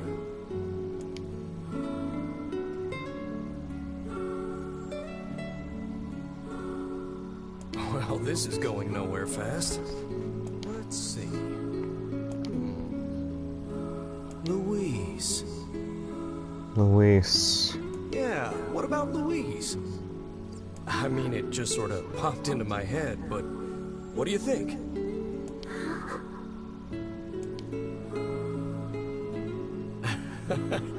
Guess you're okay with it. Well, it's nice to meet you, Louise.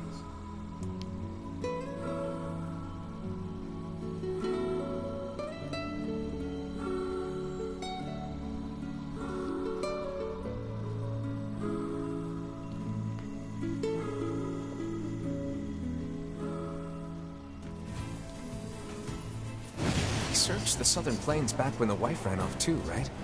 I believe we did, yes. Lots changed since then. So it's kind of nice when we find something that hasn't.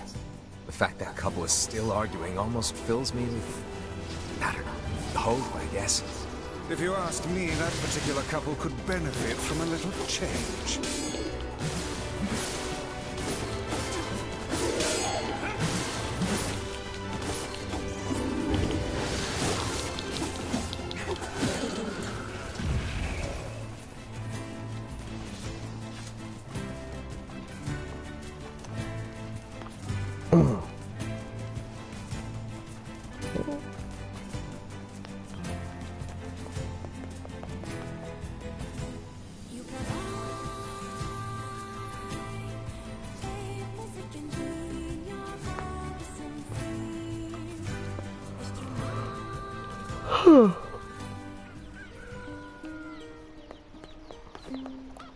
Oh, hey, it's you. What's up? You're related to the ferryman who carries a red bag around, right? Yeah, he's my little brother. Haven't seen him in a while, though. A shame. Have you any idea where he may have absconded to? Not a clue. Like I said, I haven't seen him. Oh, that's unfortunate. Oh, but the last time I did see him, he said something about using his ferry to deliver letters. Maybe... I guess we could ask the postman over in Seafront. Just once, I would enjoy receiving a quest that can be solved in the general vicinity of the Asker. And now we head back to Seafront.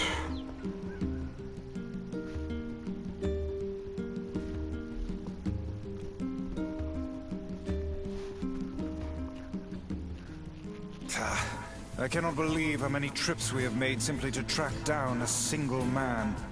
It's all right to do this kind of thing every now and then. I only pray this is not the calm before some manner of storm. Say there, lad, have you ever penned a missive? You mean a letter? No.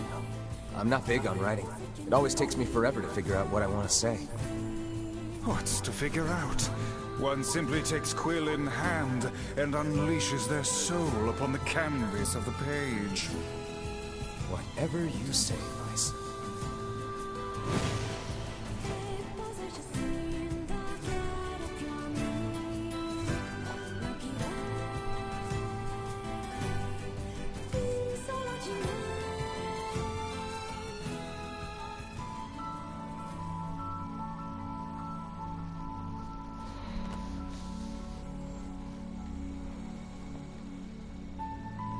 Hey there, Louise. Say, where'd you get that red bag? Hmm? Found it on the ship, did you? You kids are so darn curious about everything. Anywho, it's good to see you. Afraid I don't have any bread today, but I did bring you something. Here, it's a ribbon. Let me tie it in your hair for you.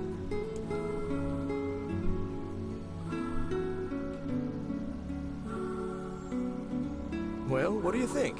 Pretty nice, huh? Huh. What's that on the floor?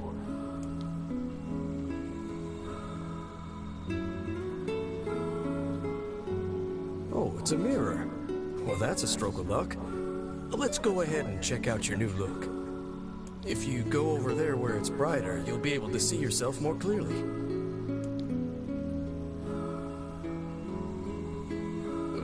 What's wrong? Don't you want to see? Oh, I see. You don't like sunlight.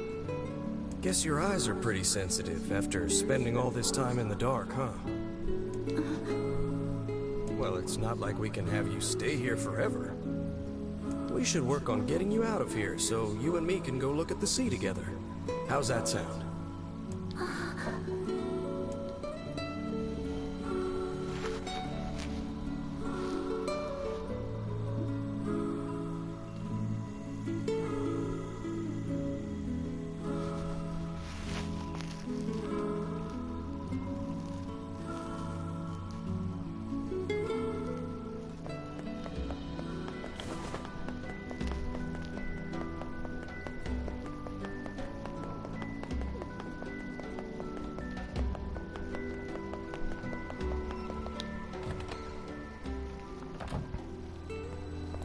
Hey, Postman.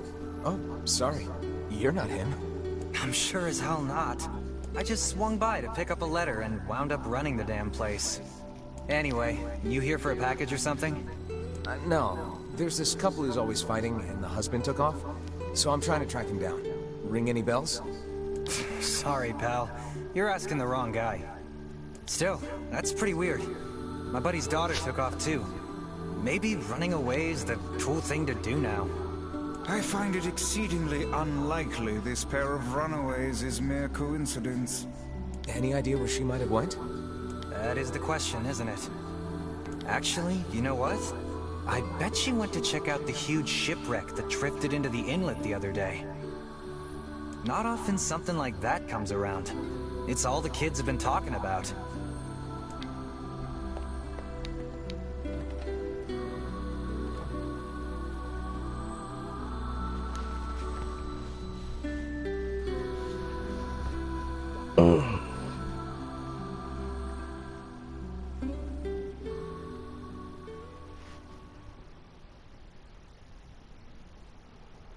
Hey, Louise. I brought your food for today. What's wrong? Aren't you hungry? Huh. You haven't been eating much lately. Are you okay? Well then, let's try this.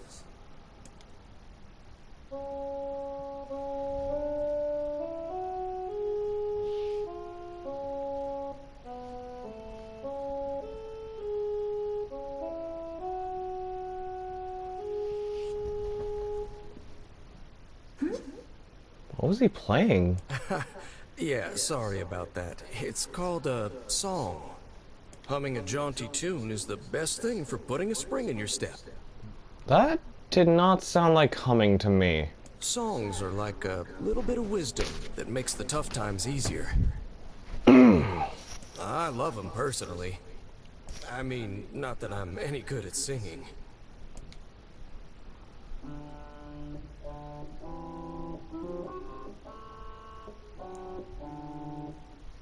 Whoa, your voice is a bit rough there. But you're actually pretty good.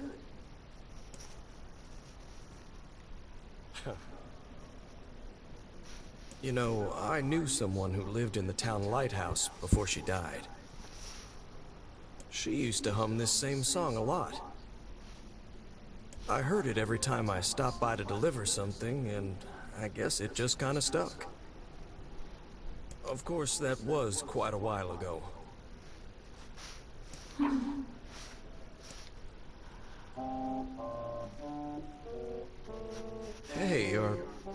trying to cheer me up? You are a kind soul, Louise.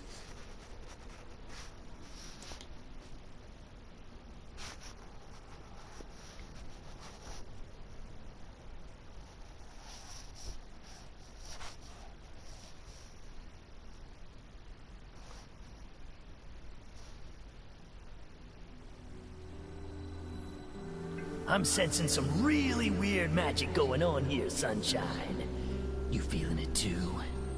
Yeah. Is it a shade? Are you actually trying to think something through rather than just jumping in and killing? What's wrong, Kaine? Nothing. It's just...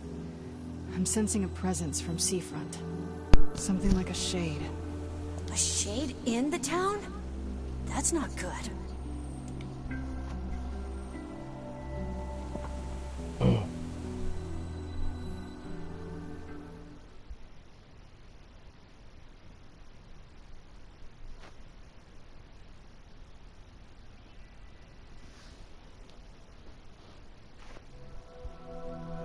A shipwreck, is it?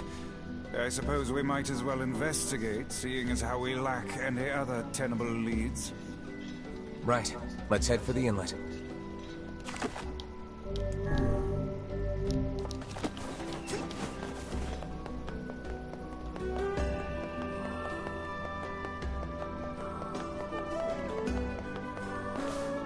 Kaine. Emil.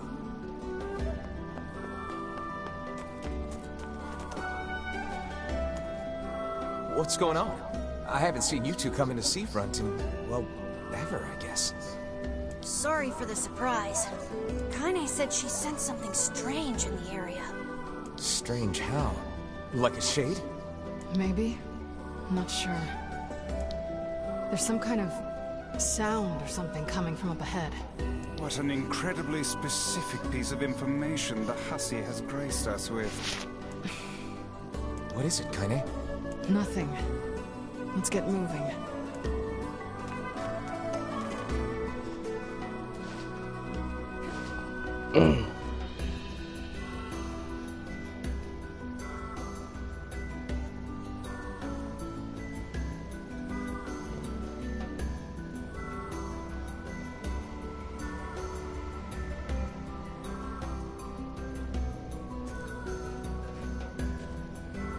We're gonna need to figure out some way to get inside that thing.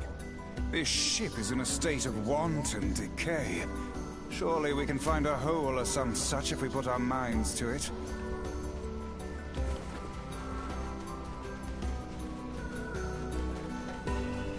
These planks seem to be covering a rather large hole. You can probably get in if we move them out of the way. I'm worried about whatever it is Kaine is sensing.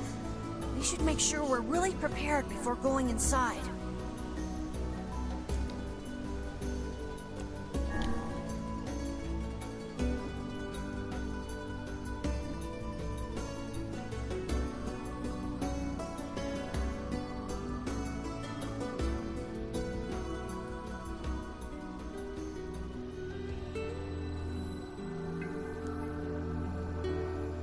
So, were you able to write that letter? You know, now that I've taught you how.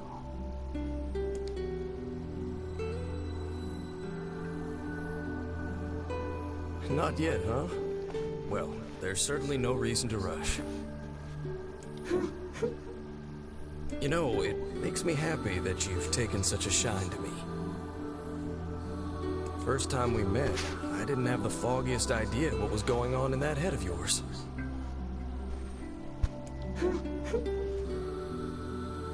So, hey, I've been thinking. How about you come live with me? It might be kind of nice to have a daughter around.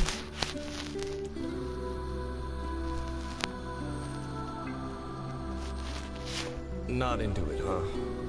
Guess I should have figured. I'm sad to hear it, but it's your choice, of course. Huh? The floor's wet. Wait, is this blood?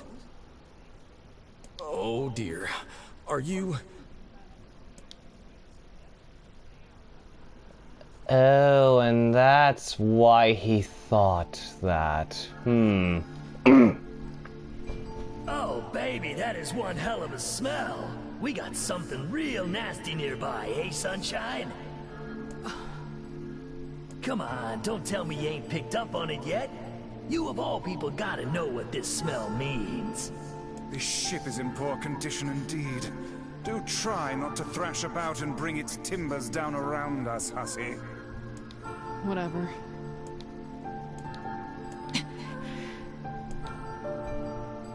You sure you're all right, Kaine? You really shouldn't push yourself. Hey, I've got an idea. How about you and me search outside and get some nice fresh air in the process? Sure. Let's do that. Sounds good. Take care of Kaine for us, Emil. Emil is on the case. Come on, Kaine. Let's get the lead out.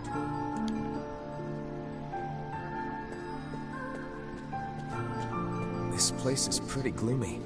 I'm having a hard time imagining any townsfolk hanging around here. Well, as we've no other leads, let the search begin. Look there, on the floor. I believe we have found ourselves a lantern. And there's still some oil in it. Nice.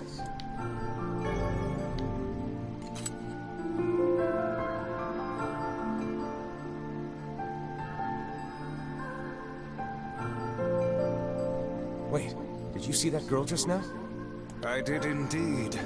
How on earth did she manage to get behind us? Perhaps she is the runaway we heard tell of at the post office. Best track her down and take her back to town with us.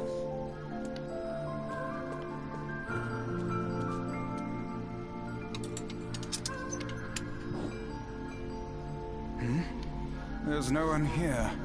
Weird. It's like we just saw a ghost. Oh, what foolishness! I am certain this room merely contains a secret passageway or the like.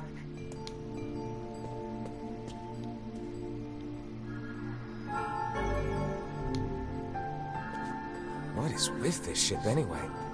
There may be clues somewhere that tell of how it ran aground.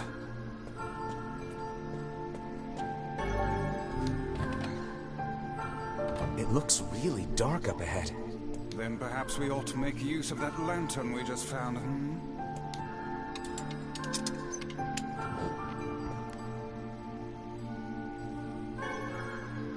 What's this? An apple. It's a bit bruised, but it's not super old or anything. I wager it was dropped by that fruit-loving ferryman with the red bag. Perhaps he absconded to this ship to wait out the storm after yet another spirited debate with his wife. Ah, goodness, what a troublesome couple. Let's keep moving.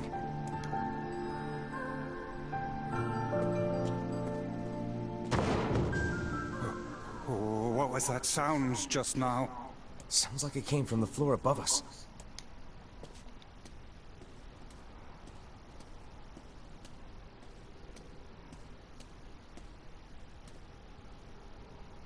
This barrel's been knocked over, and there's flour everywhere. Surely it was toppled by the girl we saw at the entrance. Wait. Cast your eyes to the floor, lad. The missing child left white tracks in her passing. Should we follow them, I expect we will find our way to her.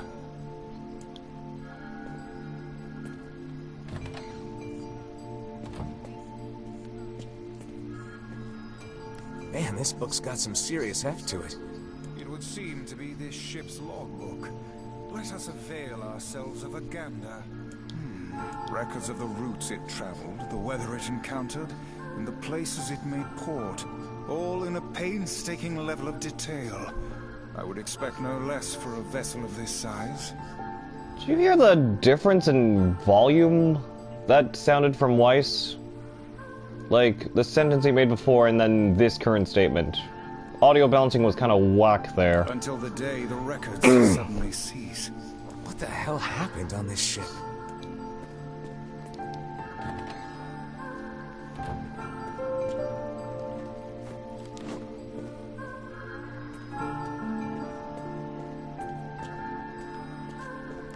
see that light on the other side of the shelves? A shame we cannot investigate further with these blasted things in our way. I would like a word with the interior designer who thought to put them here. Hang on. I think I can move these.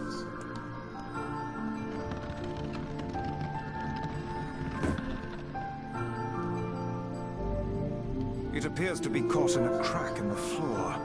It would not do to have the ground beneath our feet come undone, so let's give up on pushing the thing.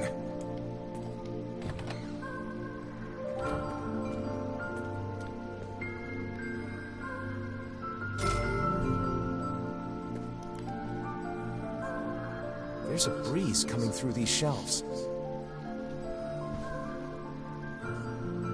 That white vase is rather conspicuous. Try giving it a nudge.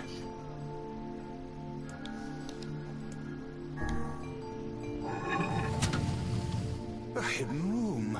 How delightful. Hey, there's a notebook on this desk. Oh, wow, this thing is crammed full of information. A record of the cargo they carried, no doubt. Let me see. By my pages, this ship was used by slavers. How simply atrocious. Wait, you're telling me they sold people? And made out quite handsomely from the transactions, it would seem. How could they do something like that? I do not know, nor do I care to ponder it. Let it suffice to say there are monsters who trade coin for misery in all corners of this accursed world.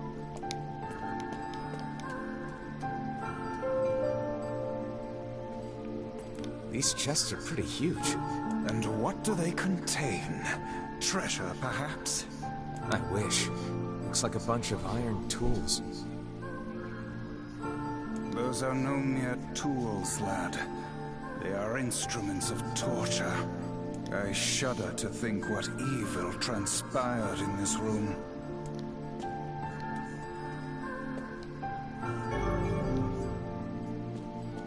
There don't seem to be any shades around, at least.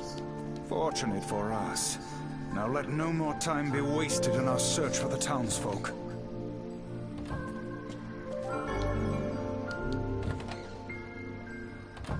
The white tracks end here. Wait, I hear something.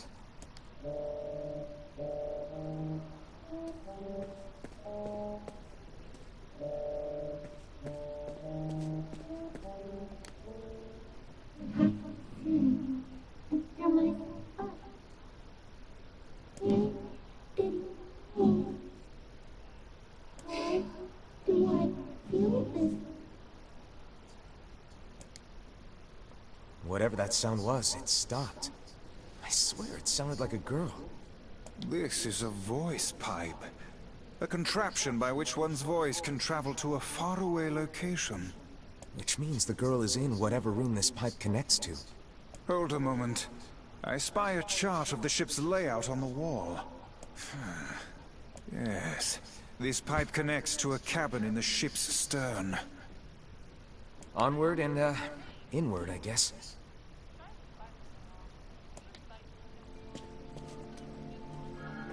This little lantern has brought us quite far, hasn't it? Yeah. And the light it gives off makes me feel, I don't know, safe somehow. Well, aren't we the romantic?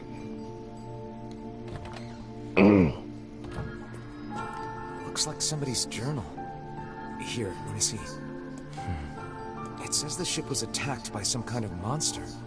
Seems like the person who wrote this holed up in here, while the monster roamed around the ship, killing everyone. Do you think that actually happened? I cannot say.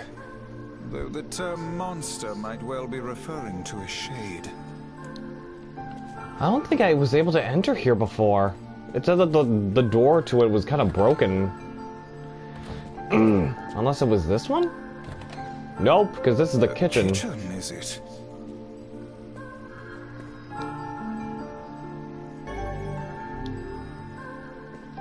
Heavens, look at the size of this saucepan. This must have been where they prepared meals for the crew. There's a note stuck to the counter. Extra rice, hold the peppers. Looks like the crew had some say over how they ate.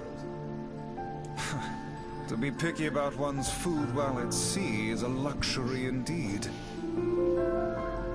Thinking back on it, the cuisine we were served during our visit to the bickering couple's home was quite particular in its choice of ingredients, was it not? Tell me about it. I feel like I've sampled every single recipe in the Apple Fanatics cookbook. Once we track down the ferryman, we should invite them to a meal at our place. A fine idea, lad.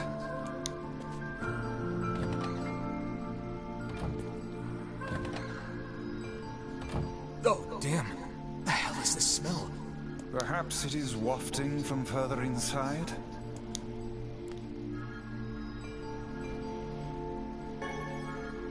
Another apple.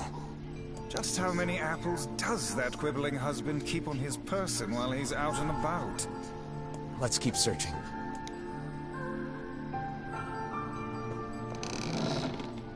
Weiss? I think the floor is... Speak to me, lad. Are you hurt? Been better, but I'll live. I can't see a thing down here. What is that terrible stench? I suspect we may have fallen into the ship's hold. A lantern got away from me during the fall. We'd better look for it.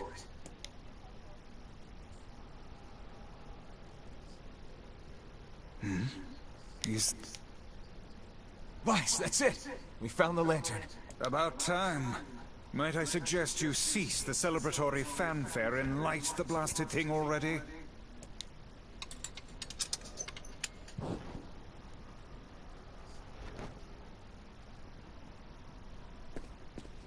Oh dear. Look at the bodies. They are all people from town. And, I fear, the missing ferryman. Oh no. This can't be real. Why? Why did everyone have to... God damn it! Pull yourself together, lad. Remember the presence Kaine sensed. The culprit who murdered these poor folk likely awaits us further within. I won't let them get away with this.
Oh, I've seen this situation before.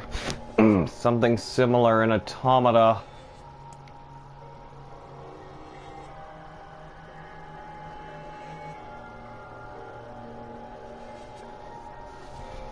Hey there, you two. Hey. I didn't know you guys came back inside. Did we ever? Found a nice hole in the wall to slide through. But then, we heard a bunch of noise coming from that super dark floor downstairs. You sure had us worried. Yeah, sorry about that. You feeling better, Kaine? A little, yeah. Sorry for the trouble. Good. That's good. Jeez, you seem really down in the dumps. Did something happen? Tell me, Kaine, that presence you sensed. It's on the floor above us. I feared as much. It seems we've little choice but to press onward. Did you guys find anything on the ship? Some townspeople, actually. But they're all... Well, shit.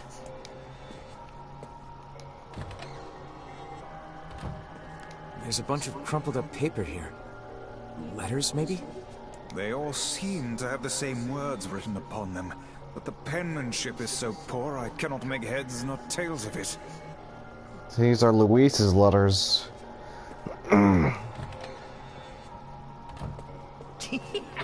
Oh man, that smell is getting ripe. How you feeling there, Sunshine? Not great. Can't you tell?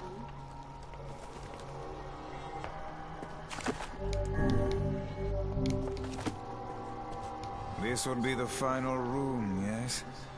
The culprit who murdered the townspeople may be behind this very door. Let us proceed with utmost caution.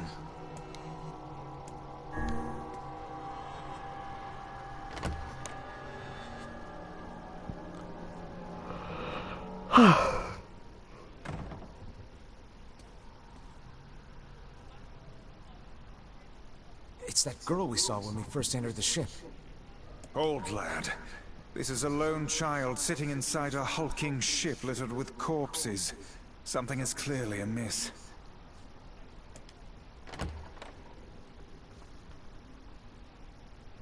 There. Oh man, this shade is nuts. I think I'm in love. You can feel her power hanging in the air, and she ain't even trying yet. Things are finally heating up. Huh? Could this girl be the presence you sensed, Kaine?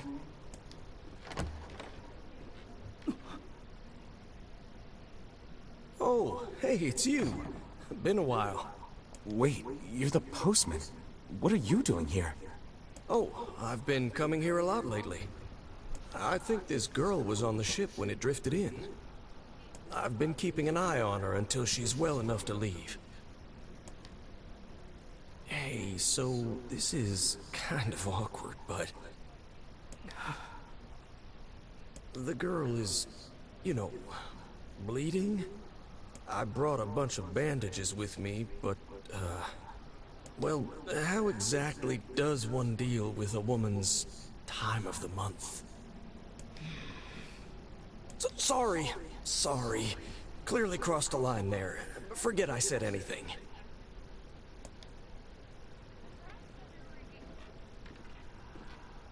Stay the hell away from her! She isn't...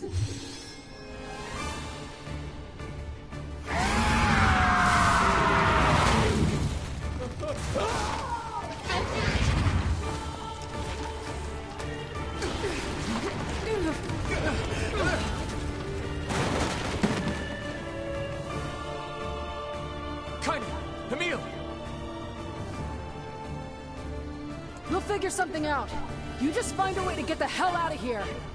The two of them will be fine, but you and I must withdraw.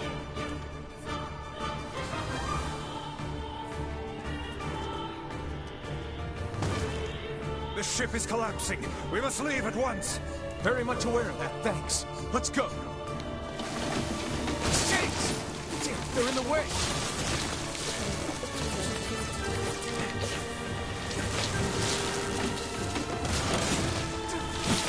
Looks like we can get out through that hole up there.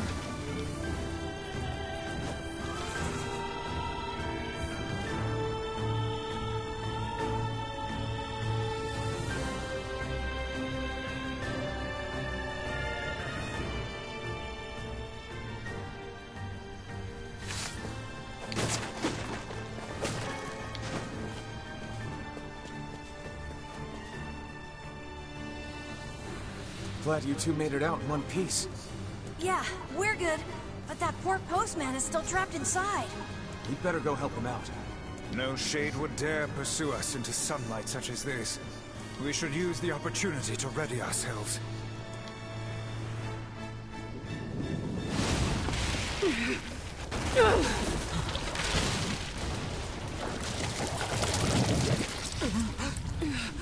What on earth?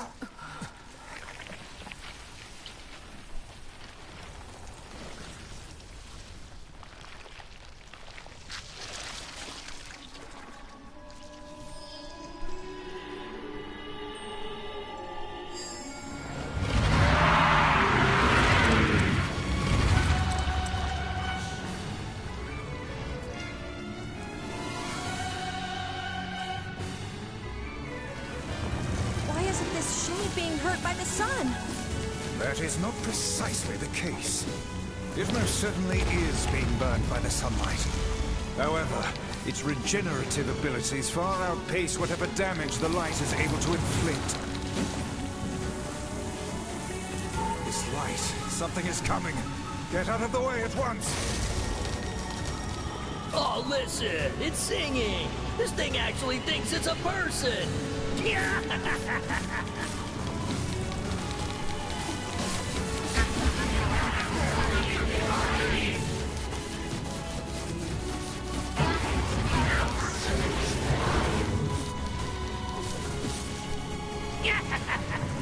I don't know where the singing lessons came from, but I do know it's sure as hell trying to eat us.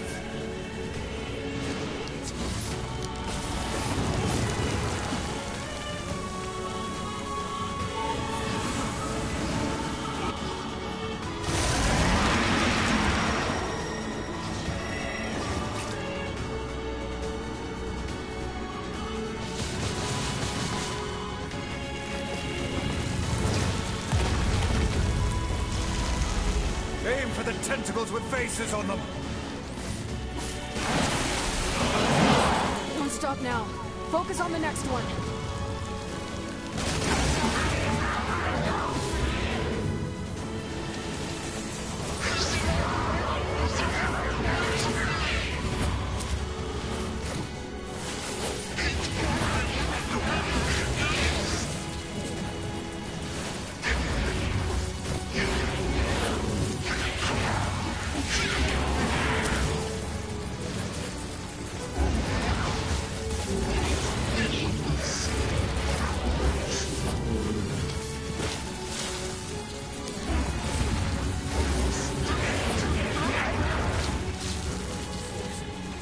You're doing it for him?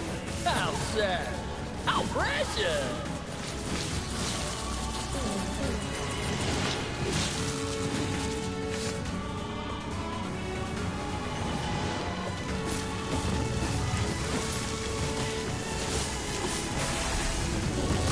Now is our chance. Attack with all that you have.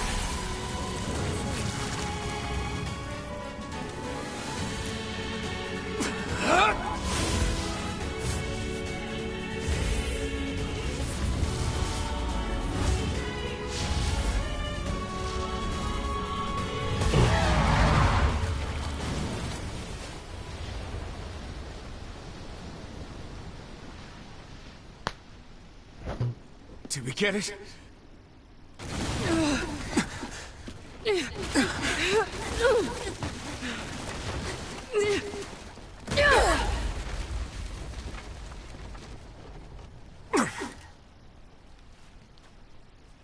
Oh, hell. That thing's huge.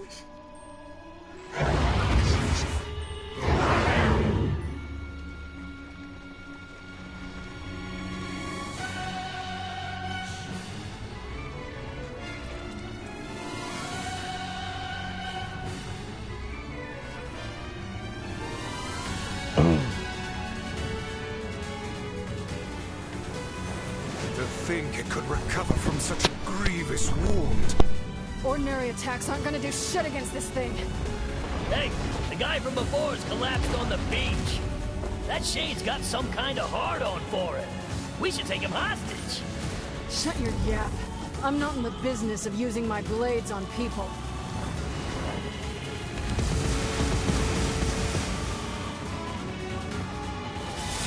Is this thing turning its body into spears and shooting them at us?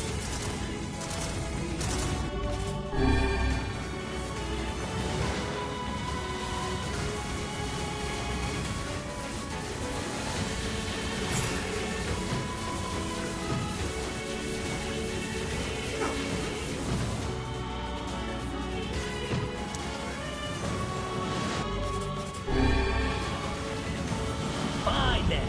I guess we'll all just sit around a campfire and sing songs until we get murdered. Damn it!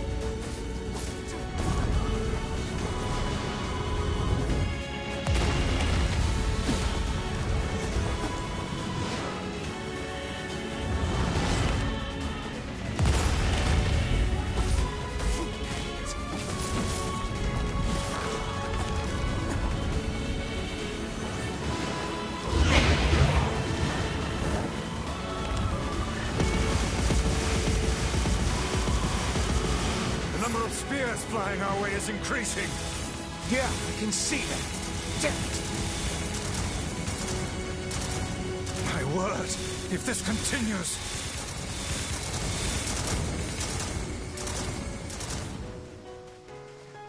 Hey, over here!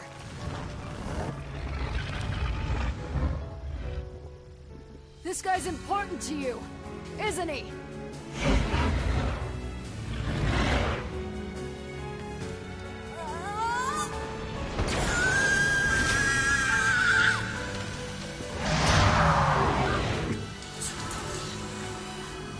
This is here and now.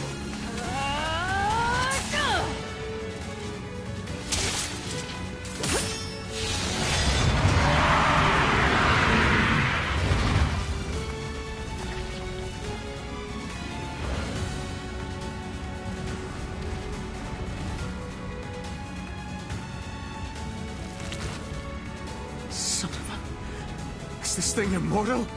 How can it withstand such an onslaught?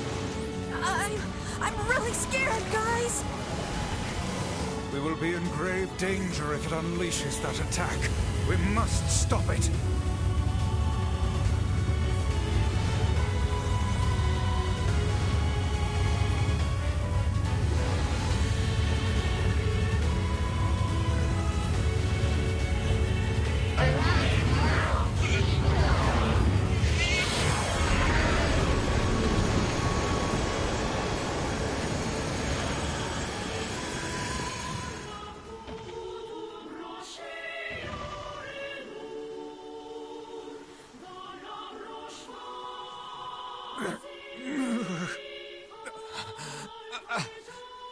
I think we're in trouble.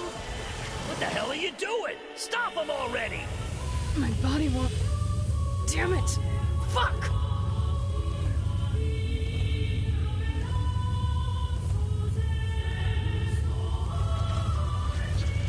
Oh, no!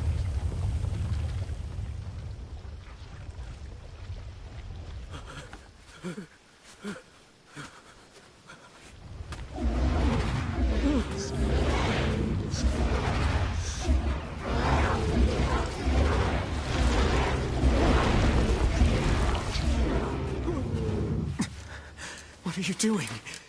You're gonna get yourself killed!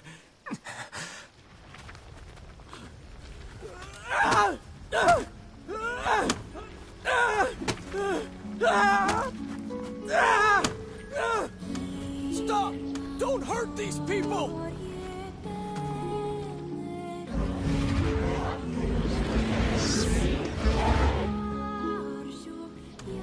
So you've been lying to me this whole time?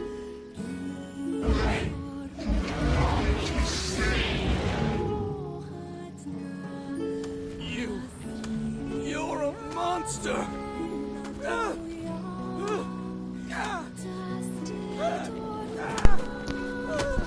It stopped. Focus on the source of its magic. Aim for the head. Take 2 action, thank you for the follow! I mean, for the raid! You just joined in at quite a moment.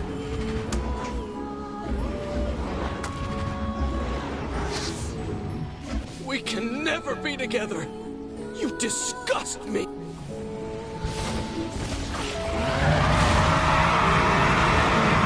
Okay. Hold on a moment. Thank you for the follows, Julius_cool and Pokegirls to know.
but welcome one and all to, from Take-Two's raid. What were you playing? It says JoJo's Venture?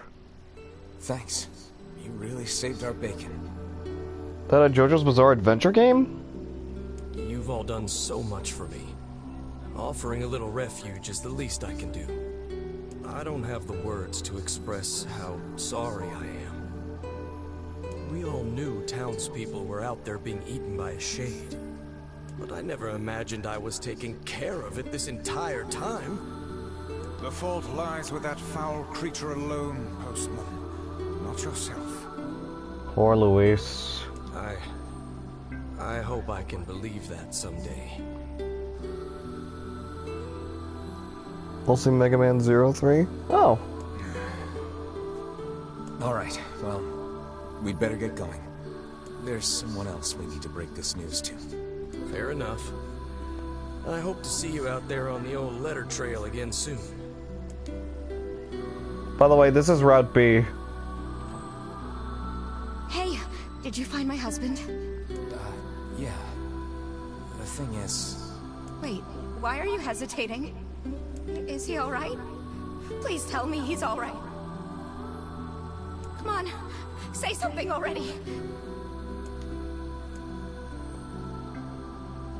Oh man. A second chance to just flat out lie to her about what happened to her husband? No, I'm gonna be brutally honest with her. Your husband was killed by a shade. I'm sorry. We tracked him down, but it was already too late. No, it can't be true. That big idiot, always carrying his bag around, thinking about me all the time. Oh God, this can't be happening.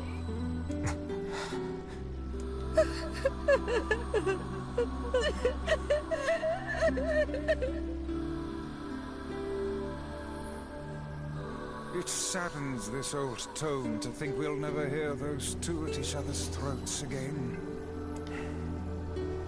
If only I'd gotten to him sooner. Damn it. Do not let it burden you so, lad. You did the best you were able. Also, my voice is nearly dead because of a lot of reading in terms of the backstories for both Kaine and Emil in this game.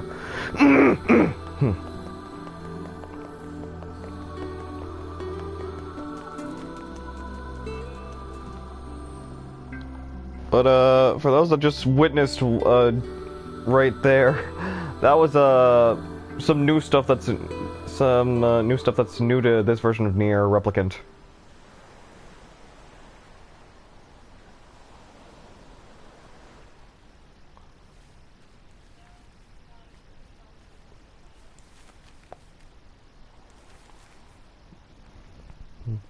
The hell's this, Sunshine? A letter. That thing wrote it for the postman. Ha! Man, that is some grade A chicken scratch. She probably copied the letters as best she could. So, what's it say?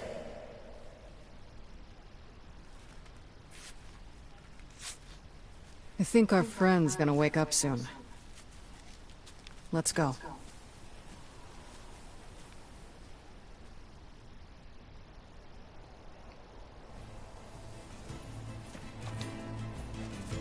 Hey, Kaine. Yeah? When you were threatening that shade on the beach the other day, how did you know it was trying to protect the postman? Just a feeling, I guess. All right.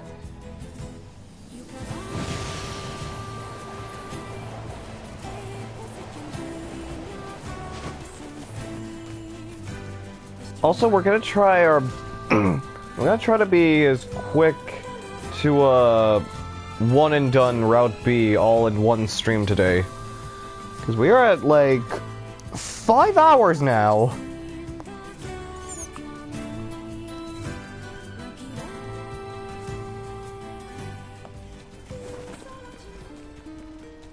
But this should be the last, once we head to Popola, the last place should be, obviously, Facade. And And by the time we finish up Facade, we're gonna be wounding up in the Shadow Lord's castle. Hidden in the Lost Shrine.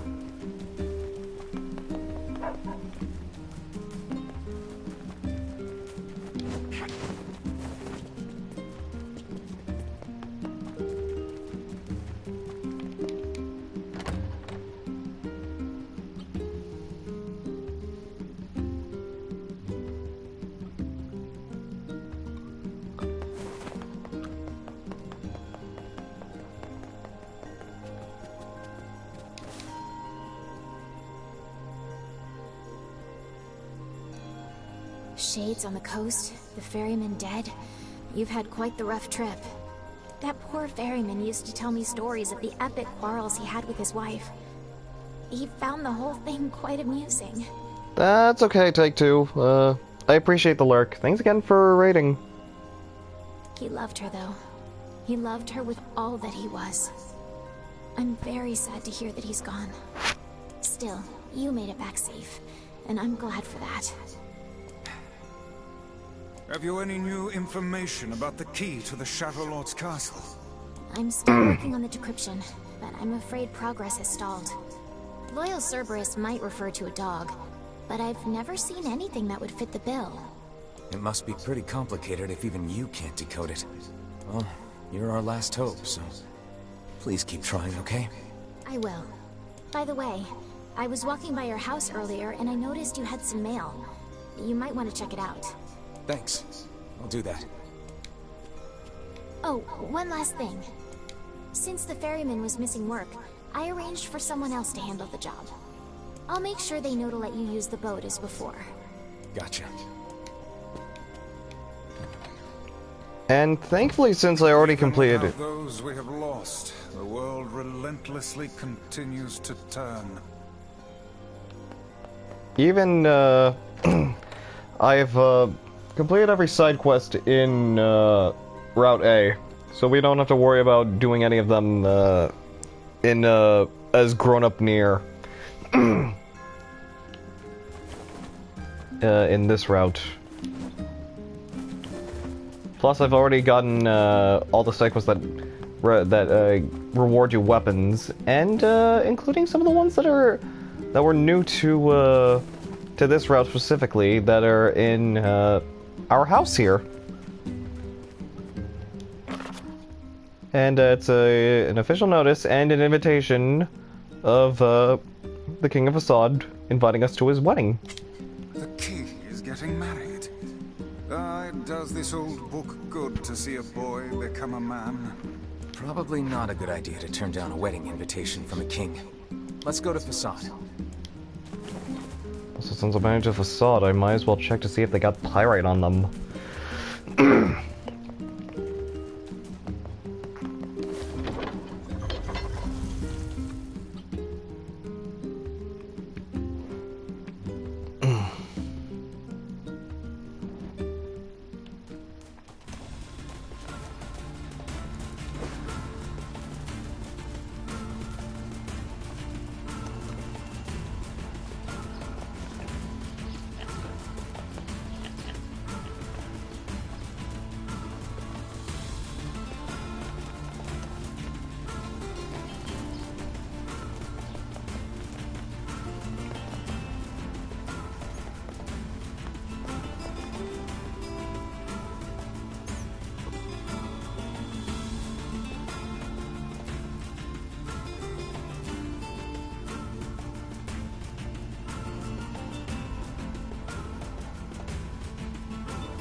Does it not strike you as curious to find wolves in the desert? Should it? They normally live in forests, yes. Deserts would seem to hold little sustenance for them. Well, we can certainly guess what they've been eating.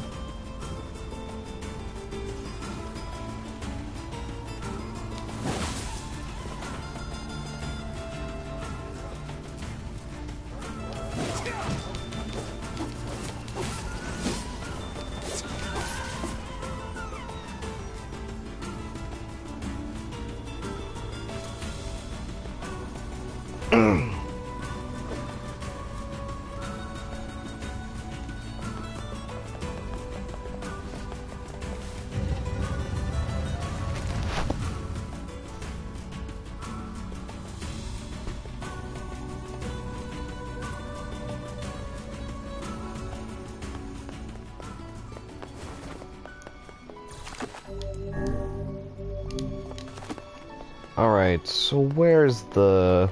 Let's find the material shop.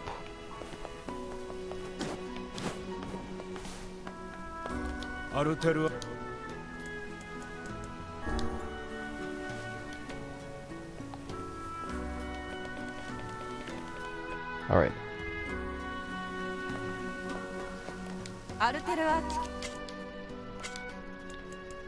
Alright, no, you do not have anything.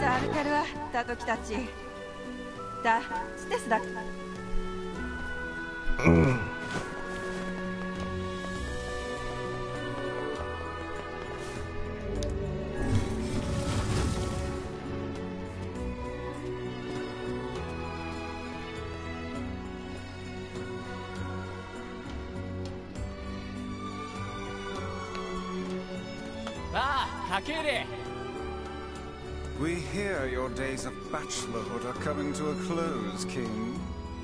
Congrats. Forgive my prying, but we are all eager to know the identity of your lucky bride.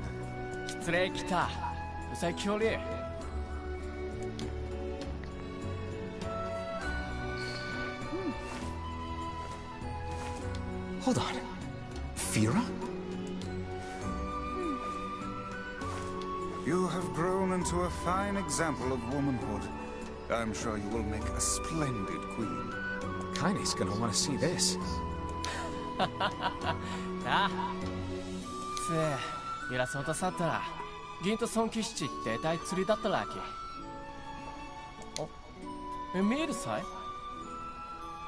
Pleased to make your acquaintance, Your Royalness. Congratulations on your wedding. I'm sorry Kaine's not here, but...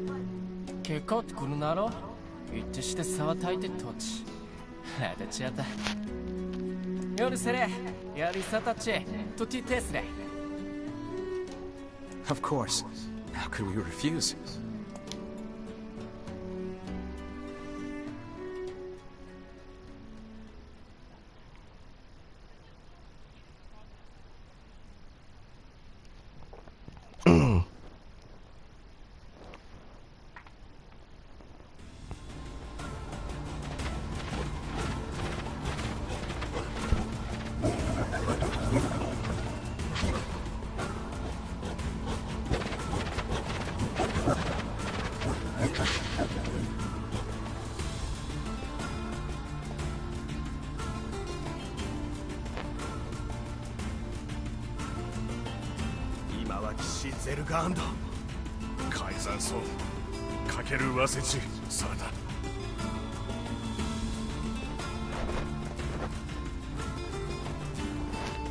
Oh, damn.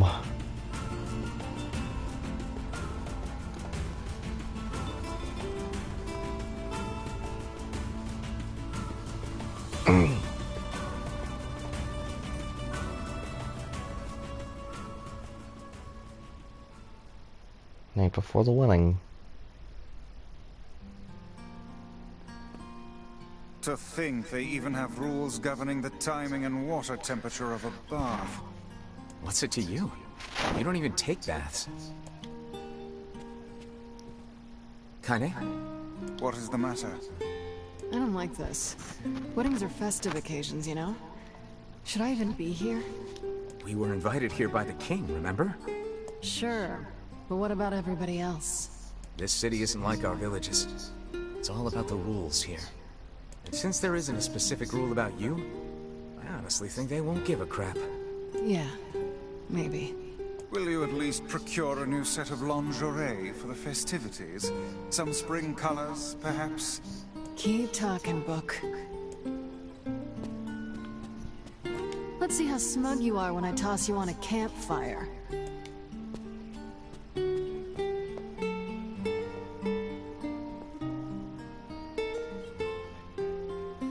Oh. What's up? Just having trouble getting to sleep. Something bothering you?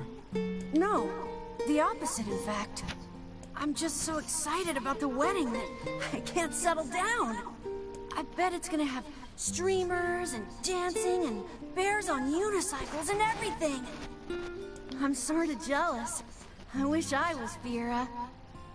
You'll find a nice bride someday, Emil. Huh? Oh, right. Bride. You must be tired indeed if you misunderstood that simple social nicety.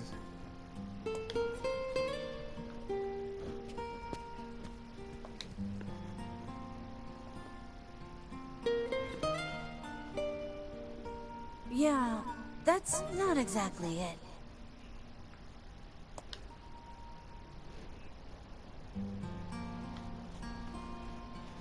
Liu Teitai, Ueta. ゼルガンと救世し続いて改ざんをつきて時ぞとやりつた真实际因为ずっと残さ乱だ Everyone needs to blow off steam and celebrate once in a while.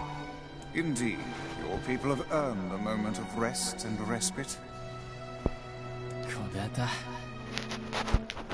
Plus, you want to make Fira happy, right? Anyway, life is better when you have someone to fight for. ナルトルは自殺だ。対決達成。さあ。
Weddings are the best. There's flowers everywhere. Everyone's happy. It's just great. I'm kind of jealous. Aren't you jealous, Kaine? Nah. Oh, come on.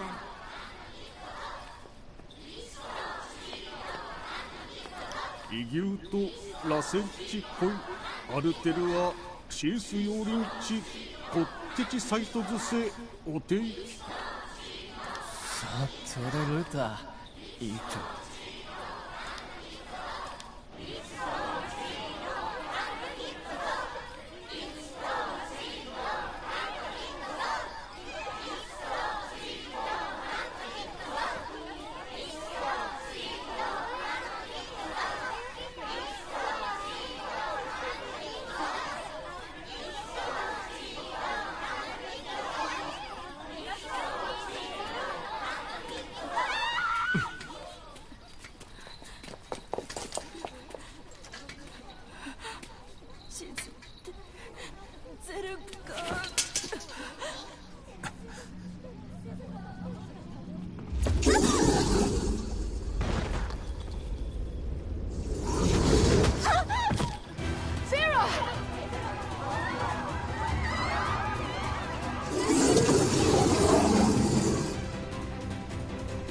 That wolf is a shade.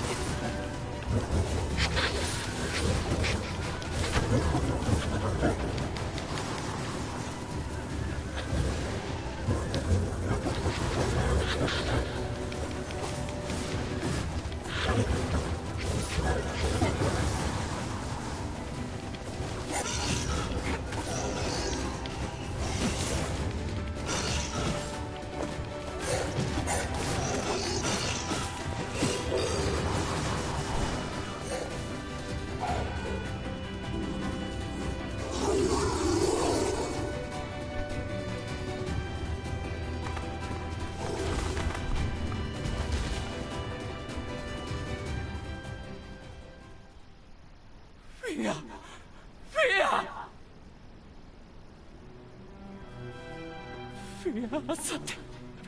Kisarihiro, get this in!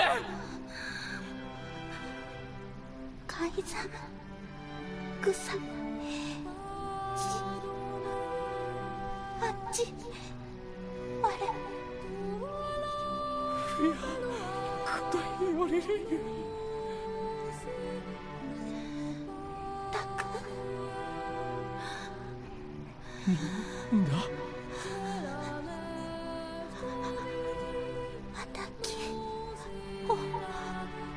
おようにかちすれてたく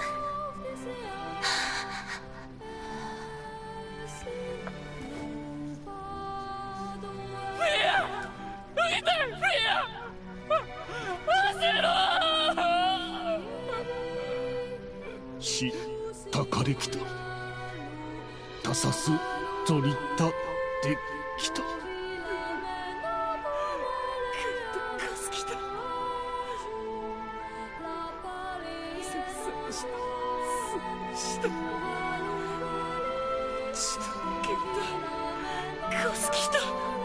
カイザー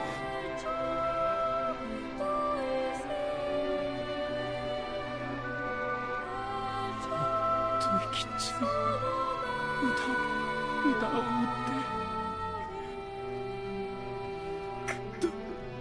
てより歌ってやりすかすきた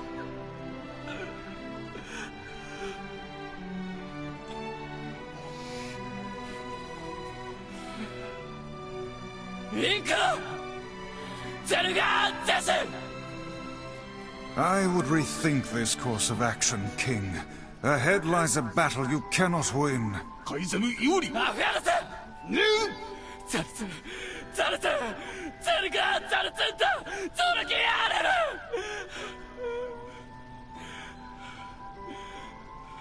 Zote, orare kitamo. Yuri Peruatoru, Kaizamu Totodeku. La Kurutodeku. ゼルガアントイカラツグキテテカイザムタリエキューサカイザムが夫と来てソードリリスダカイ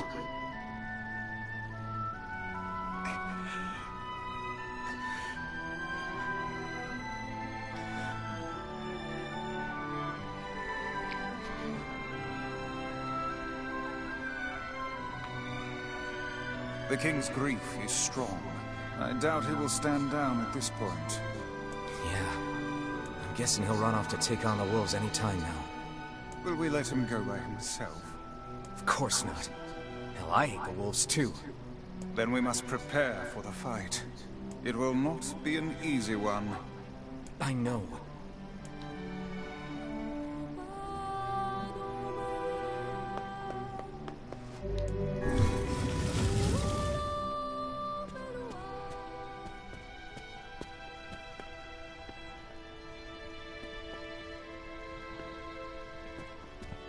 Are you ready for battle?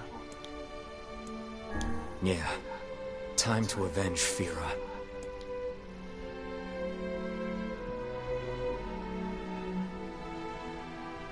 Fira Yaril. Selga Kizato. Yajitsu Torel. Hikyu Jiketsu. Ahu!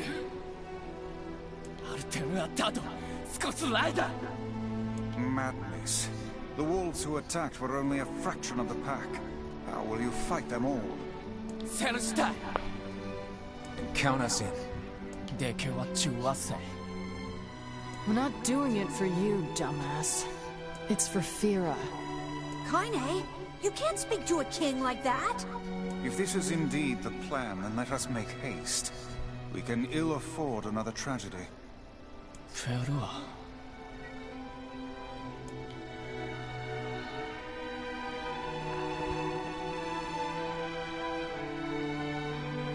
Kaizamu Akura. ゼルガーン撃つと避けた。これで里アルテルアチンクルチュラス。アルテルアトヤリラフィアクスタあイムフィアギキタタトサダキラツヨリウタタキツシリュウリュウトサティンよりうわいそうとフィアとツだったあティンあんただせティントシケンユーカイザムテクアンダルアミしか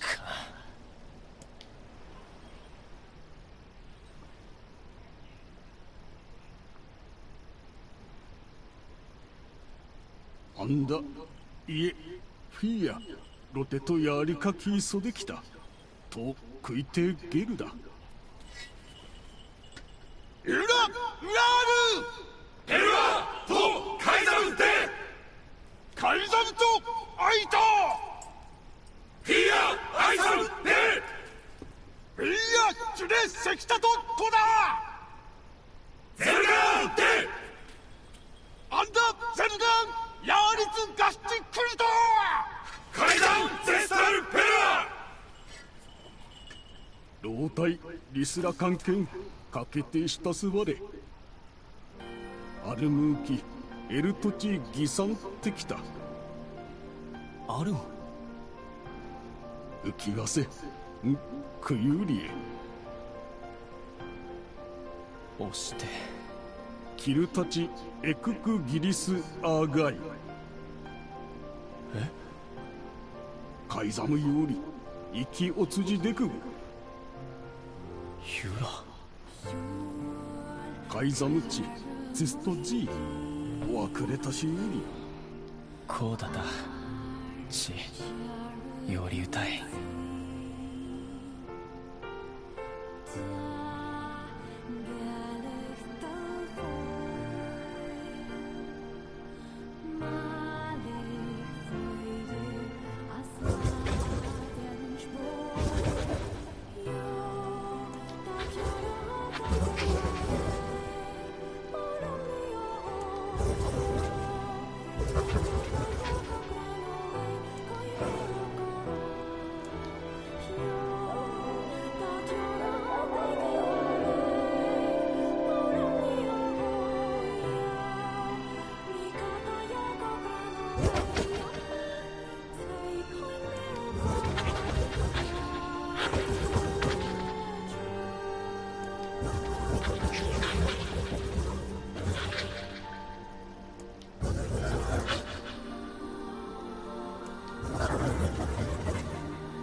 クリ、ゼルガンタチトグだ。リー言ってクタイ。 Forget it. It's for Fira. Let's move.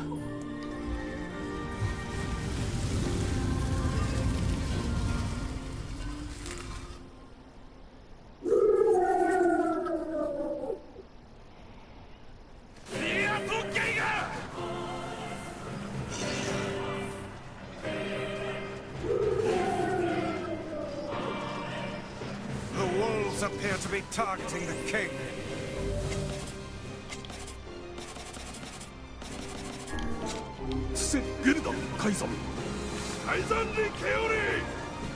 He seeks the king of Facade.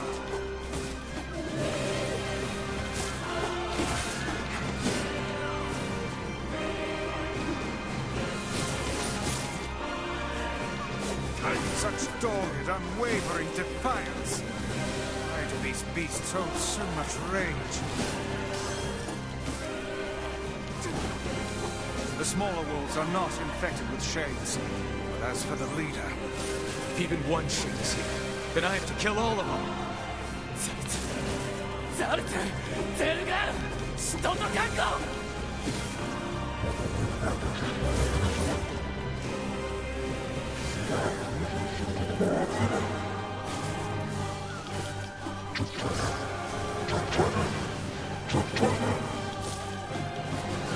Above you! Stay on your guard!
must endure. Go, live, and think again. Is that the original king of Facade? For being my friend.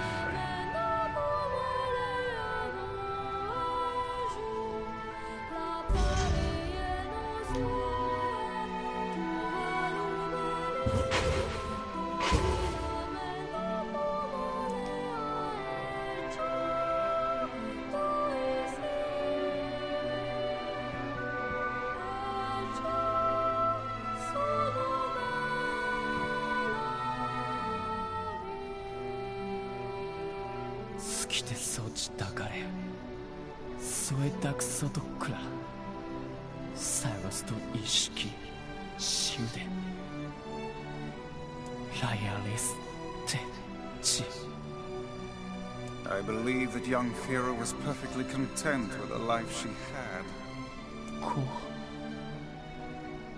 Of course. Does this not sound like what she would say to you? She was terribly proud of her king, and now you must do all you can to honor her memory. Data, Doris, Kyoryu, Kutaitu, Lichirail, Kaizamu, Chittada, Kede Taisoto, Chi Tatterunda. Is that another infernal rule? Ula no peru wa tori, aruteru wa chi o aru. Anta toshi-toshi, aruteru wa yariru. No fear. The poor king. This is the Shade's fault.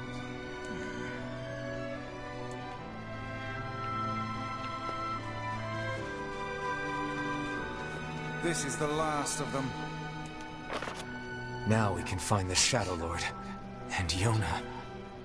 We certainly can. Hold on, Yona. I'm almost there.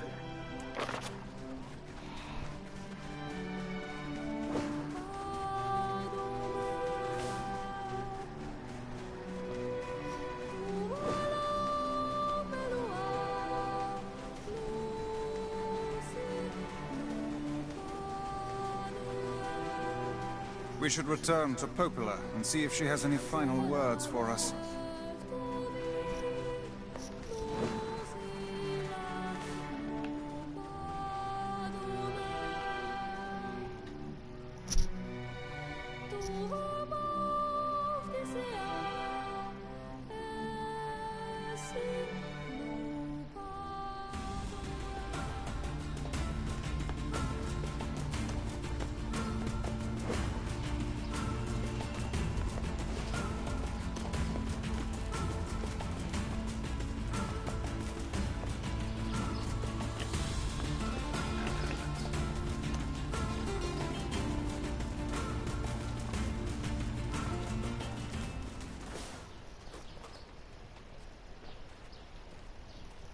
What is it?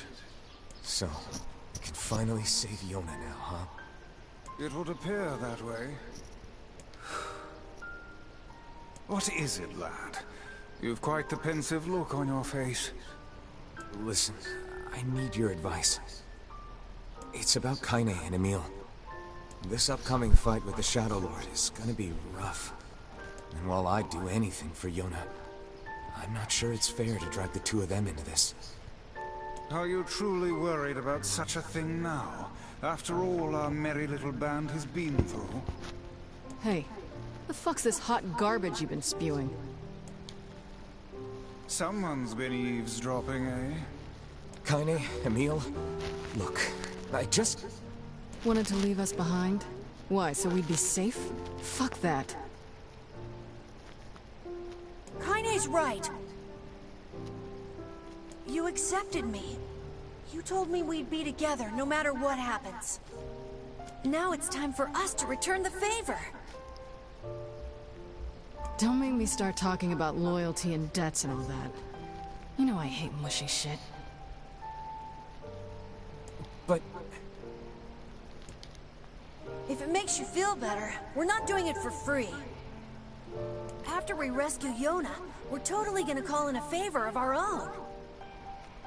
We're going on a journey to cure Kaine's possession and restore my body. It's gonna be tons of fun. Just think of all the delicious local foods we can try along the way. I'm gonna eat way more than my fair share, so you better get ready to pony up.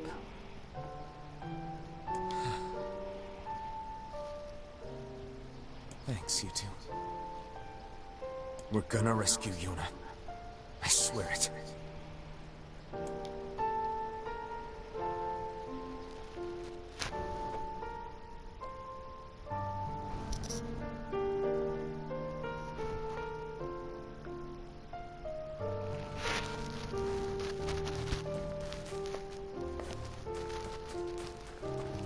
I marvel at how relatively simple a task this retrieval process proved to be.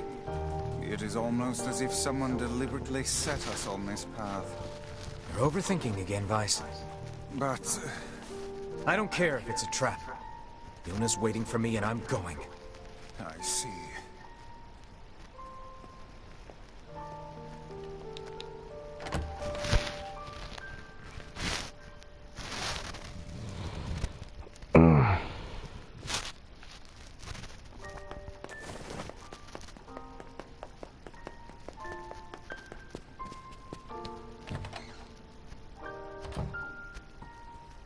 You're really gonna do it?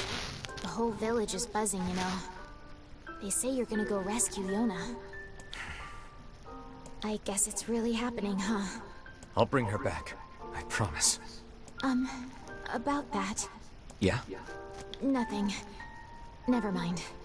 Popola just loves to worry. Anyway, you be careful. Yes, do be careful. Thanks.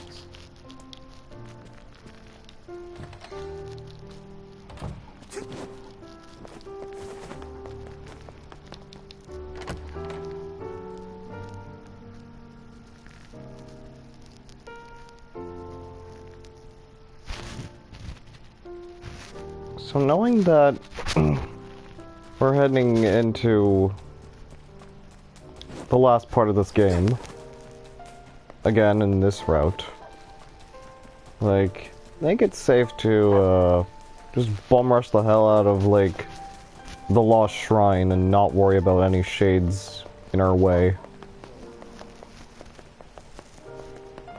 So once again, I kind of want to get through this before the end of the night.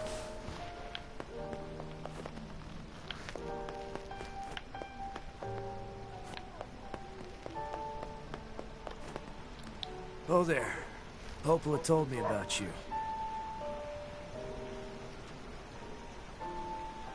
Just tell me where you're going, and I'll take you there.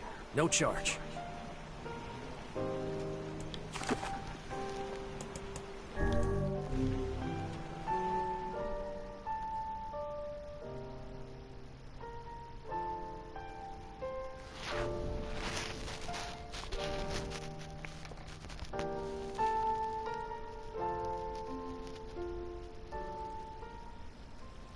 Are we ready? Let's all make it back alive, okay? It's a plan.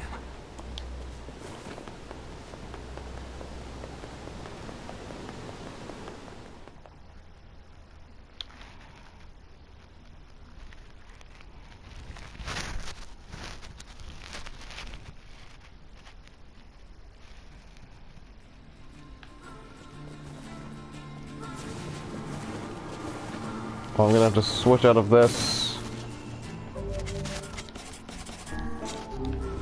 Favor for Dark Lance.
Such an ominous sight.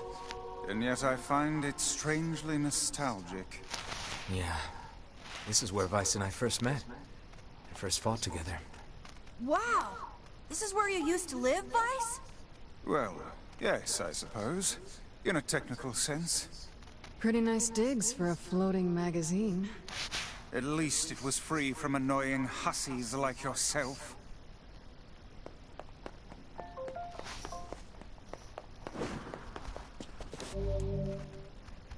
And now, the path is open.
To whom does the true voice speak?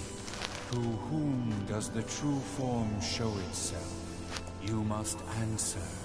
It can talk! I ask, why did humans disappear from the world? The hell is this? I believe this is some manner of password. Password? Yes. The correct answer should grant us access to the castle. I feel confident I've heard this somewhere before. Thankfully, I remembered the answers for this. To whom does the true voice speak? To whom does the true form show itself? I ask, why did humans disappear from the world? You must answer. I answer, because of a black disease.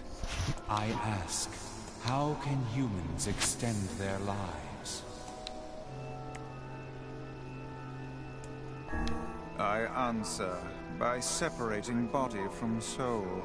I ask, what is the destination of souls? I answer, they are placed in their corresponding shells. Very well. You are acknowledged as master. You may enter. Well then, it seems the way is open.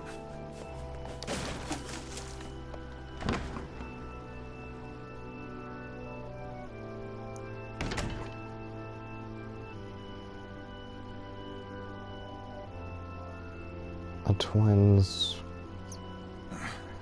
It's the twins from your village. Coppola? Devil? What are you doing here? Hey, any chance you'll just go back to the village? This is a very dangerous place.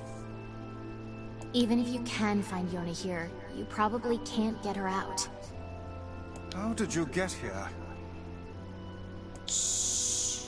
We're asking the questions right now.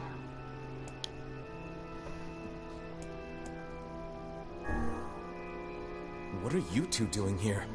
I'm not going to answer that. You can figure it out yourself. We're here to rescue Yona. No dice, huh? Well, I guess we don't have a choice then. I wonder what'll happen if I choose the third one. No, I suppose not. How sad.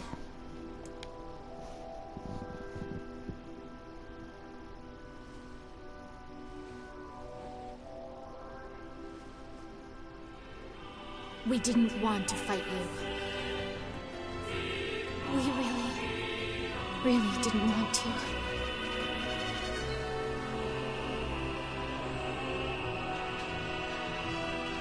Devil! What's happening? Sorry, this fate was predetermined. Still, we spoke to truth. We really wanted to avoid this if possible. We were hoping to put it off for 100 years or so. Until the next generation came along. What are you talking about? Are they shades? I don't think so. It's a lie! I don't believe it! Kill him, you glorious! We never thought you'd grow to be this powerful. This is madness. Why do you block our path? You have no cause to speak so with us, Grimoire Weiss. You are a traitor.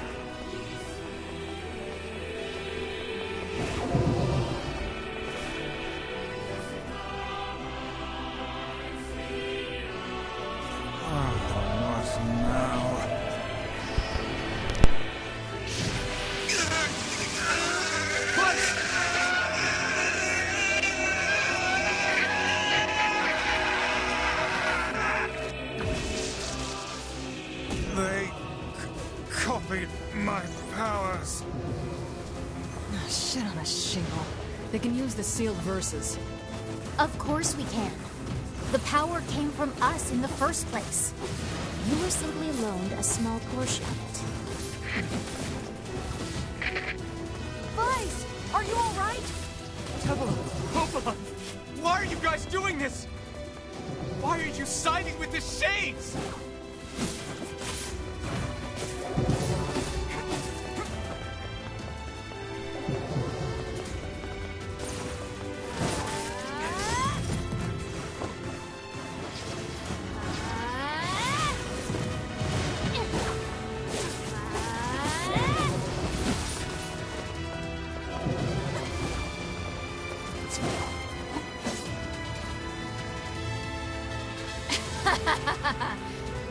Why?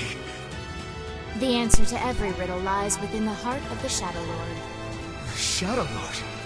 So you've been on his side this whole time?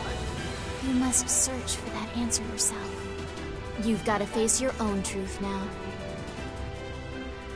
Please, enter the Shadow Lord's castle.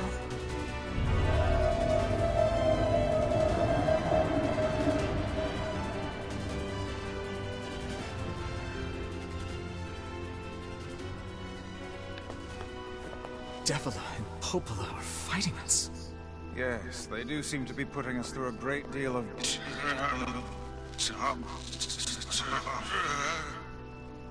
You okay, Weiss? How odd. For long years, my mind and tongue have been my greatest assets. But now the latter seems to be... Weiss? Do not look at me like that. I am Grimoire Weiss. I am perfect.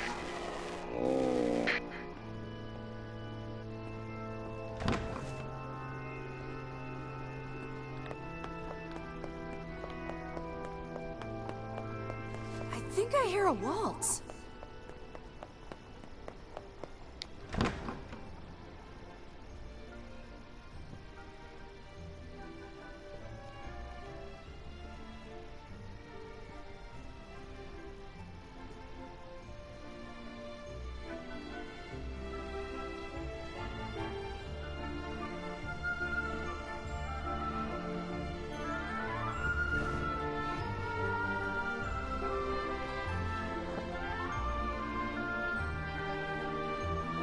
It certainly is a grand affair.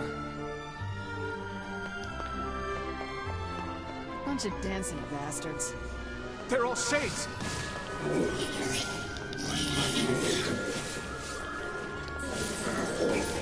None of us are human? I think we're locked in! It's not like I was planning to leave. Yeah, it's a bit late for that.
Damn it! I won't stop coming! I'll open the next door. Cover me. Oh, how I do love a good dance. Fights! Oh, right. Protect the hussy, yes? Good plan. Let's go.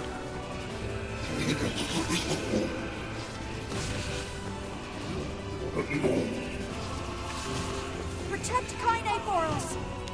Stupid door. Come on. Come on. Kaine! Hurry! It's not open yet? Do I look like a goddamn locksmith to you? No, you idiot. What are you doing? Lock doesn't want to open? Fine. I'll just break it down. Stop, you impatient fool. Goddamn no good bullshit bastard! Open the fuck up already! Ugh! Got it. Kaine, look out!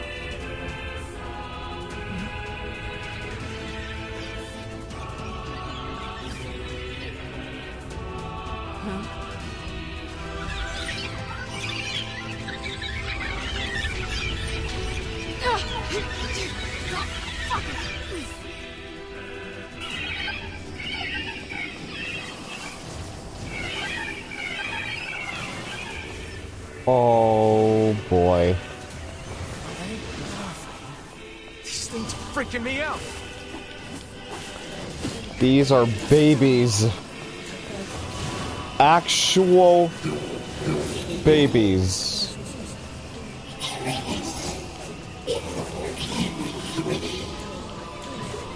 Kaine! What's wrong?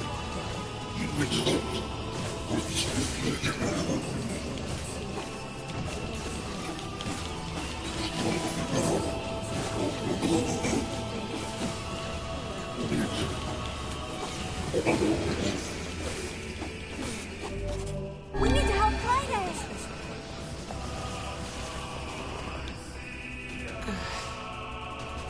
You okay? Yeah, but we got problems.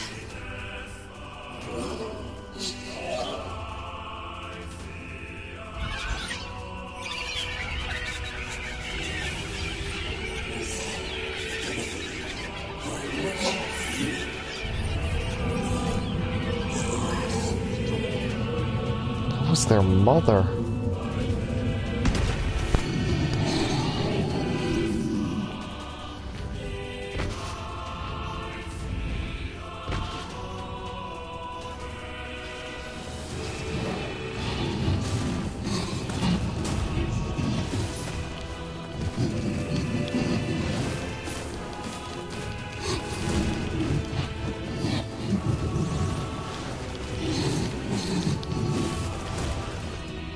We don't need forgiveness, asshole. Kaine?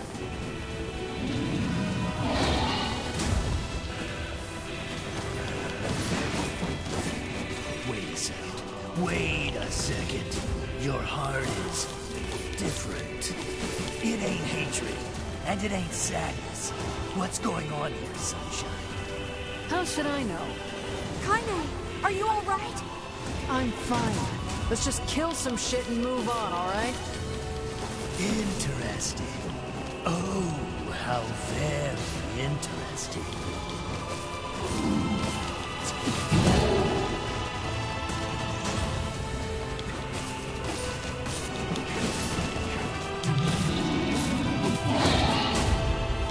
So if this one was the mother,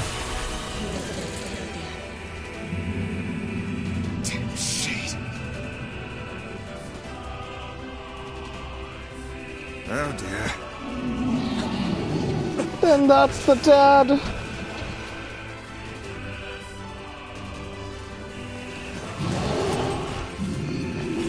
It all makes sense now.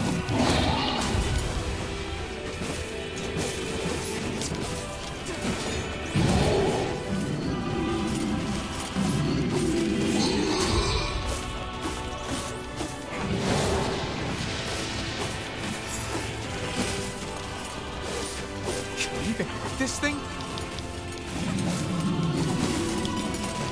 Bob! Oh no! I can't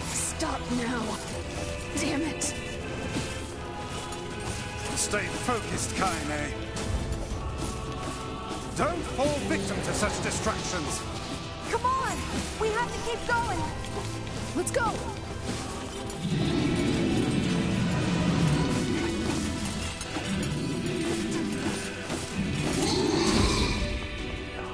This way! Move!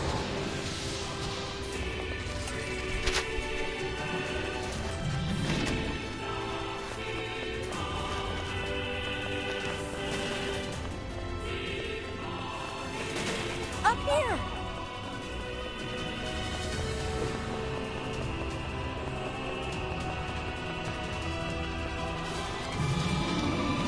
How can we deal with this thing?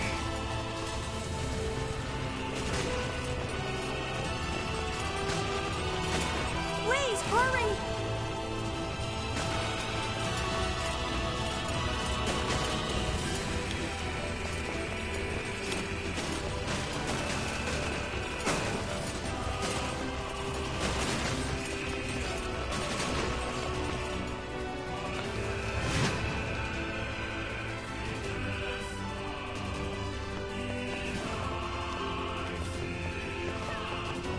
Damn it, I can't get it open!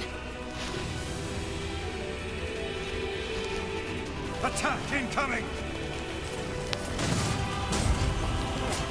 The entrance is locked too! It seems we are in a bit of a predicament.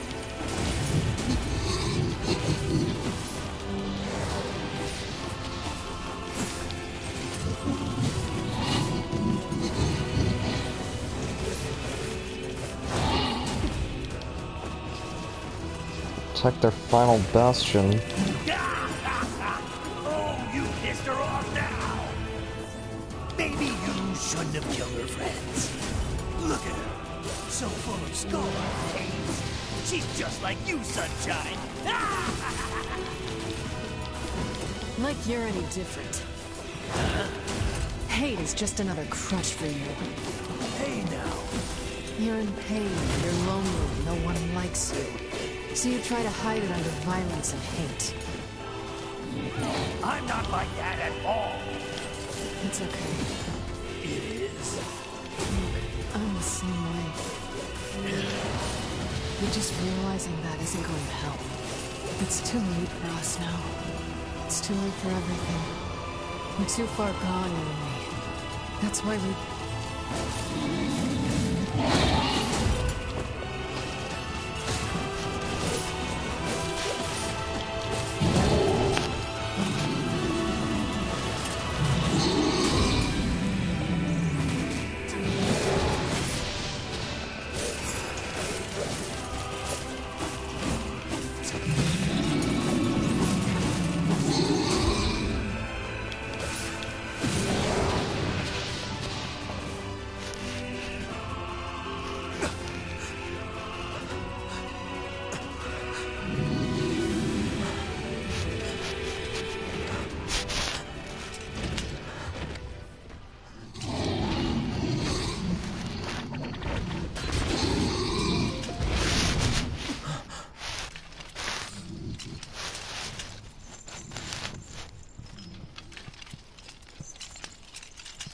傘程度と地いるとって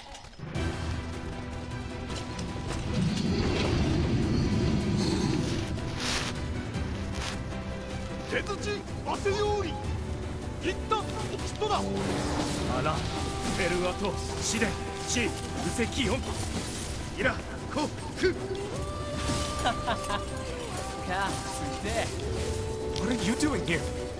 サブリとシータとカイザムとキロだろう You are correct. いやアラトテ三世体クルワリウワリコテトラス感化神金で But アラヘルアポどんな来て切り子いたりアッピアサチが自殺だと止めるためカイザムチ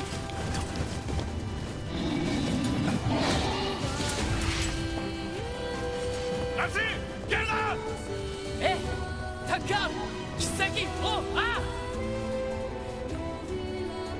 Hey! Stop! Let me go! Stop it! Damn it! King, no! Gi, ato de. Arikurasa. Ako. No! Open the door! You can't fight that thing on your own! Yukuku, o Taoki, aruta, yuto. Kuruto, ko, chi, iru. Kate, Keitaru ito echi, kero, arteria dase. Gyuzi. Kaku, ishigishi. 心中カレルタ海山テラスなんだ改てウラーヌペルアとチウラーヌカリマテルとチ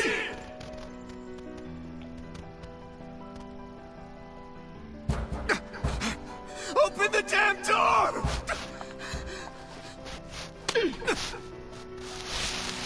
Knock it off already. Let's go. Kaine. He's fighting for you. And for Fira.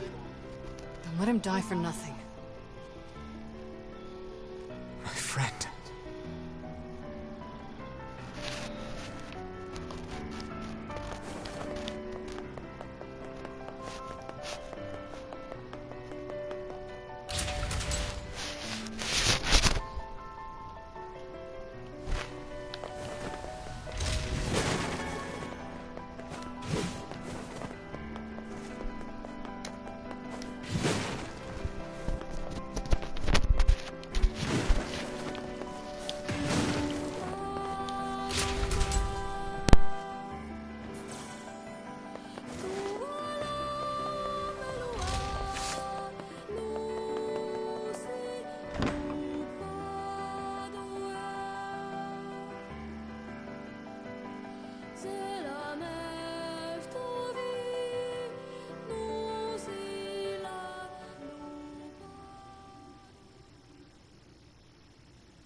Devila! Popola! Oh, look. You made it. We've been waiting for so long. Why are you doing this? It began 1,300 years ago. Humanity, finding itself on the brink of extinction, undertook a last-ditch rescue plan called Project Gestalt. Gestalt? Do you still not remember, Grimoire Weiss? Then let's give you a refresher.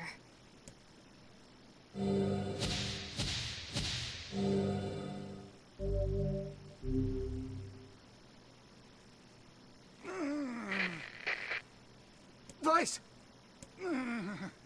My mind.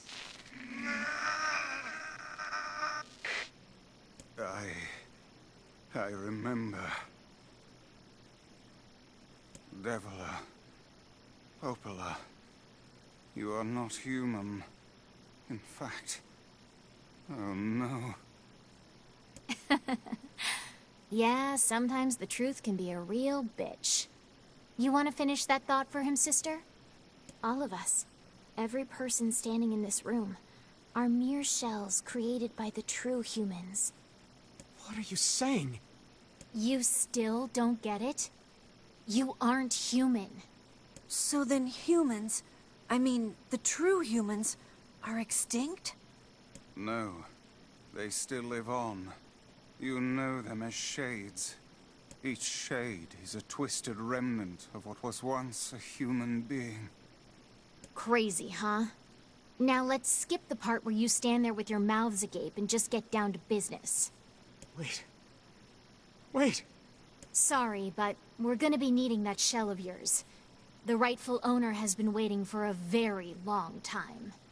Please don't be angry with us. We are only doing our duty. Our endless existences have a single purpose: to control the lives of others in accordance with the will of the true humans.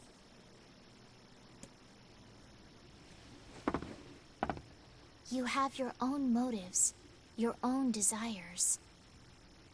And we have ours. I fear it really is just that simple. Don't speak such foolishness. Sorry.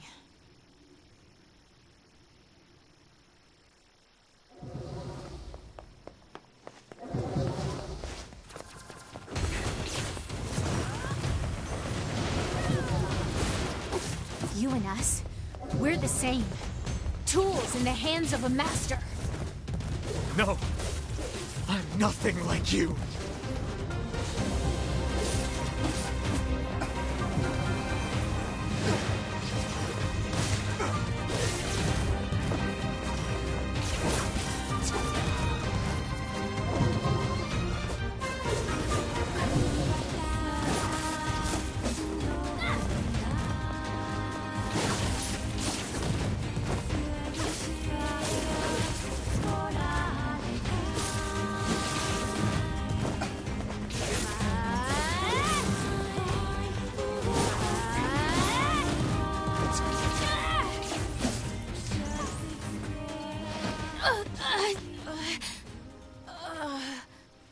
Devila? Devila?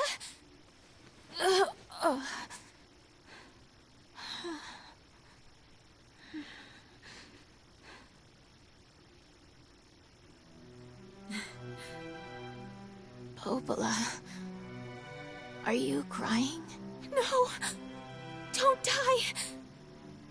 You know, Popola, I understand now why we're twins.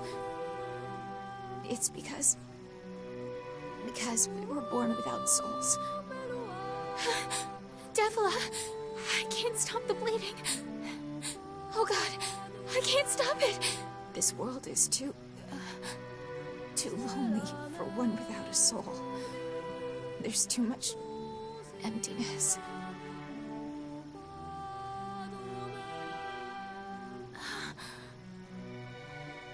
Our souls are missing. And yet somehow our tears still work. It's kind of weird. Sorry, sis. I love you. Devila! Devila! Don't you go! No, I can't be alone! Devila!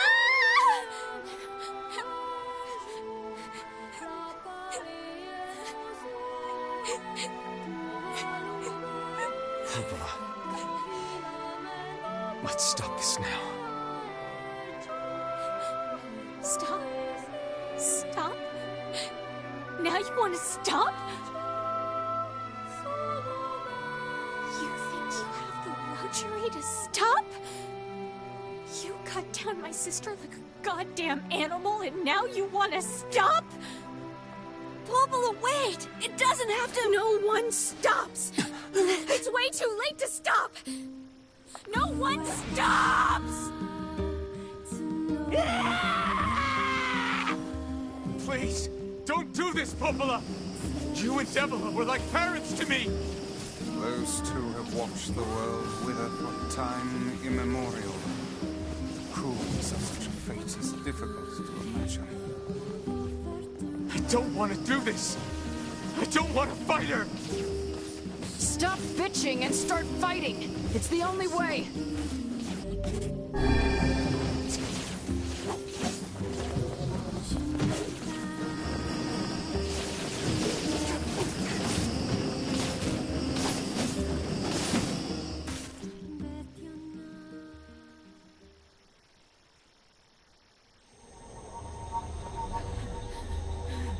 No stopping. No stopping ever!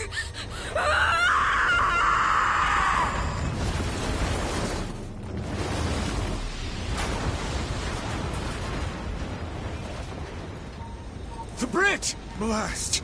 We're trapped. I've got an idea!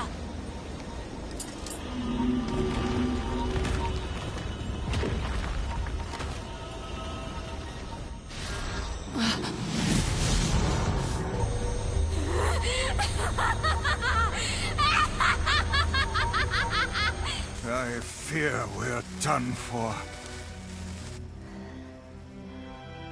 It'll be all right. Huh?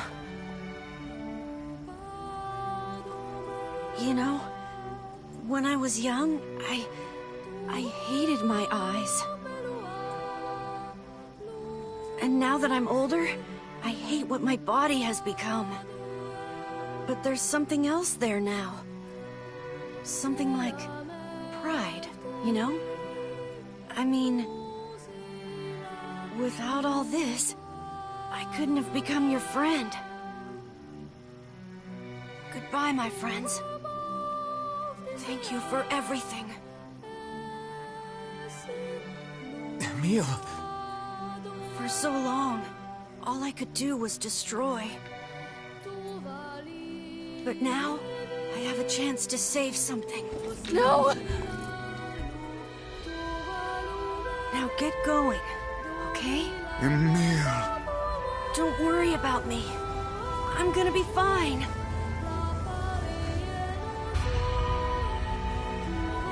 Emil! Emil! Emil! You jackass, get back here! Emil!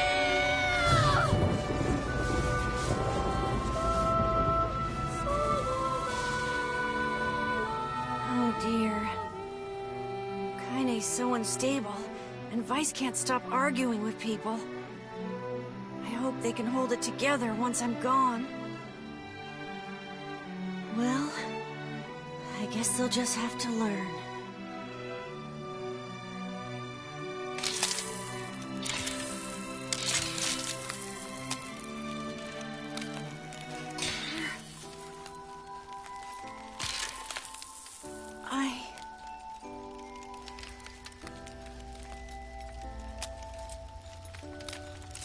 I want to see you again. I want to see all of you again. Just one more time.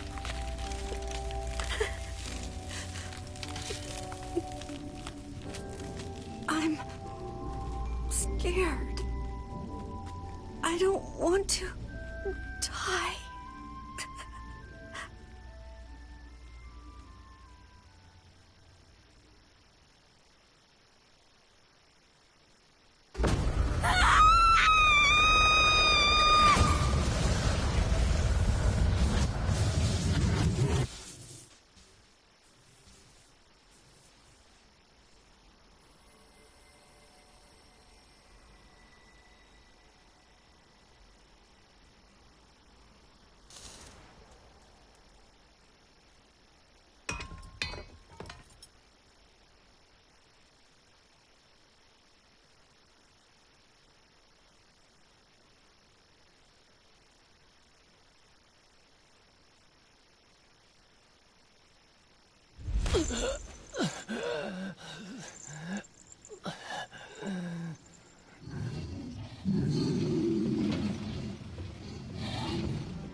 Let's go.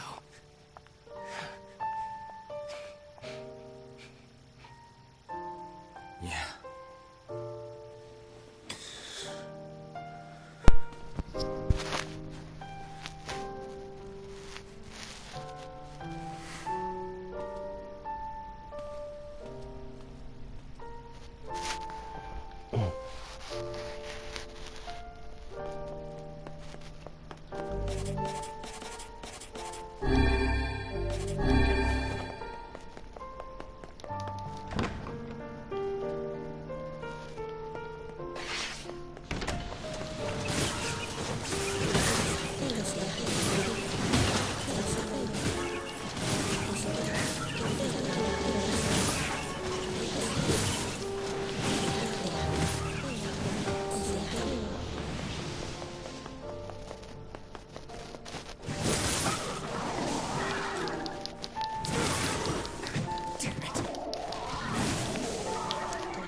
Yona!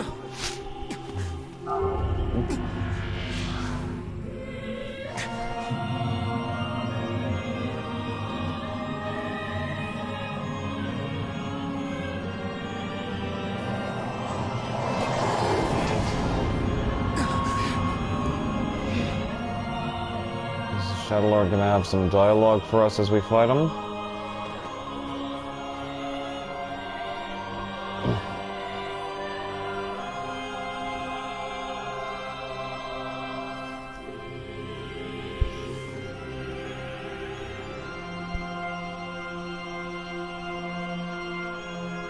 This ends here. Strike hard. Hold nothing back.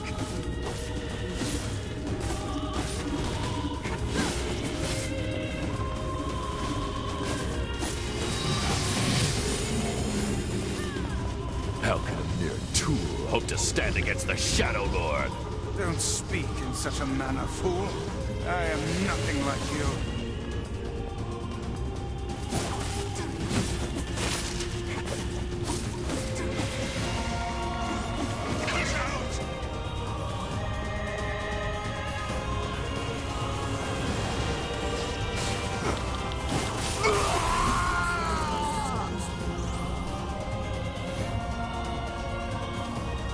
Be careful! I know! Hey, Sunshine. I ain't sure about this, but I think your heart is involved. The hate is gone. The sadness is gone. It's just a bunch of white light now. What the hell's going on here? You can't tell, Tyler. You're not the only voice in my life anymore. I've experienced fear, hate, and no sympathy. I'm a curse, a freak. I know that. But guess what? He still accepts me. He still forgives me. Oh, come on. You're doing this for him? I'm tired of this world, and everybody in it. But I'll become his sword one last time.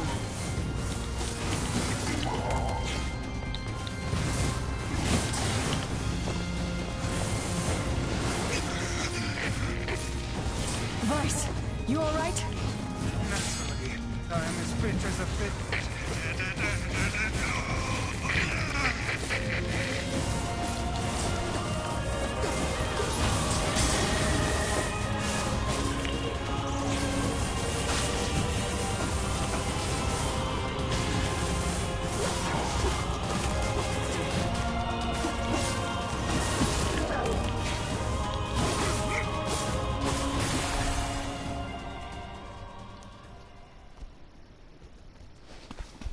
Wait.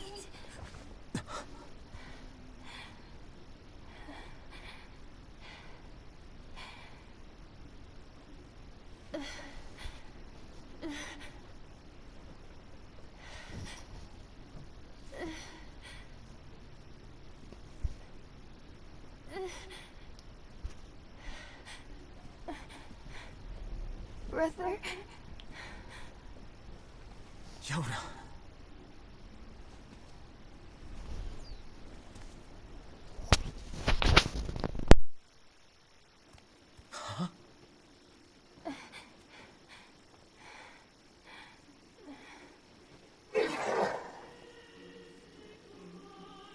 Please, just stop. I don't want to do this anymore. I don't need someone else's body. I don't want it.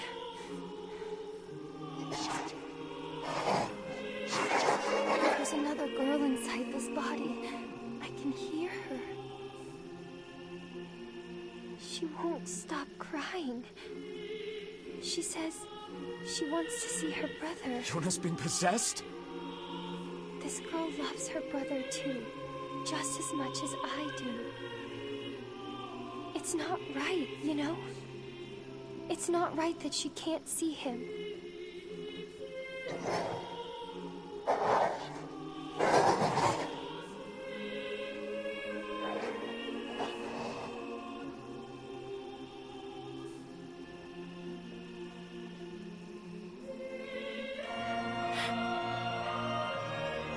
It's you, isn't it?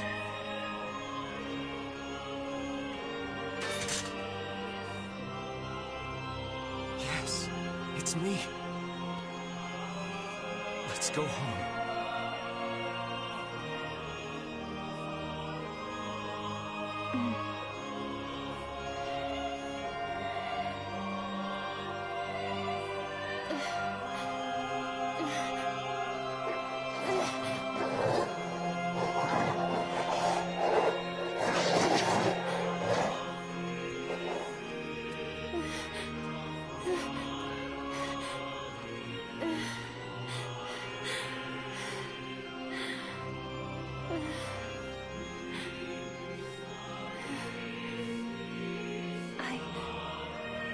I'm really sorry. I don't know what to... I'm so very sorry. No matter what. Just know that... I love you.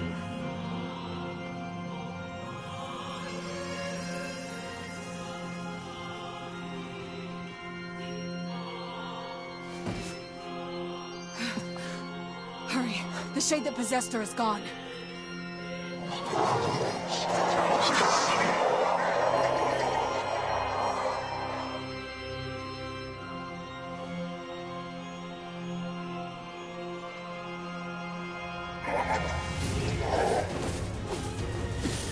Kaine! Watch over Yona for me.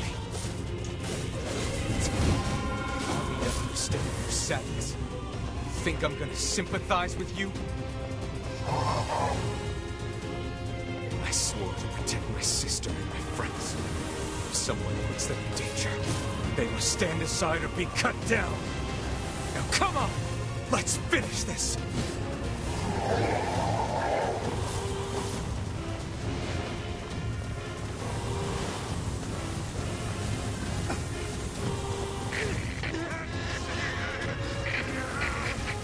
Vice, what's wrong?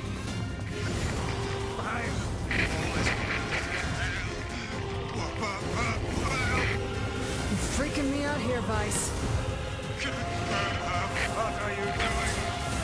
Come so... Do it! Strike the killing blow!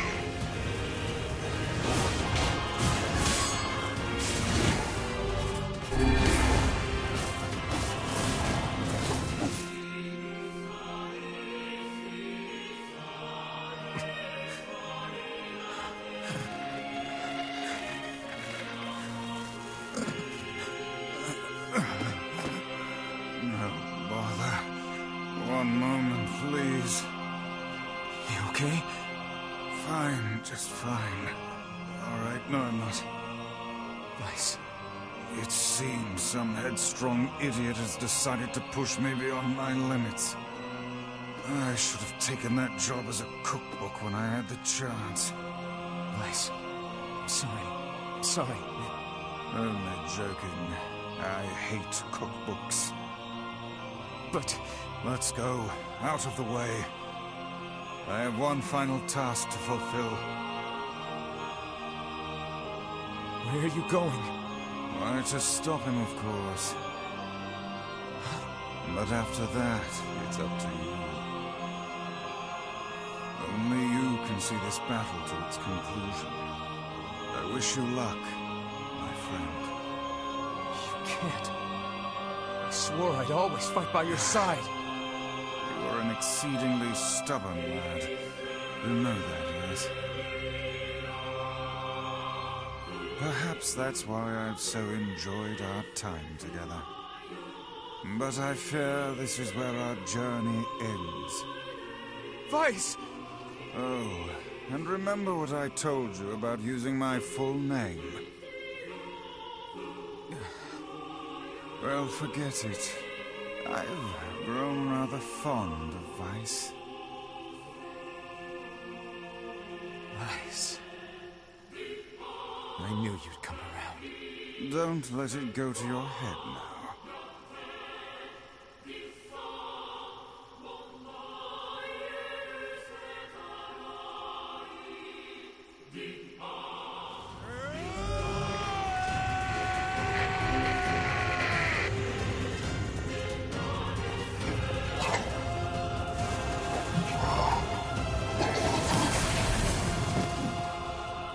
I have something to defend. I have a reason to live.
Here, you can have this cookie.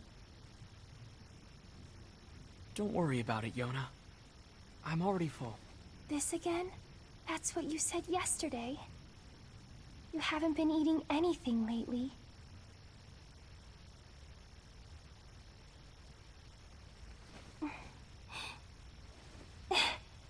Come on, at least take half. Thanks.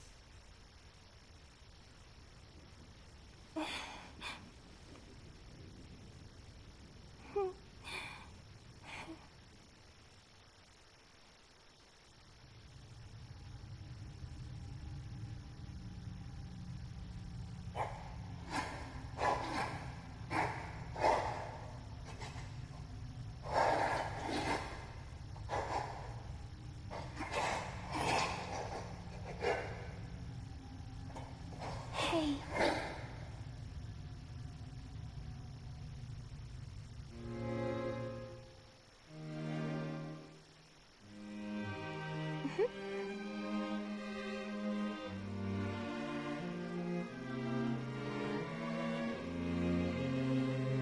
Thanks for always being there for me. Oh, here. I brought your half. Thanks, Yona.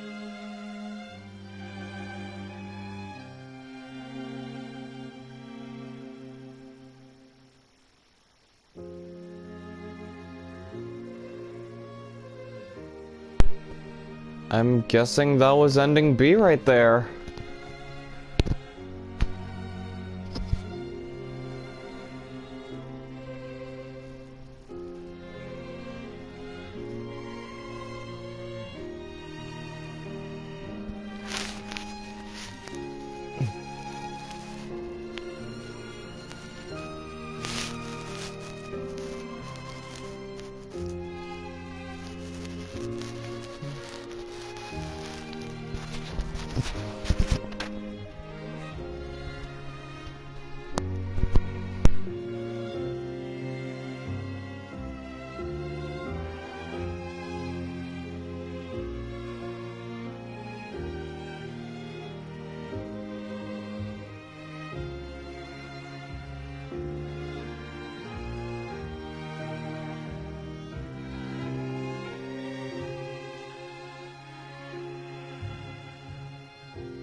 well my sister's body holds up. Kinda hard to move when you're just ahead. I wonder where everybody is. I can't wait to see them again. But before that can happen, there's some stuff I gotta do first. Like finding a body. Or at least some legs.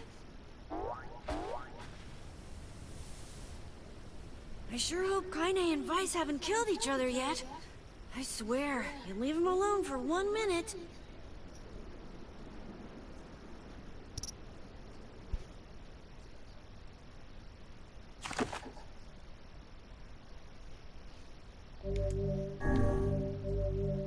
There we go, we got ending B. Lingering memories. That was a good ending to humanize the Shadow Lord, or, you know, who we once were before. Now for ending C, obtain all the weapons in the game and you'll be able to make one final decision that affects the story. I'm saving that for the next stream.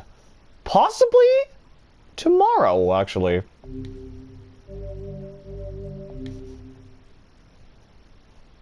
And thankfully, I have every weapon in the game. But of course, we're gonna save the next playthrough of this for tomorrow. Well, once again, I want to thank any and all who showed up here. Thank you again to Cass and Take-Two Action for the raids earlier. Oh, and for the new follows from Zenyuwu, Chazhe, Julius Cool, and Pokegirl Sinnoh. We're almost done with this game, in a way. We just need a few more playthroughs of this. And, you know, as soon as, like, once we get done with Nier, we can finally move on to the 100 followers.